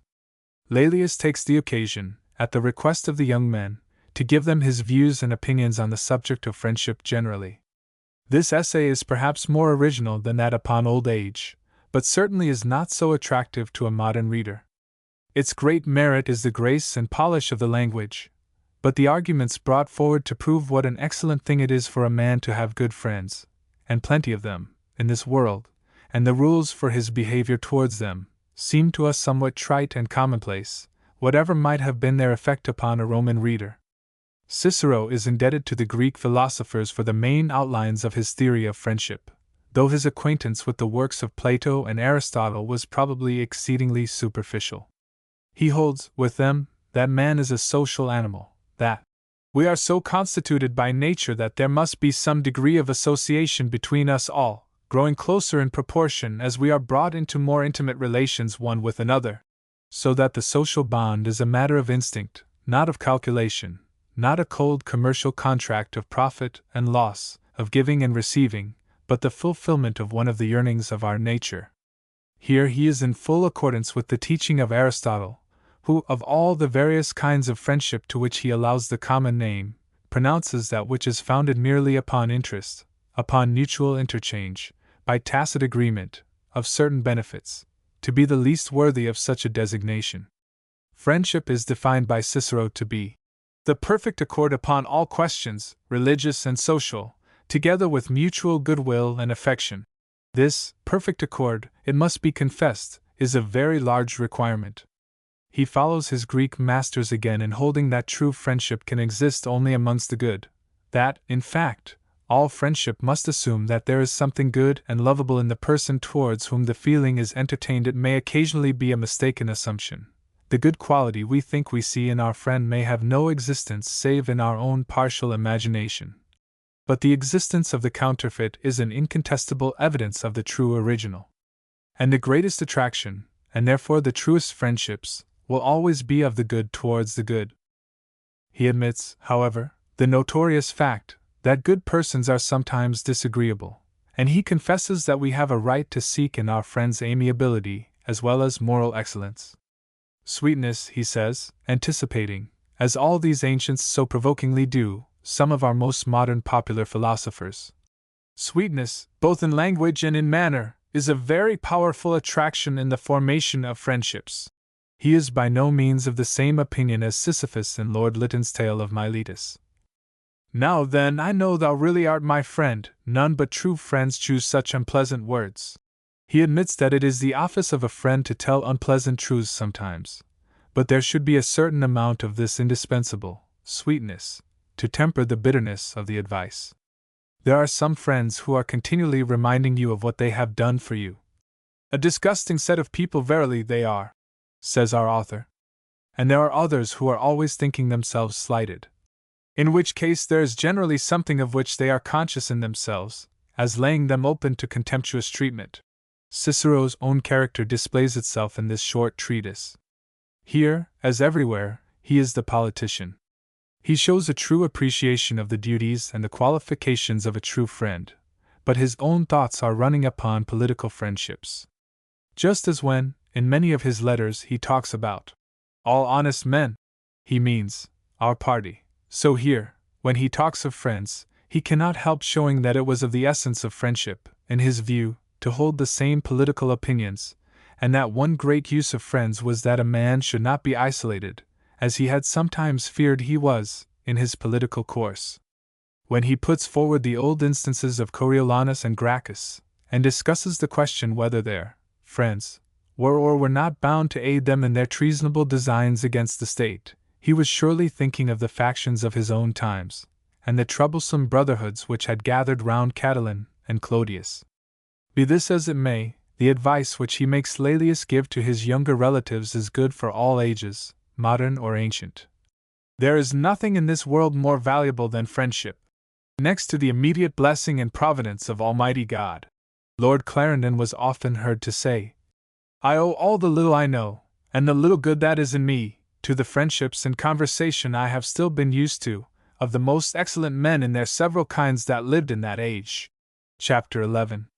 Cicero's Philosophy. The True Ends of Life. 1. Philosophy was to the Roman what religion is to me. It professed to answer, so far as it might be answered, Pilate's question, what is truth? Or to teach men, as Cicero described it, the knowledge of things human and divine. Hence the philosopher invests his subject with all attributes of dignity. To him philosophy brings all blessings in her train. She is the guide of life, the medicine for his sorrows, the fountainhead of all perfect eloquence, the mother of all good deeds and good words.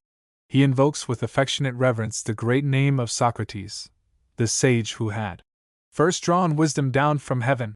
Footnote 1. De finibus bonorum et malorum. No man ever approached his subject more richly laden with philosophic lore than Cicero.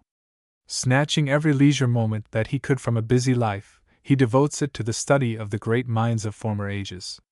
Indeed, he held this study to be the duty of the perfect orator. A knowledge of the human mind was one of his essential qualifications. Nor could he conceive of real eloquence without it, for his definition of eloquence is wisdom speaking fluently. 1. But such studies were also suited to his own natural tastes. And as years passed on, and he grew weary of civil discords and was harassed by domestic troubles, the great orator turns his back upon the noisy city, and takes his parchments of Plato and Aristotle to be the friends of his counsels and the companions of his solitude, seeking by their light to discover truth, which Democritus had declared to be buried in the depths of the sea. Footnote 1. Copios locans sapientia. Yet, after all, he professes to do little more than translate. So conscious is he that it is to Greece that Rome is indebted for all her literature, and so conscious, also, on the part of his countrymen, of what he terms an arrogant disdain for everything national, that he apologizes to his readers for writing for the million in their mother tongue. Yet he is not content, as he says, to be a mere interpreter.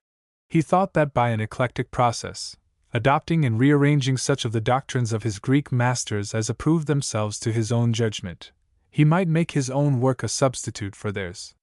His ambition is to achieve what he might well regard as the hardest of tasks, a popular treatise on philosophy, and he has certainly succeeded.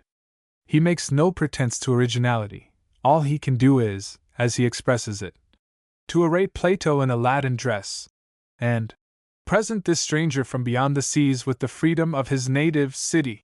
And so this treatise on the ends of life, a grave question even to the most careless thinker, is, from the nature of the case, both dramatic and rhetorical. Representatives of the two great schools of philosophy, the Stoics and Epicureans, plead and counterplead in his pages, each in their turn, and their arguments are based on principles broad and universal enough to be valid even now. For now, as then, men are inevitably separated into two classes: amiable men of ease, who guide their conduct by the rudder strings of pleasure, who, for the most part, leave the world, as has been finely said, in the world's debt, having consumed much and produced nothing. Wink with a frown one, or, on the other hand, zealous men of duty, who scorn delights and live laborious days, and act according to the dictates of their honor or their conscience. In practice, if not in theory, a man must be either Stoic or Epicurean. Footnote 1. Lord Derby. Each school, in this dialogue, is allowed to plead its own cause. Listen, says the Epicurean, to the voice of nature that bids you pursue pleasure, and do not be misled by that vulgar conception of pleasure as mere sensual enjoyment. Our opponents misrepresent us when they say that we advocate this as the highest good. We hold, on the contrary, that men often obtain the greatest pleasure by neglecting this baser kind. Your highest instances of martyrdom, of decii devoting themselves for their country, of consuls putting their sons to death to preserve discipline, are not disinterested acts of sacrifice, but the choice of a present pain in order to procure a future pleasure. Vice is but ignorance of real enjoyment. Temperance alone can bring peace of mind, and the wicked, even if they escape public censure, are racked night and day by the anxieties sent upon them by the immortal gods. We do not, in this, contradict your Stoic. We, too, affirm that only the wise man is really happy. Happiness is as impossible for a mind distracted by passions, as for a city divided by contending factions. The terrors of death haunt the guilty wretch, who finds out too late that he has devoted himself to money or power or glory to no purpose. But the wise man's life is unalloyed happiness. Rejoicing in a clear conscience, he remembers the past with gratitude, enjoys the blessings of the present, and disregards the future.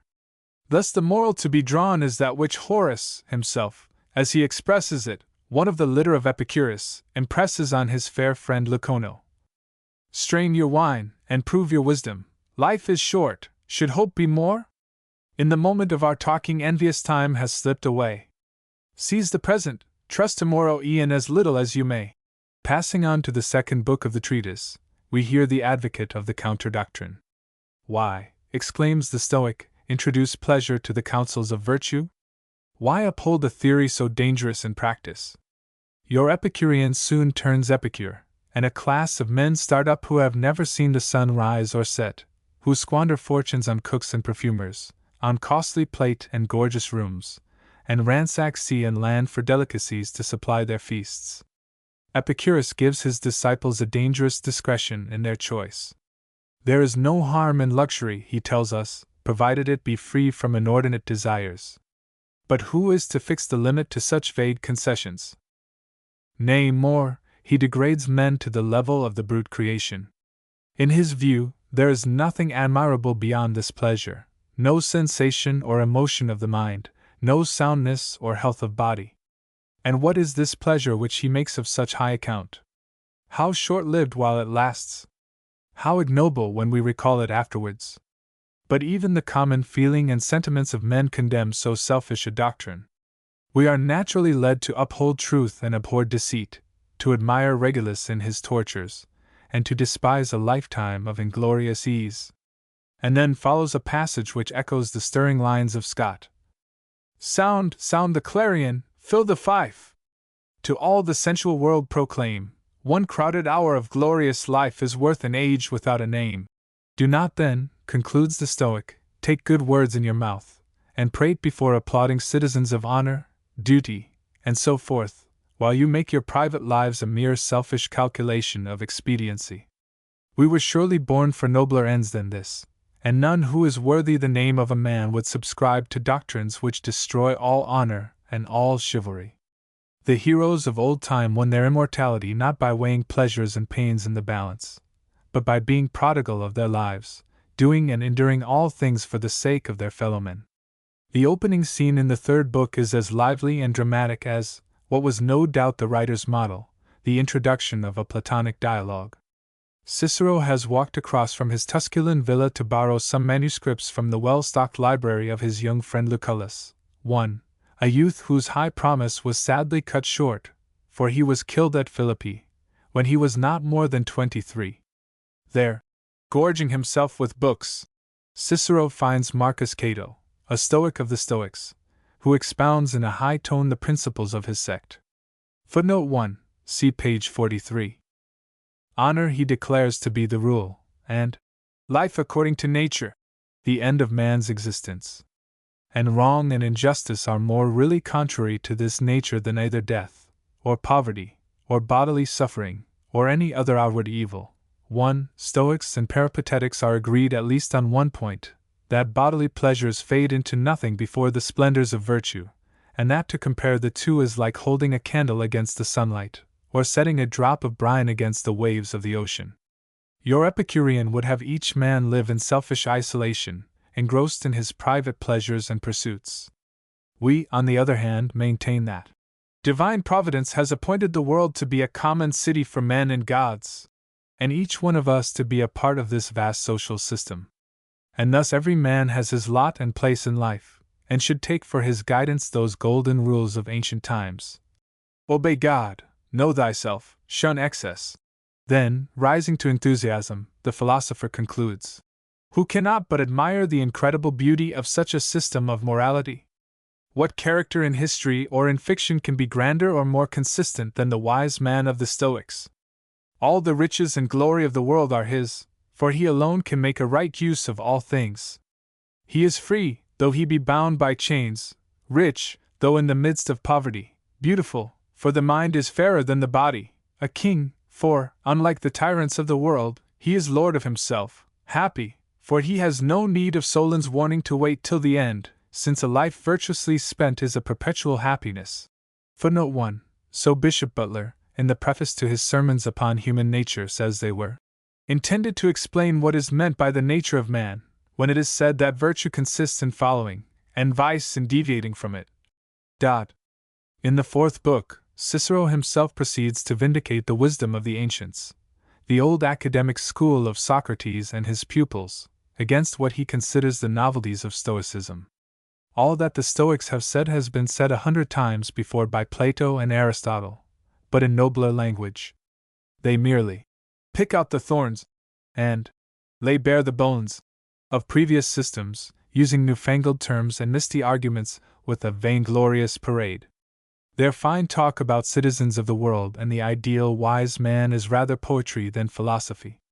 They rightly connect happiness with virtue, and virtue with wisdom, but so did Aristotle some centuries before them. But their great fault, says Cicero, is that they ignore the practical side of life.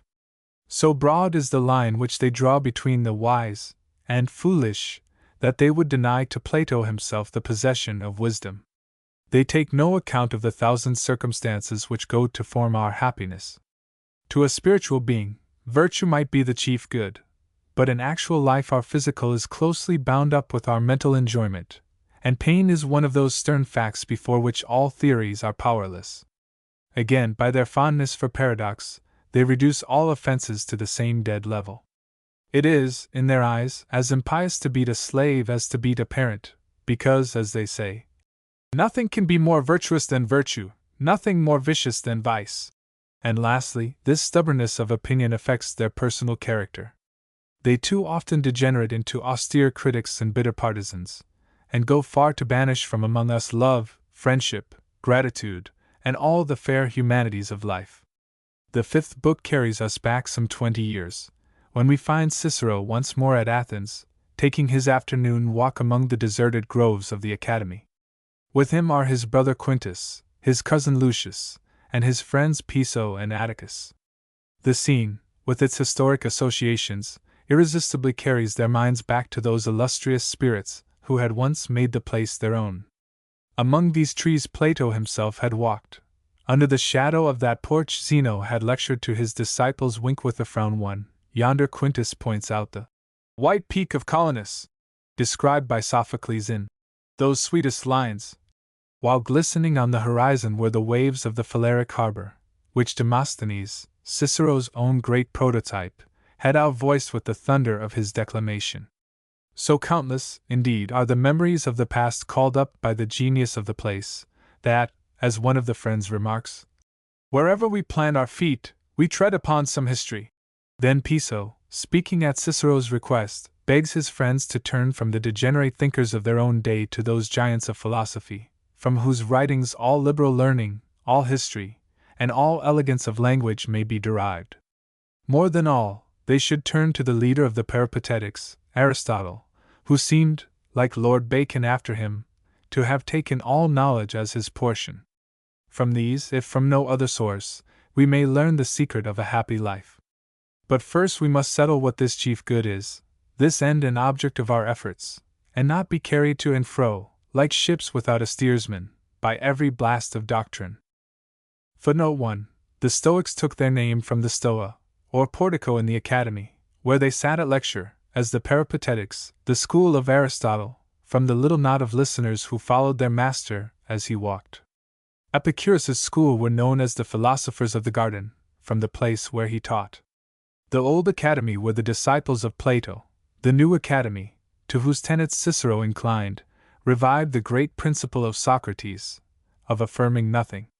If Epicurus was wrong in placing happiness in corporal pleasure and in careless ease, no less wrong are they who say that honor requires pleasure to be added to it, since they thus make honor itself dishonorable. And again, to say with others that happiness is tranquility of mind is simply to beg the question.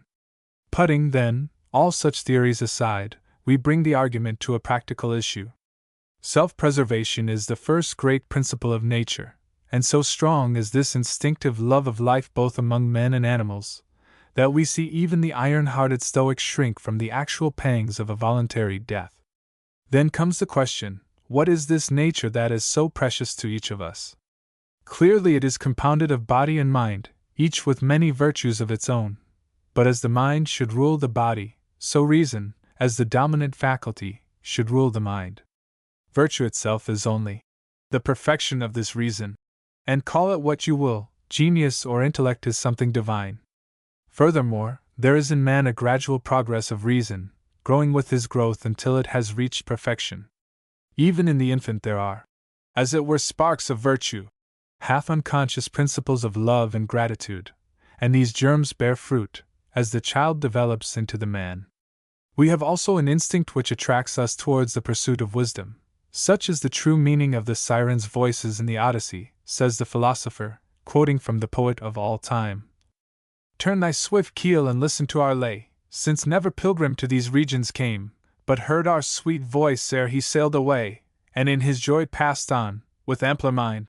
1. It is wisdom, not pleasure, which they offer. Hence it is that men devote their days and nights to literature, without a thought of any gain that may accrue from it, and philosophers paint the serene delights of a life of contemplation in the islands of the blessed. Footnote 1 Otis. 12. 185 Worsley. Again, our minds can never rest.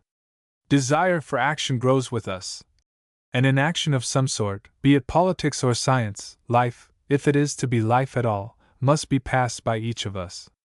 Even the gambler must ply the dice box, and the man of pleasure seek excitement in society.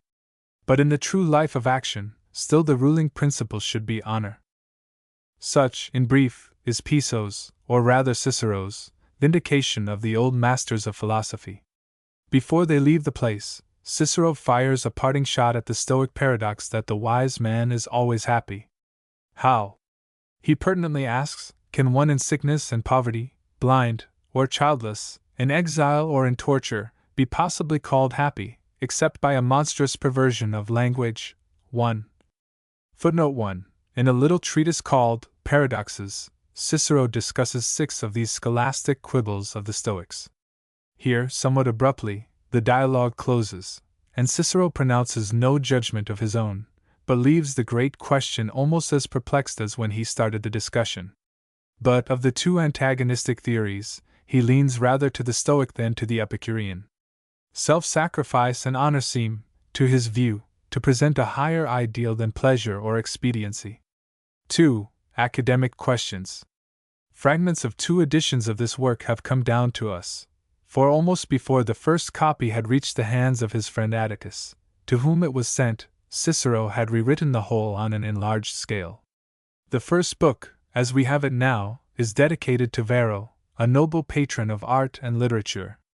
In his villa at Cumae were spacious porticos and gardens, and a library with galleries and cabinets open to all comers. Here, on a terrace looking seawards, Cicero, Atticus, and Varro himself pass a long afternoon in discussing the relative merits of the old and new academies, and hence we get the title of the work. Varro takes the lion's share of the first dialogue, and shows how from the vast and varied genius of Plato, both academics and peripatetics drew all their philosophy, whether it related to morals, to nature, or to logic. Stoicism receives a passing notice, as also does what Varro considers the heresy of Theophrastus, who strips virtue of all its beauty, by denying that happiness depends upon it. The second book is dedicated to another illustrious name, the elder Lucullus, not long deceased, half statesman, half dilettante, with almost as divine a memory for facts, says Cicero, with something of envy, as Hortensius had for words. This time it is at his villa, near Tusculum, amidst scenery perhaps even now the loveliest of all Italian landscapes, that the philosophic dialogue takes place. Lucullus condemns the skepticism of the new academy, those reactionists against the dogmatism of past times, who disbelieve their very eyesight. If, he says, we reject the testimony of the senses, there is neither body, nor truth, nor argument, nor anything certain left us. These perpetual doubters destroy every ground of our belief. Cicero ingeniously defends the skepticism, which was, in fact, the bent of his own mind.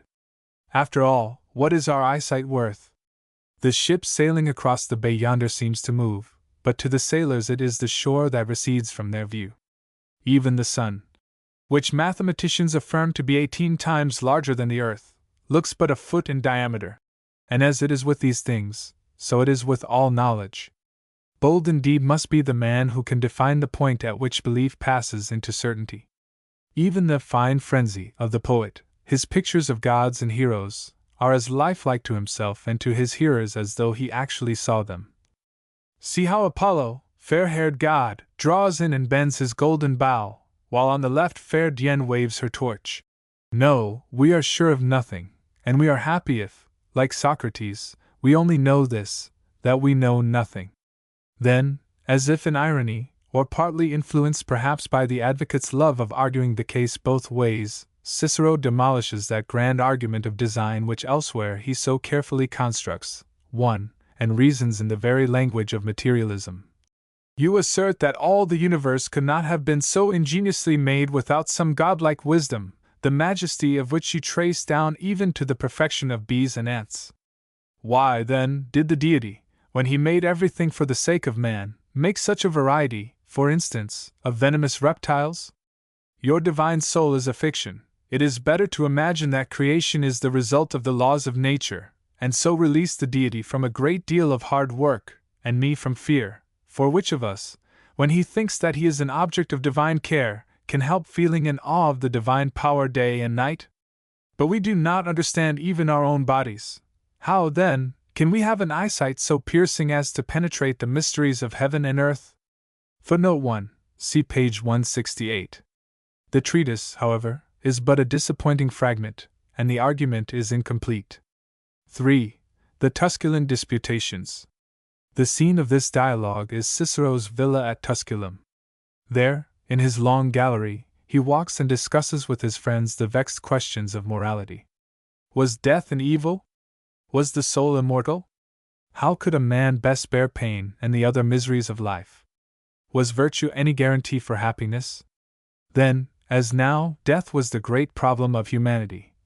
To die and go we know not where. The old belief in Elysium and Tartarus had died away. As Cicero himself boldly puts it in another place, such things were no longer even old wives' fables. Either death brought an absolute unconsciousness, or the soul soared into space. Lex non pena mors, death is a law, not a penalty, was the ancient saying. It was, as it were, the close of a banquet or the fall of the curtain. While we are, death is not. When death has come, we are not. Cicero brings forward the testimony of past ages to prove that death is not a mere annihilation. Man cannot perish utterly. Heroes are deified, and the spirits of the dead return to us in visions of the night.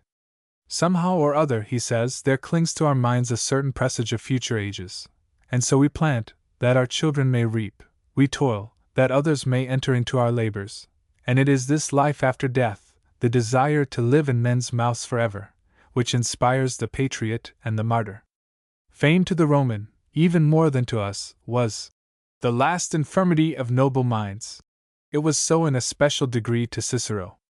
The instinctive sense of immortality, he argues, is strong within us, and as, in the words of the English poet, our birth is but a sleep and a forgetting, so also in death, the Roman said, though in other words, our souls have sight of that immortal sea which brought us hither. Believe not then, says Cicero, those old wives' tales, those poetic legends, the terrors of a material hell, of the joys of a sensual paradise. Rather hold with Plato that the soul is an eternal principle of life, which has neither beginning nor end of existence. For if it were not so, heaven and earth would be overset, and all nature would stand at gaze. Men say they cannot conceive or comprehend what the soul can be, distinct from the body. As if, forsooth, they could comprehend what it is, when it is in the body, its conformation, its magnitude, or its position there. To me, when I consider the nature of the soul, there is far more difficulty and obscurity in forming a conception of what the soul is while in the body, in a dwelling where it seems so little at home, than of what it will be when it has escaped into the free atmosphere of heaven, which seems its natural abode. 1. And as the poet seems to us inspired, as the gifts of memory and eloquence seem divine, so is the soul itself, in its simple essence, a God dwelling in the breast of each of us. What else can be this power which enables us to recollect the past, to foresee the future, to understand the present? Footnote 1 c. 22. There follows a passage on the argument from design which anticipates that fine saying of Voltaire. Si Dieu n'existe pas, il ne faudrait l'inventer, mais tout la nature crée qu'il existe. The heavens, says even the heathen philosopher, declare the glory of God. Look on the sun and the stars. Look on the alternation of the seasons, and the changes of day and night. Look again at the earth bringing forth her fruits for the use of men, the multitude of cattle, and man himself, made as it were to contemplate and adore the heavens and the gods. Look on all these things, and doubt not that there is some being, though you see him not, who has created and presides over the world. Imitate, therefore, the end of Socrates, who, with the fatal cup in his hands, spoke with the serenity of one not forced to die, but, as it were, ascending into heaven, for he thought that the souls of men, when they left the body, went by different roads, those polluted by vice and unclean living took a road wide of that which led to the assembly of the gods, while those who had kept themselves pure, and on earth had taken a divine life as their model, found it easy to return to those beings from whence they came, or learn a lesson from the swans, who, with a prophetic instinct, leave this world with joy and singing, yet do not anticipate the time of death. For the deity forbids us to depart hence without his summons, but, on just cause given, as to Socrates and Cato, gladly should we exchange our darkness for that light, and like men not breaking prison but released by the law, leave our chains with joy, as having been discharged by God. The feeling of these ancients with regard to suicide, we must here remember, was very different from our own. There was no distinct idea of the sanctity of life, no social stigma and consequent suffering were brought on the family of the suicide. Stoic and Epicurean philosophers alike upheld it as a lawful remedy against the pangs of disease, the dotage of old age, or the caprices of a tyrant. Every man might, they contended, choose his own route on the last great journey, and sleep well, when he grew wearied out with life's fitful fever. The door was always open, said Epictetus, when the play palled on the senses. You should quit the stage with dignity, nor drain the flask to the dregs. Some philosophers, it is true, protested against it as a mere device of cowardice to avoid pain, and as a failure in our duties as good citizens. Cicero, in one of his latest works, again quotes with approval the opinion of Pythagoras, that no man should abandon his post in life without the orders of the great commander. But at Rome suicide had been glorified by a long roll of illustrious names, and the protest was made in vain. But why, continues Cicero, why add to the miseries of life by brooding over death? Is life to any of us such unmixed pleasure even while it lasts? Which of us can tell whether he be taken away from good or from evil? As our birth is but a sleep and a forgetting, so our death may be but a second sleep, as lasting as Endymion's.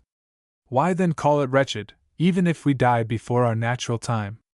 Nature has lent us life, without fixing the day of payment, and uncertainty is one of the conditions of its tenure.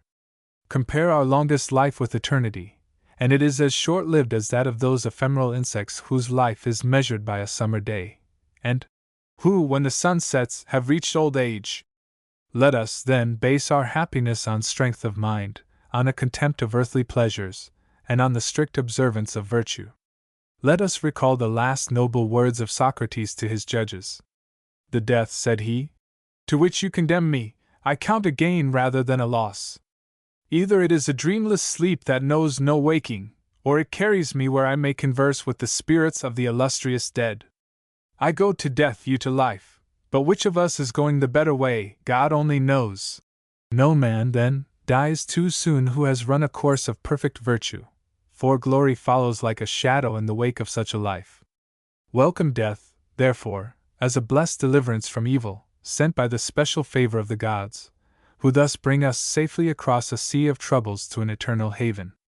The second topic which Cicero and his friends discuss is the endurance of pain. Is it an unmixed evil? Can anything console the sufferer? Cicero at once condemns the sophistry of Epicurus. The wise man cannot pretend indifference to pain.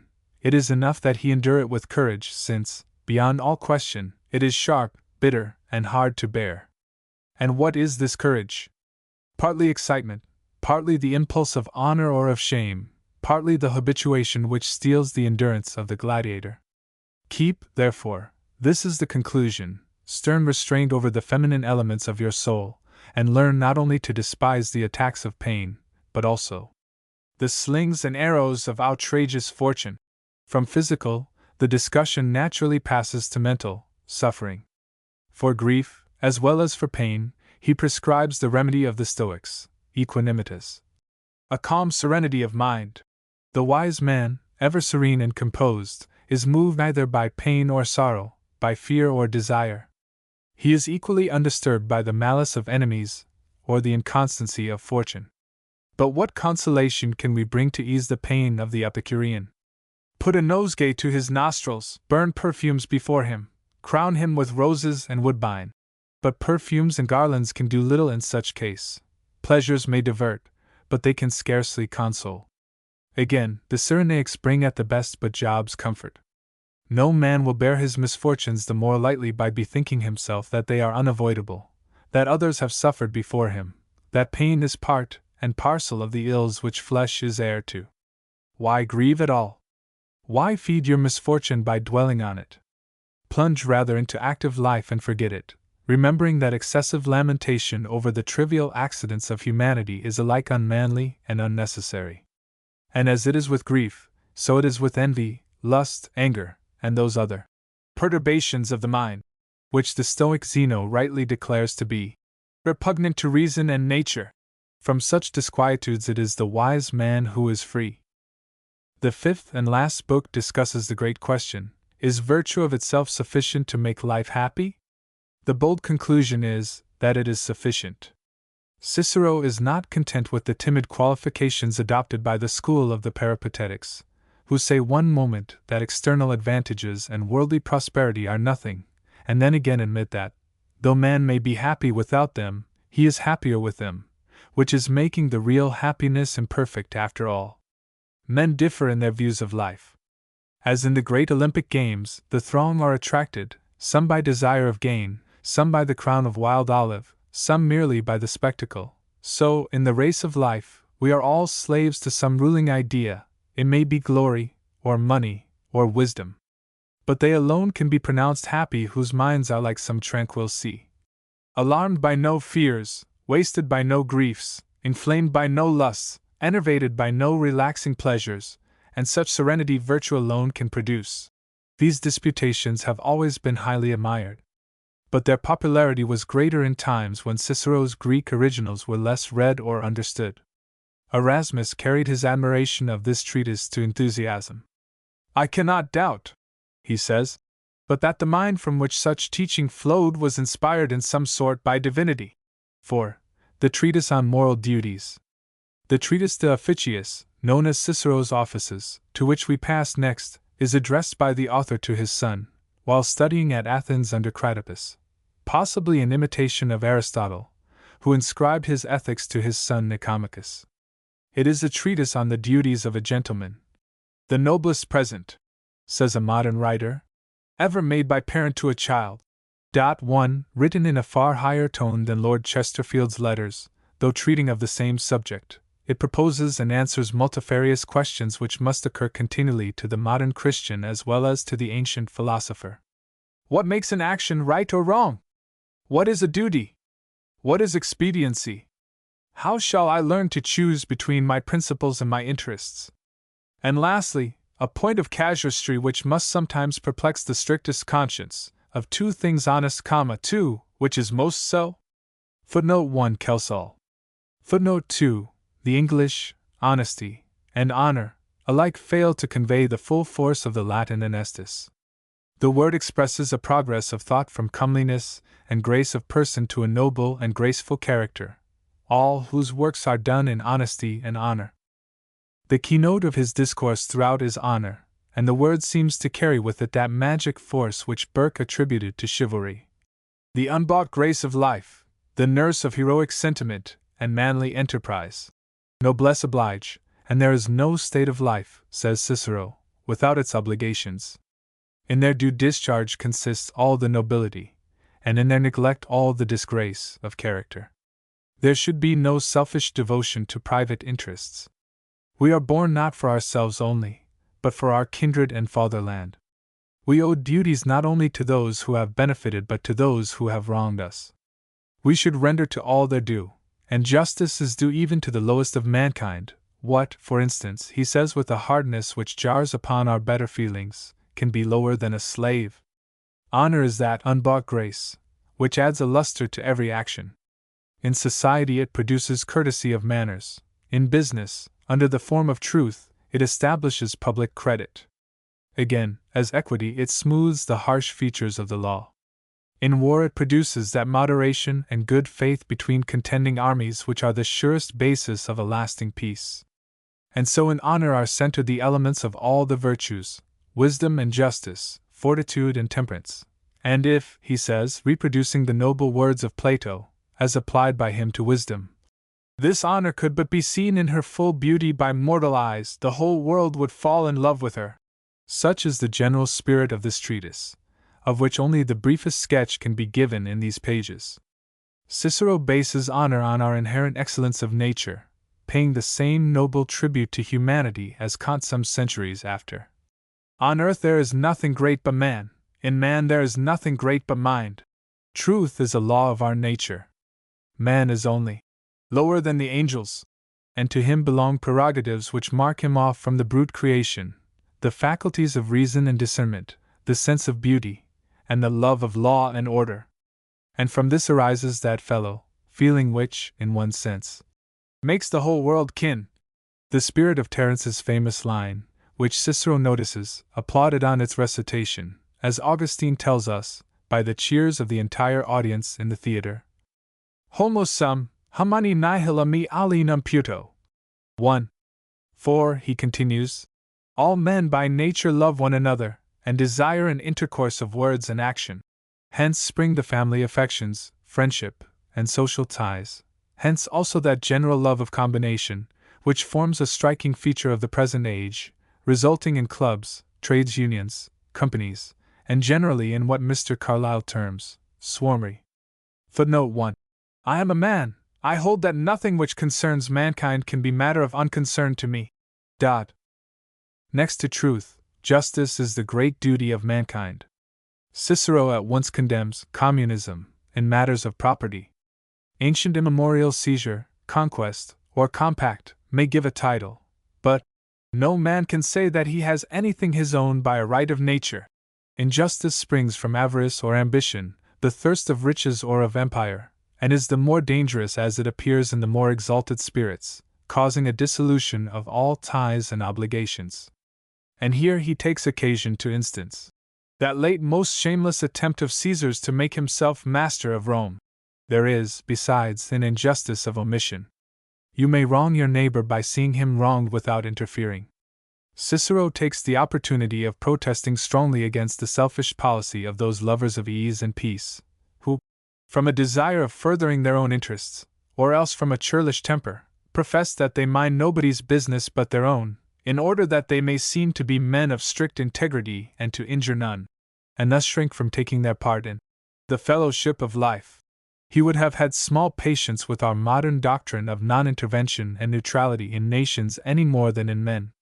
Such conduct arises, he says, from the false logic with which men cheat their conscience, arguing reversely that whatever is the best policy is honesty.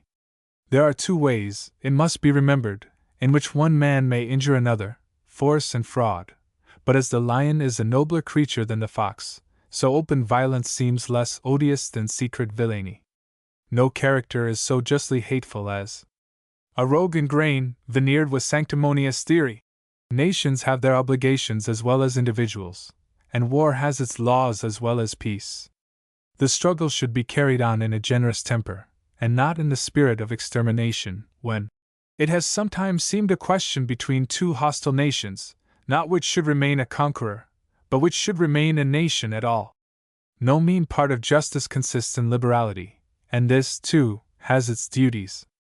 It is an important question, how, and when, and to whom, we should give. It is possible to be generous at another person's expense. It is possible to injure the recipient by mistimed liberality, or to ruin one's fortune by open house and prodigal hospitality. A great man's bounty, as he says in another place, should be a common sanctuary for the needy.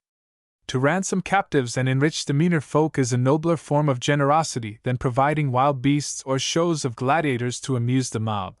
Charity should begin at home, for relations and friends hold the first place in our affections, but the circle of our good deeds is not to be narrowed by the ties of blood, or sect, or party, and our country comprehends the endearments of all.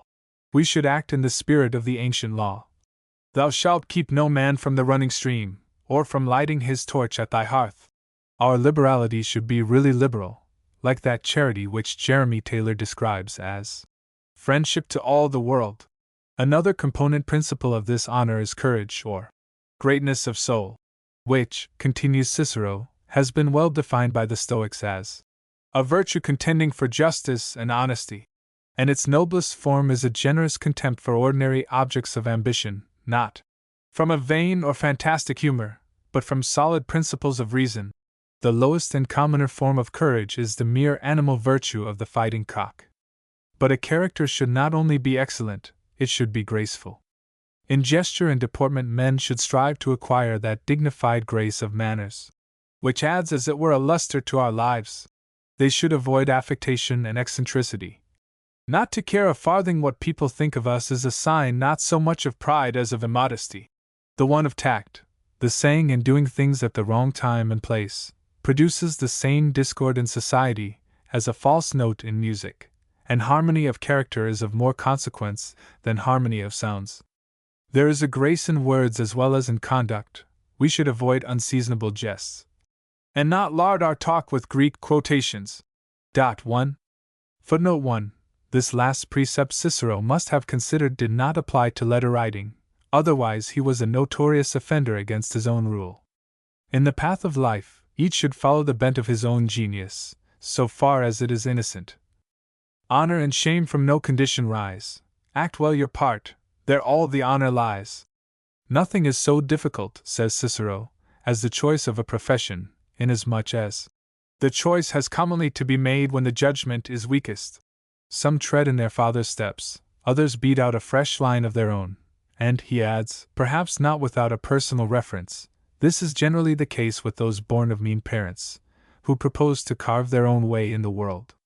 But the parvenu of Arpinum, the new man, as aristocratic jealousy always loved to call him, is by no means insensible to the true honors of ancestry. The noblest inheritance, he says, that can ever be left by a father to his son, far excelling that of lands and houses, is the fame of his virtues and glorious actions. And saddest of all sights is that of a noble house dragged through the mire by some degenerate descendant, so as to be a byword among the populace, which may, he concludes, be justly said of but too many in our times. The Roman's view of the comparative dignity of professions and occupations is interesting, because his prejudices, if they be prejudices, have so long maintained their ground amongst us moderns. Tax gatherers and usurers are as unpopular now as ever, the latter very deservedly so. Retail trade is despicable, we are told, and all mechanics are by their profession mean, especially such trades as minister to mere appetite or luxury, butchers, fishmongers and cooks, perfumers, dancers, and such like. But medicine, architecture, education, farming, and even wholesale business, especially importation and exportation, are the professions of a gentleman. But if the merchant, satisfied with his profits, shall leave the seas and from the harbor step into a landed estate, such a man seems justly deserving of praise. We seem to be reading the verdict of modern English society delivered by anticipation 2,000 years ago.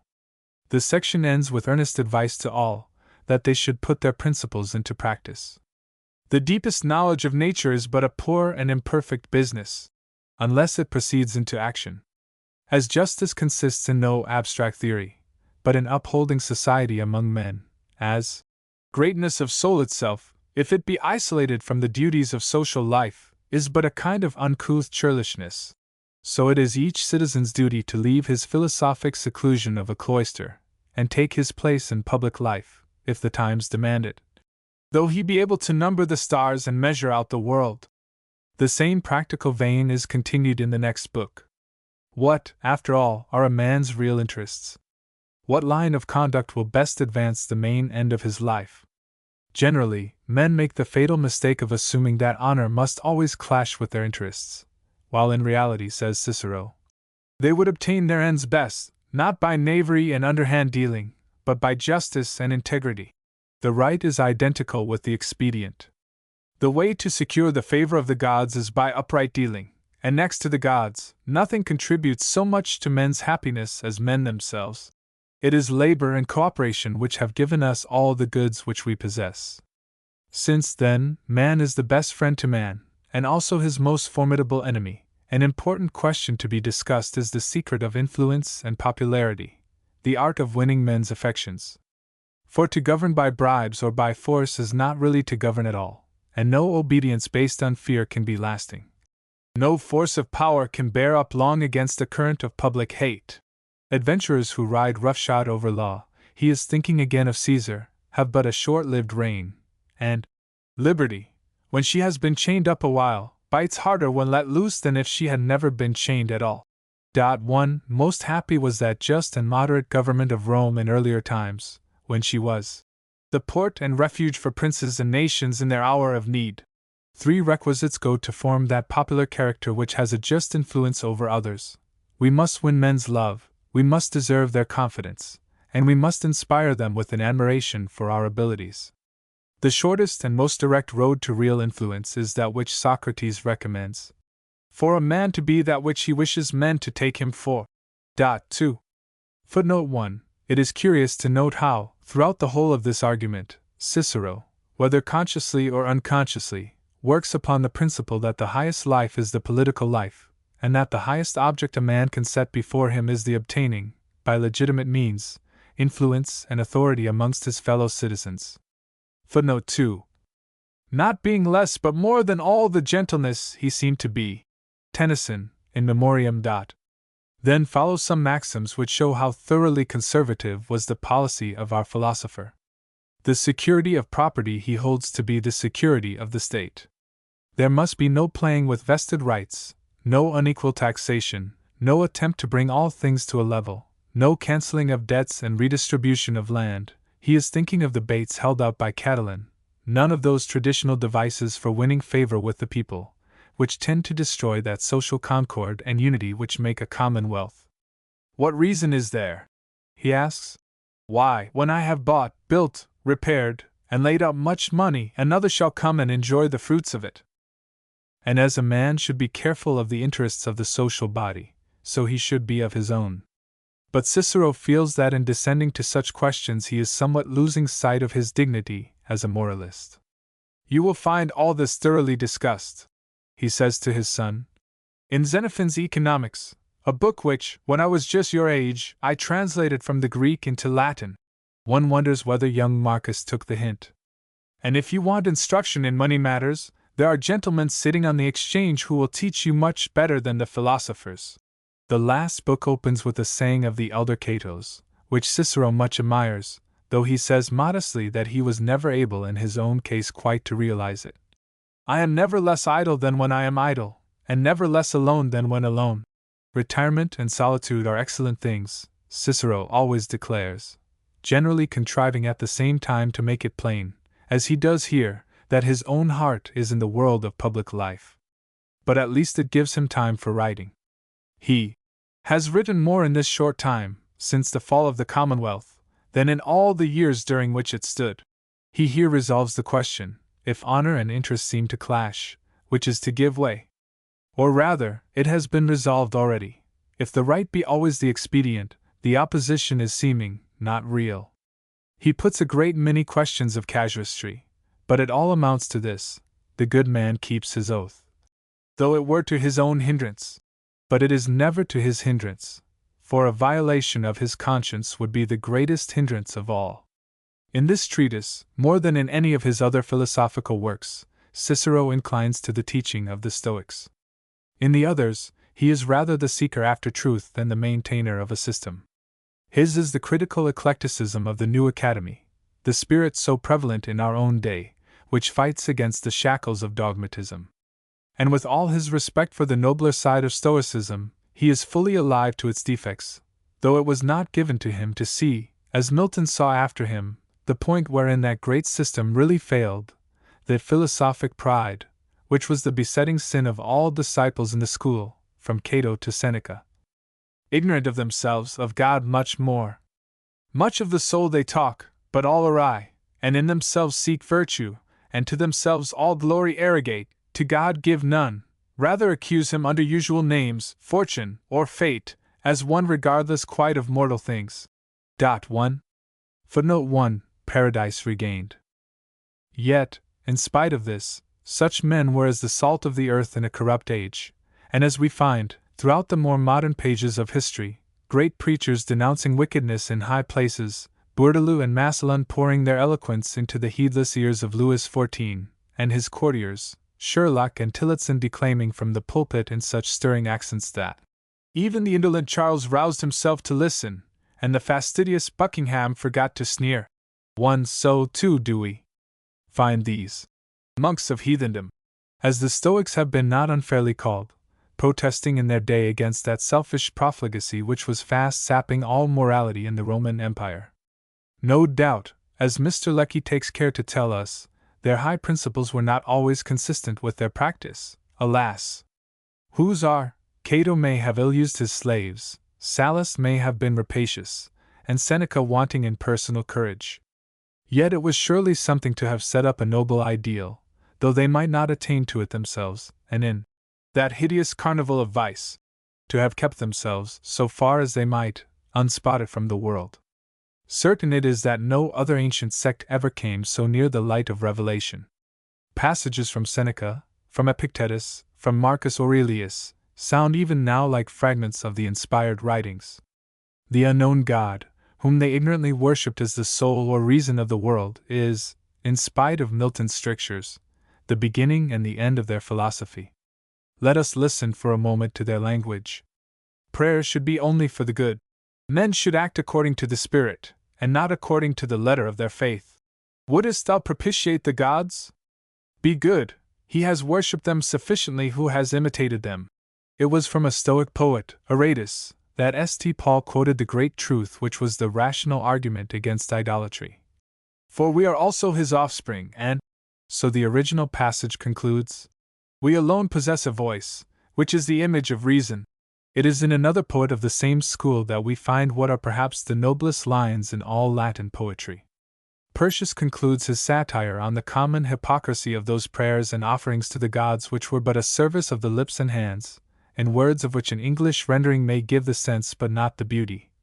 Nay, then, let us offer to the gods that which the debauched sons of great Messala can never bring on their broad chargers, a soul wherein the laws of God and man are blended, a heart pure to its inmost depths, a breast ingrained with a noble sense of honor.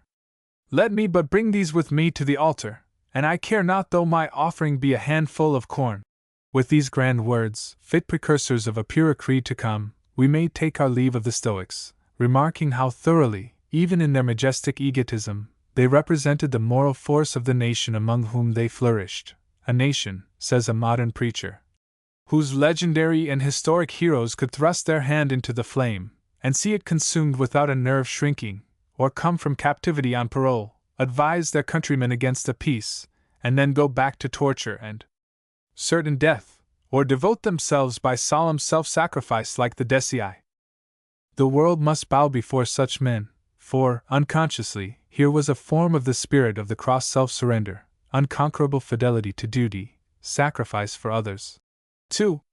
Footnote 1 Macaulay. Footnote 2 F.W. Robertson, Sermons I. 218. Portions of 3 treatises by Cicero upon political philosophy have come down to us. 1. De Republica, a dialogue on government, founded chiefly on the Republic of Plato. 2. De Legibus, a discussion on law in the abstract, and on national systems of legislation. 3. De Jure Civili, of which last only a few fragments exist. His historical works have all perished. Chapter 12. Cicero's Religion. It is difficult to separate Cicero's religion from his philosophy. In both he was a skeptic, but in the better sense of the word. His search after truth was in no sneering or incredulous spirit, but in that of a reverent inquirer. We must remember, in justice to him, that an earnest-minded man in his day could hardly take higher ground than that of the skeptic. The old polytheism was dying out in everything but in name, and there was nothing to take its place.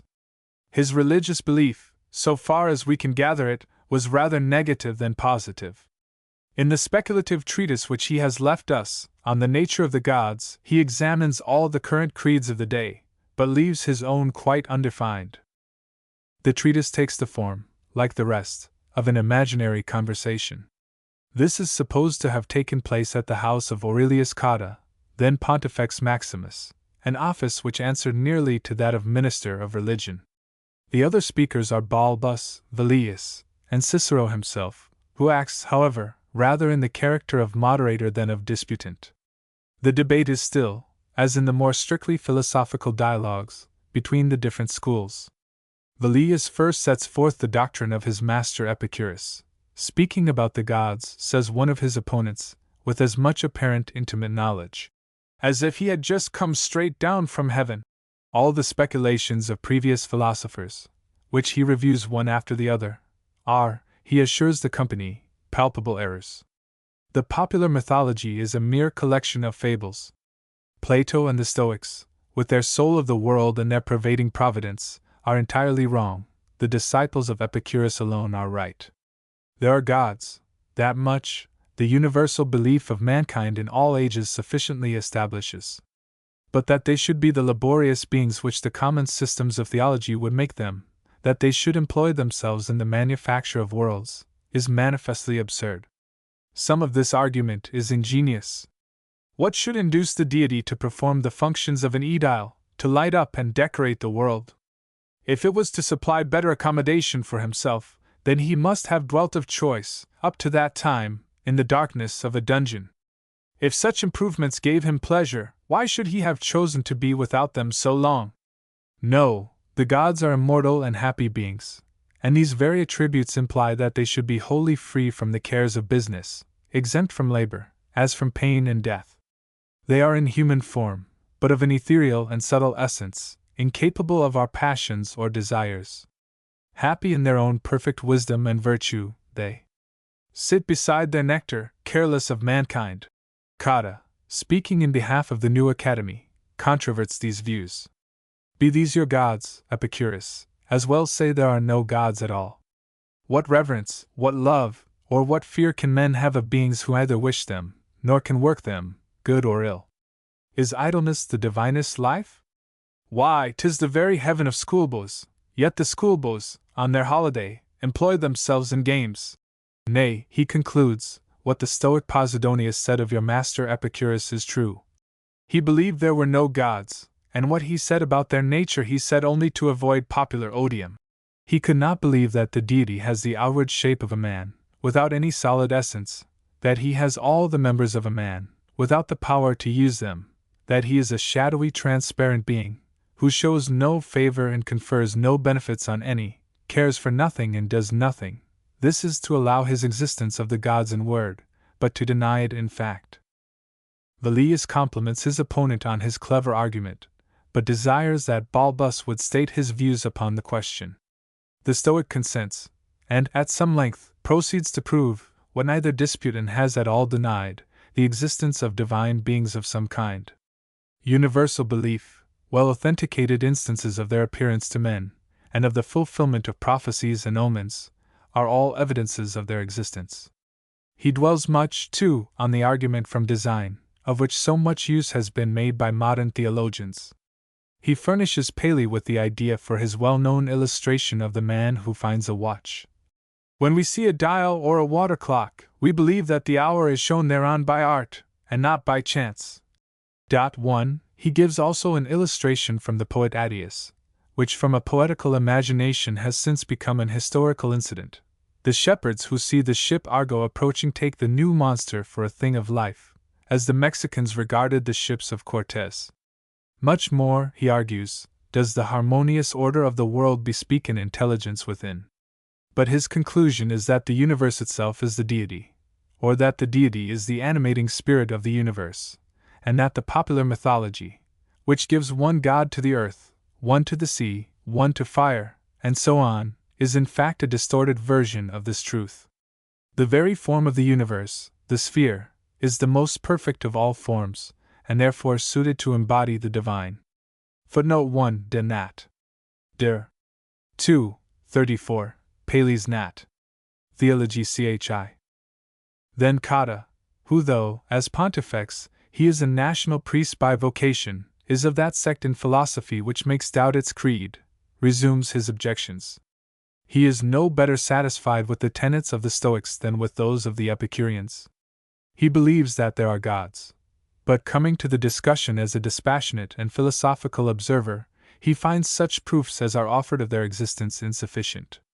But this third book is fragmentary, and the continuity of Cotta's argument is broken by considerable gaps in all the manuscripts. There is a curious tradition that these portions were carefully torn out by the early Christians, because they might prove too formidable weapons in the hands of unbelievers. Cotta professes throughout only to raise his objections in the hope that they may be refuted, but his whole reasoning is destructive of any belief in an overruling providence. He confesses himself puzzled by that insoluble mystery, the existence of evil in a world created and ruled by a beneficent power. The gods have given man reason, it is said, but man abuses the gift to evil ends. This is the fault, you say, of men, not of the gods. As though the physician should complain of the virulence of the disease, or the pilot of the fury of the tempest. Though these are but mortal men, even in them it would seem ridiculous. Who would have asked your help, we should answer, if these difficulties had not arisen? May we not argue still more strongly in the case of the gods? The fault, you say, lies in the vices of men. But you should have given men such a rational faculty as would exclude the possibility of such crimes. He sees, as David did, the ungodly in prosperity. The laws of heaven are mocked, crimes are committed, and the thunders of Olympian Jove are silent.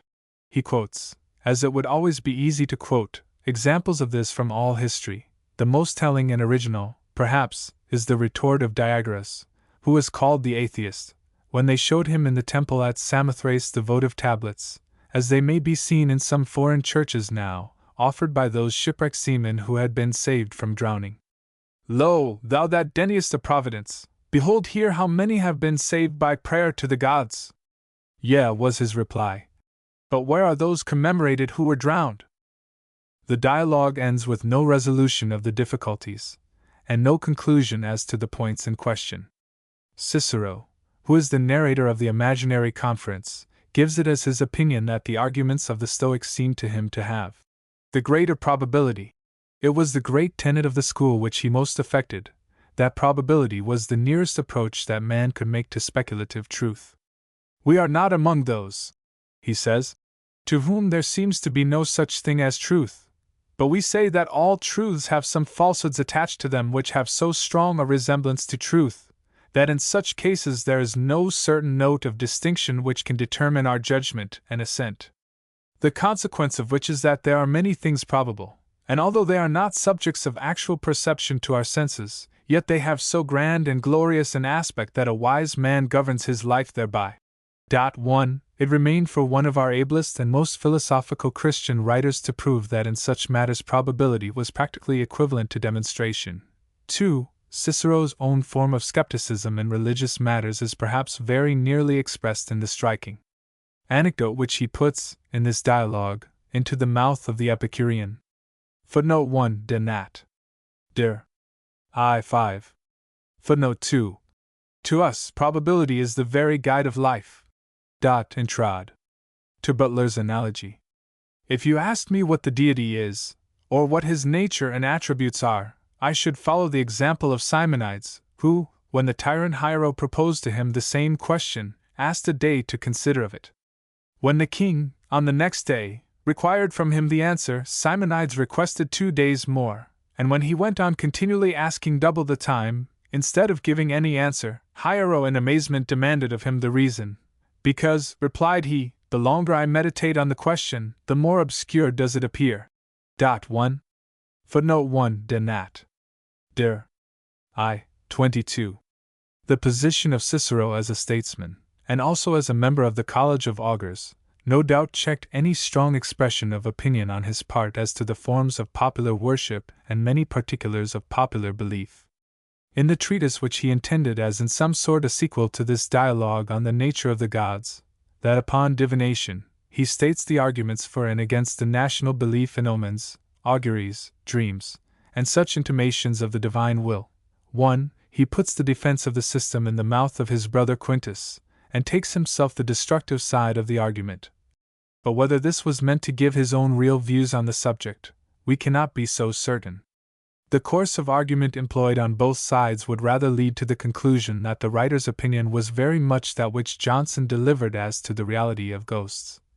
All argument is against it, but all belief is for it. Footnote 1. There is a third treatise, De Fado, apparently a continuation of the series, of which only a portion has reached us. It is a discussion of the difficult questions of fate and free will. With regard to the great questions of the soul's immortality, and a state of future rewards and punishments, it would be quite possible to gather from Cicero's writings passages expressive of entirely contradictory views. The bent of his mind, as has been sufficiently shown, was towards doubt, and still more towards discussion, and possibly his opinions were not so entirely in a state of flux as the remains of his writings seem to show. In a future state of some kind he must certainly have believed, that is, with such belief as he would have considered the subject matter to admit of, as a strong probability. In a speculative fragment which has come down to us, known as Scipio's dream, we seem to have the creed of the man rather than the speculations of the philosopher. Scipio Africanus the elder appears in a dream to the younger who bore his name, his grandson by adoption. He shows him a vision of heaven, bids him listen to the music of the spheres, which, as they move in their order, by a modulation of high and low sounds, give forth that harmony which men have in some poor sort reduced to notation. He bids him look down upon the earth, contracted to a mere speck in the distance, and draws a lesson of the poverty of all mere earthly fame and glory. For all those who have preserved, or aided, or benefited their country, there is a fixed and definite place in heaven, where they shall be happy in the enjoyment of everlasting life.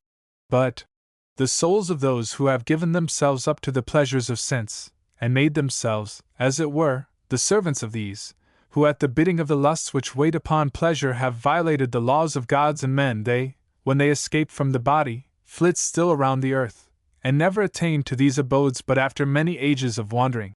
We may gather that his creed admitted a Valhalla for the hero and the patriot, and a long process of expiation for the wicked. There is a curious passage preserved by St. Augustine from that one of Cicero's works which he most admired, the lost treatise on glory, which seems to show that so far from being a materialist, he held the body to be a sort of purgatory for the soul. The mistakes and the sufferings of human life make me think sometimes that those ancient seers, or interpreters of the secrets of heaven and the counsels of the divine mind, had some glimpse of the truth, when they said that men are born in order to suffer the penalty for some sins committed in a former life, and that the idea is true which we find in Aristotle, that we are suffering some such punishment as theirs of old, who fell into the hands of those Etruscan bandits, and were put to death with a studied cruelty, their living bodies being tied to dead bodies, face to face, in closest possible conjunction, that so our souls are coupled to our bodies, united like the living with the dead. But whatever might have been the theological side, if one may so express it, of Cicero's religion, the moral aphorisms which meet us here and there in his works have often in them a teaching which comes near the tone of Christian ethics. The words of Petrarch are hardly too strong. You would fancy sometimes it was not a pagan philosopher but a Christian apostle who was speaking. 1. These are but a few out of many which might be quoted. Strive ever for the truth, and so reckon as that not thou art mortal, but only this thy body, for thou art not that which this outward form of thine shows forth, but each man's mind, that is the real man, not the shape which can be traced with the finger. 2. Yea, rather they live who have escaped from the bonds of their flesh as from a prison house. Follow after justice and duty, such a life is the path to heaven, and into yon assembly of those who have once lived, and now, released from the body, dwell in that place. Where, in any other heathen writer, shall we find such noble words as those which close the apostrophe in the Tusculans? One single day well spent, and in accordance with thy precepts, were better to be chosen than an immortality of sin. 3. He is addressing himself, it is true, to philosophy, but his philosophy is here little less than the wisdom of Scripture, and the spiritual aspiration is the same, only uttered under greater difficulties, as that of the psalmist when he exclaims, "One day in thy courts is better than 1,000." We may or may not adopt Erasmus's view of his inspiration, or rather, inspiration is a word which has more than one definition, and this would depend upon which definition we take, but we may well sympathize with the old scholar when he says, "I feel a better man for reading Cicero." Footnote 1. Interdum non paganum philosophum, sed apostolum loci putes. Footnote 2. The Dream of Scipio. Footnote 3. Tusk, v. 2. End of Cicero.